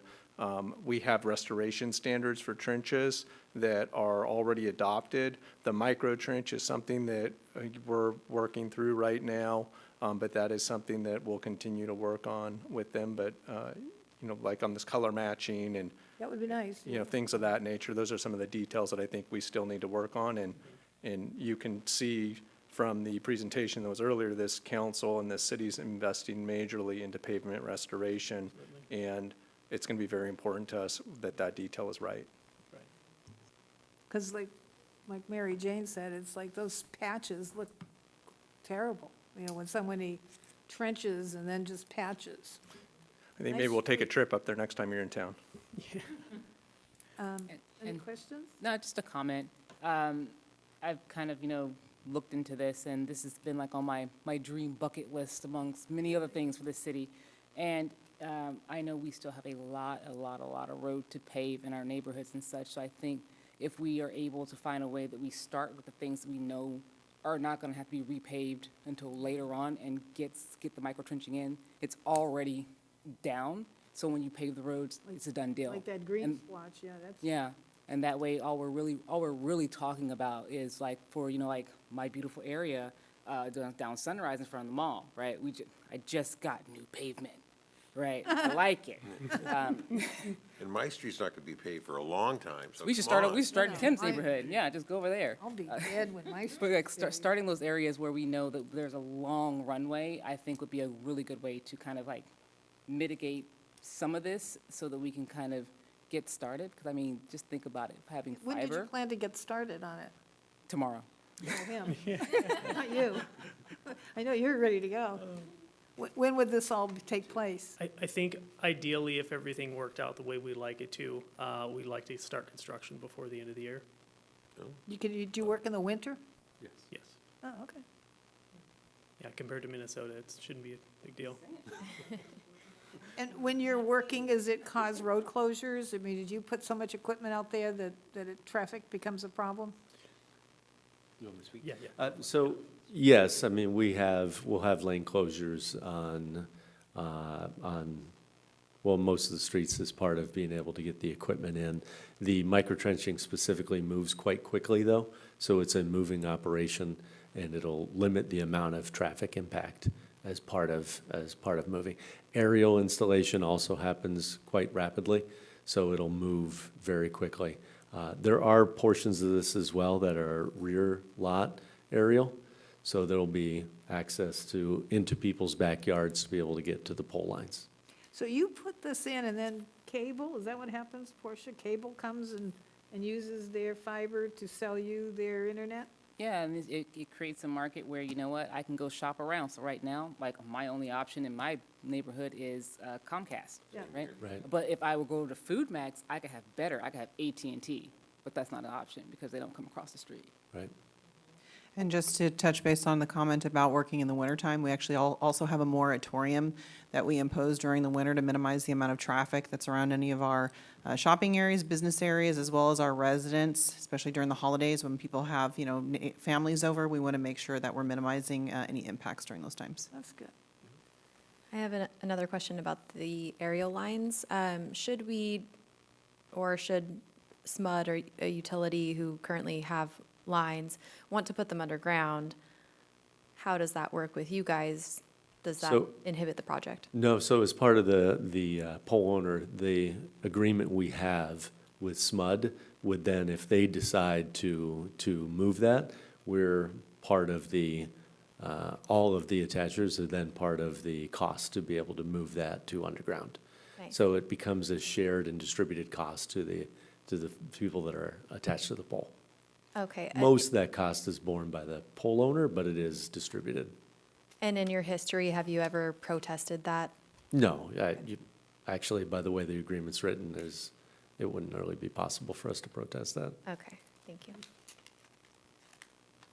Anything else? This is just a presentation, Mary Jane. Yeah, one more question. What is the disruption to the ultimate user? So a resident, you're going to drop fiber into a neighborhood. You have a street strategy, all that. What's the downtime experienced by the resident potentially on the low end and the high end? Downtime on the service or downtime Service. on, well, there wouldn't be any downtime on existing service. So this would be new services provided in addition to the existing cable and coax copper offerings that they would have. So there wouldn't be So it'd any- be an opt-in, that's just a switch over for the Correct. resident, that's an option. So Yeah. so as 'cause- part of our construction, the demarc is effectively at the property line. And then that allows the consumer to make the decision of ordering the service and then extending that from the property line into the home. Gotcha. Thank you. We got one more question. Good. So why'd you pick Citrus Heights? Why not Rancho Cordova or Folsom, or are you doing work there too, or? We are, Oh, yes. Yeah, Rancho Cordova was actually started by a competitor of ours. Yeah. Not sure I have much else to say about that. But we are interested in other municipalities. We're actually working in a couple of areas within Sacramento County right now. So this must be, you say, no, he brought up something. So you have competitors, so like you could be laying it over here and then some other company could come in and want to put it somewhere else in our city, or is that how? Or do you Certainly, get the it's certainly possible, as everyone is, well, we have a CPCN with the state of California that allows us. The competitor Rancho Cordova actually does not. But there is the possibility of open competition for others to be able to provide this. What we like about the open access model, and the council member Middleton actually just mentioned that, is that it allows us to build the infrastructure and then others to be able to use the infrastructure. And that really reduces the long-term impact of others having opened the streets again to be able to offer the exact same type of service. Okay. All right, any other questions or comments? Then thank you so much for coming. We look forward to the project, see what happens. Thank you. Faster, better, faster. Yeah. That. Bionic internet. Next item? So just, the next item was the department report on the economic development work plan, but that's going to be continued to a future meeting. So the next item is city manager items. I'm not going to produce any slides, though there are some that exist. You will see Marie calendars being demoed in the coming days, so if you get some questions around that. And then in addition to that, I just want to acknowledge and thank Director Talwar and her team for producing the budget and brief, and also the budget book was published as well on our webpage. And then finally, we'll be closed on Labor Day on Monday and back open on Tuesday. I just wanted to clarify, the reason Marie Callender's is being torn down is because it's bad inside. People ask me, why are you tearing it down? Because it got ruined on the inside by unhoused people? Is that what happened? Yeah, it is decayed, unfortunately decayed to a terrible condition, and that's one of the challenges we have with vacant And buildings. same with Elephant Bar? Both those two are real challenges, and so ultimately, it's being demoed. The city council approved a conditional use permit for a drive-through at that location, and so the property owner is choosing to demo the Marie Callender's building. Does he have a client yet? Not that I'm aware of. I know that he's been marketing the property. Okay, so, go ahead. But I just wanted to mention that on the Marie Callender's, because there will be some activity out there that you might get some questions on. And that's no further updates from me. Thank you. Okay, you might want to put a pitch in for city lights. City lights? Oh, Citrus Nights. Citrus Yes, Nights, I was Citrus going to do that the next council meeting because we have one more meeting before that. But yes, Okay. we're going to have Citrus Nights later this month on September 18th. September 19th. September Okay, 19th. so Lori at the vet center wants to have a booth there, so who does she contact? She can contact Jessica Andrews from our team. I don't know that there'll be many booth opportunities, but we'll be able to talk to her about that. Oh, okay, I thought there was, no? I don't know that Okay. to be true or not, so, Okay. but she can reach out to Jessica Andrews. Okay, let's follow up on that if we could. So before I adjourn the meeting, I want to adjourn the meeting in the name of Jean Roncevelle, who passed away a couple weeks ago, and I meant to adjourn the last meeting in her name. And I'd like to read what our city manager wrote about Jean. Jean's commitment to honoring and serving our veterans was unmatched. Through her warmth, leadership, and tireless dedication, she helped create a place where veterans and their families could find connection, support, and respect. She had a gift for making everyone feel welcome, whether they were visiting the center for the first time or had been part of the family for years. Her vision and compassion strengthened not only the Veterans Community Center, but also the fabric of Citrus Heights. Jean's impact can be seen in the lives she touched, the programs she championed, and the community spirit she nurtured. While those that knew her will mourn her loss, we are deeply grateful for her legacy she leaves behind, a legacy of service, kindness, and love for the community. We're adjourned. Everyone for staying so long.